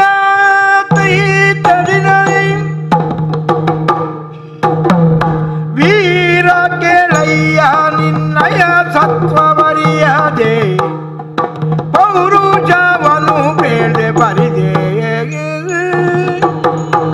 ಆರಾದಾರುಂಟೆ ನಿನ್ನನು ಗೆಲ್ಲುವವರು ಬೃಂದಾರಕ ನರ ಭುಜಗರಲಿ. ರಾಮಭಕ್ತ ಹನುಮಂತ, ವೀರ ಹನುಮಂತ, ನಿನ್ನಲ್ಲಿ ನಾನು ದುಡುಕಿ ಹ. ನಿನ್ನಲ್ಲಿ ಪಂಥವನ್ನು ಮಾಡಿ ಸೋತೆ. ಒಂದು ರೀತಿಯಲ್ಲಿ ಸಂತೃಪ್ತಿ ಆಯಿತು ನನಗೆ, ಬೇರೆ ಯಾರಲ್ಲಿ ಅಲ್ವಾ. ಹ, ಹ, ಹೌದು, ರಾಮನನ್ನೇ ಅನವರತ ಭಜಿಸುತ್ತಾ ಹ, ಕಾರ್ಯ ತತ್ಪರನಾಗುವವ ನೀನು. ಹ, ಎಲ್ಲ ಕಾರ್ಯದಲ್ಲೂ ಮೊದಲು ನಿನಗೆ ರಾಮನೇ. ಹ. ರಾಮ ಬಿಟ್ಟರೆ ಬೇರೆ ಏನೂ ಇಲ್ಲ. ಇಲ್ಲ. ಆದರೆ ಏನು ಮಾಡುವ, ನಮಗೆ ಪೂರ್ಣ ದೇವರಿಗೆ ಶರಣಾಗುವುದಕ್ಕೆ ಆಗುವುದಿಲ್ಲ. ಯಾಕಂದ್ರೆ ಆರ್ಥಭಕ್ತರಲ್ವ ನಾವು, ಅಲ್ಲ ನಾವು ಕ್ಷತ್ರಿಯರು. ನಾವು ಹ, ಸ್ವಾಭಿಮಾನದಿಂದ ಹ, ಪುರುಷ ಪ್ರಯತ್ನವನ್ನು ಮುಂದೆ ಇಟ್ಟುಕೊಂಡೇ ನಾವು ಈ ಜೀವನದಲ್ಲಿ ಮುಂದುವರಿಯುವವರು, ಹ, ಸಾಧಿಸುವವರು. ಹ. ಅದು ಆಗದೇ ಇದ್ದಾಗ ಕೊನೆಗೆ ದೈವಕ್ಕೆ ಬೇಕಾದ್ರೆ ಶರಣಾಗೋಣ. ನೀನು ಹಾಗಲ್ಲ. ದಾಸೋಹಂ ಕೋಸಲೇಂದ್ರಸ್ಯ ಅಲ್ವಾ. ಹಾಗಾಗಿ ಇರಲಿ, ನಾನು ಹೊರಟದ್ದು ಎಲ್ಲಿಗೆ? ಒಂದು ಸತ್ಯ ಶೋಧನೆಗಾಗಿ ಹೊರಟು ಬಂದೆ. ಹ, ಆದರೆ ಇದಕ್ಕೆ ಪೂರ್ವದಲ್ಲಿ ನಿರೂಪಣೆಯನ್ನು ನೀಡಿದವರು ನಾರದರು. ಹ. ಹೇಗೆ ನಮ್ಮ ಐವರ ಮಡದಿಯಾದ ದ್ರೌಪದಿಯನ್ನು ಐವರು ಒಂದು ನಿಯಮಬದ್ಧವಾಗಿ ಸ್ವೀಕರಿಸಬೇಕು. ಹ. ಇದು ಪ್ರಪಂಚದಲ್ಲಿ ಬೇರೆ ಯಾರಿಗೆ ಸಾಧ್ಯವಾಗುವಂತಹದ್ದು ಅಲ್ಲ, ಬೇರೆ ಮನುಷ್ಯರಿಗೆ. ನಮಗೆ ಆಗಿದೆ. ನನಗೆ ಈಗ ದ್ರೌಪದಿಯಲ್ಲಿ 3 ಸಂಬಂಧ ಉಂಟು. ನನಗೆ ದ್ರೌಪದಿ ಅತ್ತಿಗೆಯೂ ಹೌದು, ಹೆಂಡತಿಯೂ ಹೌದು, ನಾದಿನಿಯೂ ಹೌದು. ಅದರಲ್ಲಿ ದೊಡ್ಡವನಿಗೆ ಮತ್ತೆ ಕೊನೆಯವನಿಗೆ 2 ಸಂಬಂಧಗಳು ಸಾಕು. ಮಧ್ಯದಲ್ಲಿ ನಮಗೆ 3 ಸಂಬಂಧಗಳು. ಹಾಗಾದ್ರೆ ಈ ಭಾವನಾತ್ಮಕವಾದ ಈ ಪ್ರಪಂಚದಲ್ಲಿ ಅಲ್ಲಿ ಸರಿಯಾಗಿ ನಿರ್ದಿಷ್ಟವಾದ ಭಾವದಿಂದಲೇ ಸ್ವೀಕರಿಸುವ ಮನೋದಾರ್ಢ್ಯತೆ, ಮನಸ್ಸಿನ ಶಕ್ತಿ, ಆ ಪಕ್ವತೆ ನಮಗೆ ಸಿದ್ಧಿಯಾಗಿದೆ. ಹಾಗೆದ್ದು ಏನು ಮಾಡೋಣ? ಶ್ರದ್ಧೆಯೂ ಉಂಟು, ಜೊತೆಗೆ ಮೇಧಾವೂ ಉಂಟು. ಏನು ಅಂತ ತಿಳಿಬೇಕು, ಪೂರ್ಣ ಶೋಧಿಸದೆ ಬಿಡುವಂತಹ ಒಂದು ಸ್ವಭಾವವೇ ನನ್ನದಲ್ಲ. ಹಾಗಾಗಿ ನಿನ್ನಲ್ಲಿ ಏನೋ ತಪ್ಪಿ ವ್ಯವಹರಿಸಬಹುದು. ಅಲ್ಲ, ನೀನಾದ್ರೂ ಆ ರೀತಿ ಉತ್ತರ ಕೊಡ್ತೀಯ ಅಂತ ನಾನು ನಿರೀಕ್ಷೆ ಮಾಡಬಹುದು. ನಿನ್ನ ಸತ್ವ ಕುರಿತು ನಾನು ಅರಿಯದವನೇನು ಅಲ್ಲಪ್ಪ. ಭೂ ವ್ಯೋಮ ಪಾತಾಳವನ್ನು ಆವರಿಸಿದಂತಹ ನಿನ್ನ ಶಕ್ತಿ ಏನು? ಶ್ರೀರಾಮನೇ ಹೇಳಿದ್ನಂತೆ, ಸಾಕಯ್ಯ ಬೆಳೆದುದು ಸಾಕು. ನಿನ್ನ ಯೋಗ್ಯತೆ ಅದು ಮಾತ್ರ ಅಲ್ಲ, ಒಂದು ವೇಳೆ ಇದಿರಾಗಿ ನಿಂದ್ರೆ ಯಾವ ಪ್ರಪಂಚದ ಯಾವ ಅಸ್ತ್ರವೂ ನಿನ್ನನ್ನು ಏನು ಮಾಡುವ ಮಾಡಲಾರದು ಅಲ್ವಾ. ಬ್ರಹ್ಮಾಸ್ತ್ರ ಇಂದ್ರಜಿತು ಪ್ರಯೋಗ ಮಾಡಿದನಂತೆ. ಆವಾಗ ಬ್ರಹ್ಮದೇವನೇ ಅಸ್ತ್ರದ ಮುಂದುಗಡೆಯಲ್ಲಿ ಬಂದು, ಮಹಾರಾಯ ನನ್ನ ಗೌರವ ಉಳಿಸು. ಯಾಕಂದ್ರೆ ಬ್ರಹ್ಮಾಸ್ತ್ರಕ್ಕೆ ಒಂದು ಗೌರವ ಉಂಟಲ್ಲ, ಅದನ್ನು ಉಳಿಸು. ಅದಕ್ಕೆ ನೀನು ಬದ್ಧನಾಗಿ ಶರಣಾದಿಯಂತೆ. ಅಂತಹ ಯೋಗ್ಯತೆ ಇದ್ದವ, ನಿನ್ನ ಸತ್ವವನ್ನು ಕುರಿತು ತಿಳಿದವ ನಾನು ಹನುಮಂತನೇ ನಿಜ ಅಂತ ನಂಬಿದ್ರೆ ನಾನು ಸುಮ್ಮನೆ ಈ ಒದ್ದಾಟಕ್ಕೆ ಹೋಗ್ತೇನೆ. ಏನು ಅಂತ ತಿಳಿಯಬೇಕು. ಮತ್ತೆ ನೀನು ಹನುಮಂತ ಅಂತ ಹೇಳಿದ್ರೆ ನಾನು ಕೇಳುವವನು. ಯಾಕಂದ್ರೆ ನಮಗೊಂದು ನಂಬಿದ ತತ್ವ ಉಂಟು. ಹೌದಪ್ಪ, ಅದೇ ಅಭಿಮಾನ. ಅದು ಕುಲದಿಂದ ಚಿಗುರಿದುದು. ಈ ಆತ್ಮವು ಹಲವಾರು ಭಾವನೆಗಳ ಮೂಟೆ, ಅದನ್ನೆಲ್ಲೂ ನಾವು ಹೊತ್ತುಕೊಂಡಿರುವುದು. ಕುಲದಿಂದ ಚಿಗುರಿದುದು ಆತ್ಮಾಭಿಮಾನ. ಆಗ ನಾನು, ಹಾಗೆ ನನ್ನವರು, ನನ್ನ ಕುಲ, ಚಂದ್ರವಂಶದಲ್ಲಿ ಹುಟ್ಟಿದಂತಹ ಮಗ ನಾನು. ಹಾಗಾಗಿ ನಿನ್ನಲ್ಲಿ ಪಂಥಕ್ಕೆ ಬದ್ಧನಾಗಿ ಕೊನೆಗೆ ಹನುಮಂತನಾದ್ರೂ ಆದೀತು ಅಂತ ನಾನು ಹೋರಾಟಕ್ಕೆ ಇಳಿದದ್ದು ಹೌದು. ಈಗ ಸತ್ಯ ಏನಂತ ತಿಳಿಯಿತು. ನನ್ನ ಯಾತ್ರೆಯೂ ವಿಫಲ ಆಗ್ಲಿಲ್ಲ, ದೇವರ ಅನುಗ್ರಹವೂ ನನಗೆ ಕಡಿಮೆ ಆಗ್ಲಿಲ್ಲ. ಪ್ರಪಂಚಕ್ಕೆ ನನ್ನಿಂದ ಏನೋ ಒಂದು ಕೆಲಸ ಆಗಬೇಕು ಅಂತ ದೇವರೇ ಬಂದು ಹೇಳಿದ ಹಾಗಾಯ್ತು. ಅಯ್ಯ ಅರ್ಜುನ, ಆಂಜನೇಯ, ಹಾಗಾಗಿ ಈಗ ನೀನು ನನ್ನಲ್ಲಿ ಬಲ ಉಂಟು, ಎಲ್ಲವೂ ಉಂಟು ಅಂತ ಹೇಳ್ತಾ ಇದ್ದಿ. ಹೌದು. ಆದ್ರೆ ಇದೆಲ್ಲ ಬಲವು ಎಲ್ಲಿಂದ ಬಂತು? ರಾಮನ ಮೂಲದಿಂದ ಬಂತು ಎಂಬುದಾಗಿ ನಾನು ತಿಳಿದುಕೊಳ್ತೇನೆ. ಎಲ್ಲದಕ್ಕೂ ನಾವು ನಂಬಿದಂತಹ ದೇವರು ಶ್ರೀರಾಮನಲ್ಲದೆ ನನ್ನಲ್ಲೇ ಆಗ್ಲಿ ನಿನ್ನಲ್ಲೇ ಆಗ್ಲಿ ಯಾವುದೂ ಇಲ್ಲ. ಎಲ್ಲರಲ್ಲಿಯೂ ಶಕ್ತಿ ತುಂಬಿಸುವವನು ಆ ಭಗವಂತನೇ ಆಗಿದ್ದಾನೆ. ಅವನಿಗೇ ಶರಣು ಹೋಗಬೇಕು ನಾವು. ಆಯ್ತು, ಅದು ನಿನ್ನ ತತ್ವ. ನಿನ್ನ ದಾರಿ ಬೇರೆ, ನನ್ನ ದಾರಿ ಬೇರೆ. ಈಗ ದೇವರು ಹೇಳಿದ ಅಪ್ಪಣೆ ಏನು? ನೀನು ಸ್ನೇಹಿತನಾಗಿ ಅರ್ಜುನನಿಗೆ ಸಹಕಾರವನ್ನು ನೀಡಬೇಕು. ಹೌದು ಅಲ್ವಾ? ಹೌದು. ಹಾಗಾದ್ರೆ ನನಗೆ ಸೂಕ್ಷ್ಮವಾಗಿ ಹೇಳಿದ್ದಾನೆ ದೇವರು. ಹೇಳಿದ್ದೇನು? ಅವನನ್ನು ನಿನ್ನ ಜೊತೆಯಲ್ಲಿ ನಿನ್ನ ಕಿಂಕರನಾಗಿ ಸೇರಿಸಿಕೋ. ಅಂದ್ರೆ ನಾನು ಕಿಂಕರ, ನಿನ್ನನ್ನೇನು ನನ್ನ ಕೆಲಸದವ ಆಳು ಅಂತ ತಿಳಿಯುವುದಲ್ಲ. ಭಕ್ತಿಯಿಂದ ನಾನು ನಿನ್ನನ್ನು ನೆನಿತೇನೆ. ಹಾ ಆಂಜನೇಯ, ಹಾ. ಬರಬೇಕು ನೀನು. ಹಾ. ಹೇಗೆ? ನನ್ನದೊಂದು ಆಸೆ, ಹಾ ನನ್ನ ಧ್ವಜದಲ್ಲಿ ಹಾ ನೀನು ಆರೂಢನಾಗಬೇಕು. ಆದೀತು. ನಿಜ ರೂಪದಿಂದ ಧ್ವಜದಲ್ಲಿ ಸಂಕೇತವಾಗಿ ನೀನು ಹ್ಮ್ ಶಕ್ತಿ ಆರೂಢನಾಗಿ, ಹಾ ಪೂರ್ಣ ಶಕ್ತಿವಂತನಾಗಿ, ಶಕ್ತಿಯನ್ನು ಇಟ್ಟುಕೊಂಡೆ ಹಾ ಆ ಸಂಕೇತದಲ್ಲಿ ನೀನು ಮಂಡಿಸಬೇಕು. ಆದೀತು. ಆಗ ಪೌರುಷವೇ ಪ್ರಧಾನವಾಗಿ ಇರಿಸಿಕೊಂಡ ನಾನು, ಹಾ ನನಗೆ ದೇವರ ಅನುಗ್ರಹ ಬೇಡ ಸಾಧನೆಗೆ, ಹಾ ಸ್ವಯಂ ನಾನು ಸಾಧನೆ ಮಾಡಬಲ್ಲೆ. ಹಾ ದೇವರ ಅನುಗ್ರಹ ಬೇಕು, ಹಾ ಅದು ಮತ್ತೊಂದು ರೀತಿಯಿಂದ, ಹಾ ಆದರೆ ಪ್ರತ್ಯಕ್ಷವಾಗಿ ಬೇಡ, ಹಾ ಪರೋಕ್ಷವಾಗಿ ದೇವರ ಅನುಗ್ರಹವನ್ನು ಅಪೇಕ್ಷಿಸ್ತೇನೆ. ಹ್ಮ್ ನನ್ನ ಕಾರ್ಯಕ್ಕೆ ನಿನ್ನ ಬೆಂಬಲ ಬೇಕು. ಆದೀತು. ಸಾಧನೆ ನನ್ನಿಂದ ಆಗ್ಲಿಕ್ಕೆ ಉಂಟು ಅಂತ ಉಂಟು, ಹ್ಮ್ ದೇವರು ಸೂಚನೆ ಕೊಟ್ಟ ಹಾಗಾಯ್ತು. ನನಗೆ ಏರ್ಲಿಕ್ಕೆ ಮನಸ್ಸುಂಟು, ಎಲ್ಲಿ? ಕೈಲಾಸಕ್ಕೂ ಒಮ್ಮೆ ಹೋಗ್ಬೇಕಂತ ಉಂಟು, ಹಾ. ದೇವಲೋಕವನ್ನು ಒಮ್ಮೆ ನೋಡ್ಬೇಕು, ಅಲ್ಲಿಯವರೆಗೂ ಉಂಟು ನನಗೆ. ಹಾ ಹಾಗಾಗಿ ನನ್ನ ಕಾರ್ಯದಲ್ಲಿ, ಹಾ. ಪಾಂಡವರ ಅಭ್ಯುದಯದಲ್ಲಿ ಹಾ. ನೀನು ಸಹಾಯ ಮಾಡಬೇಕು ಅಂತ ನಿನ್ನಲ್ಲಿ ಪ್ರಾರ್ಥನೆ ಮಾಡಿಕೊಳ್ಳುವುದು ನಾನು. ಆದೀತು, ಒಪ್ಪಿದ್ದೇನೆ. ಆದೀತು. ಎಲ್ಲರಿಗೂ ಮಂಗಳವಾಗಲಿ.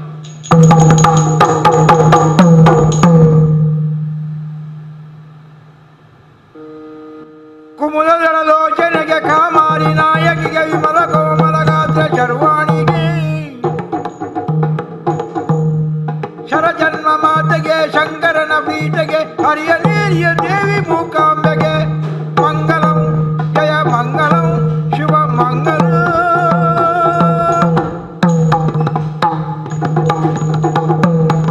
ಕರದೋಳು ಪರಶುಪ ಶಾಂಕುಶ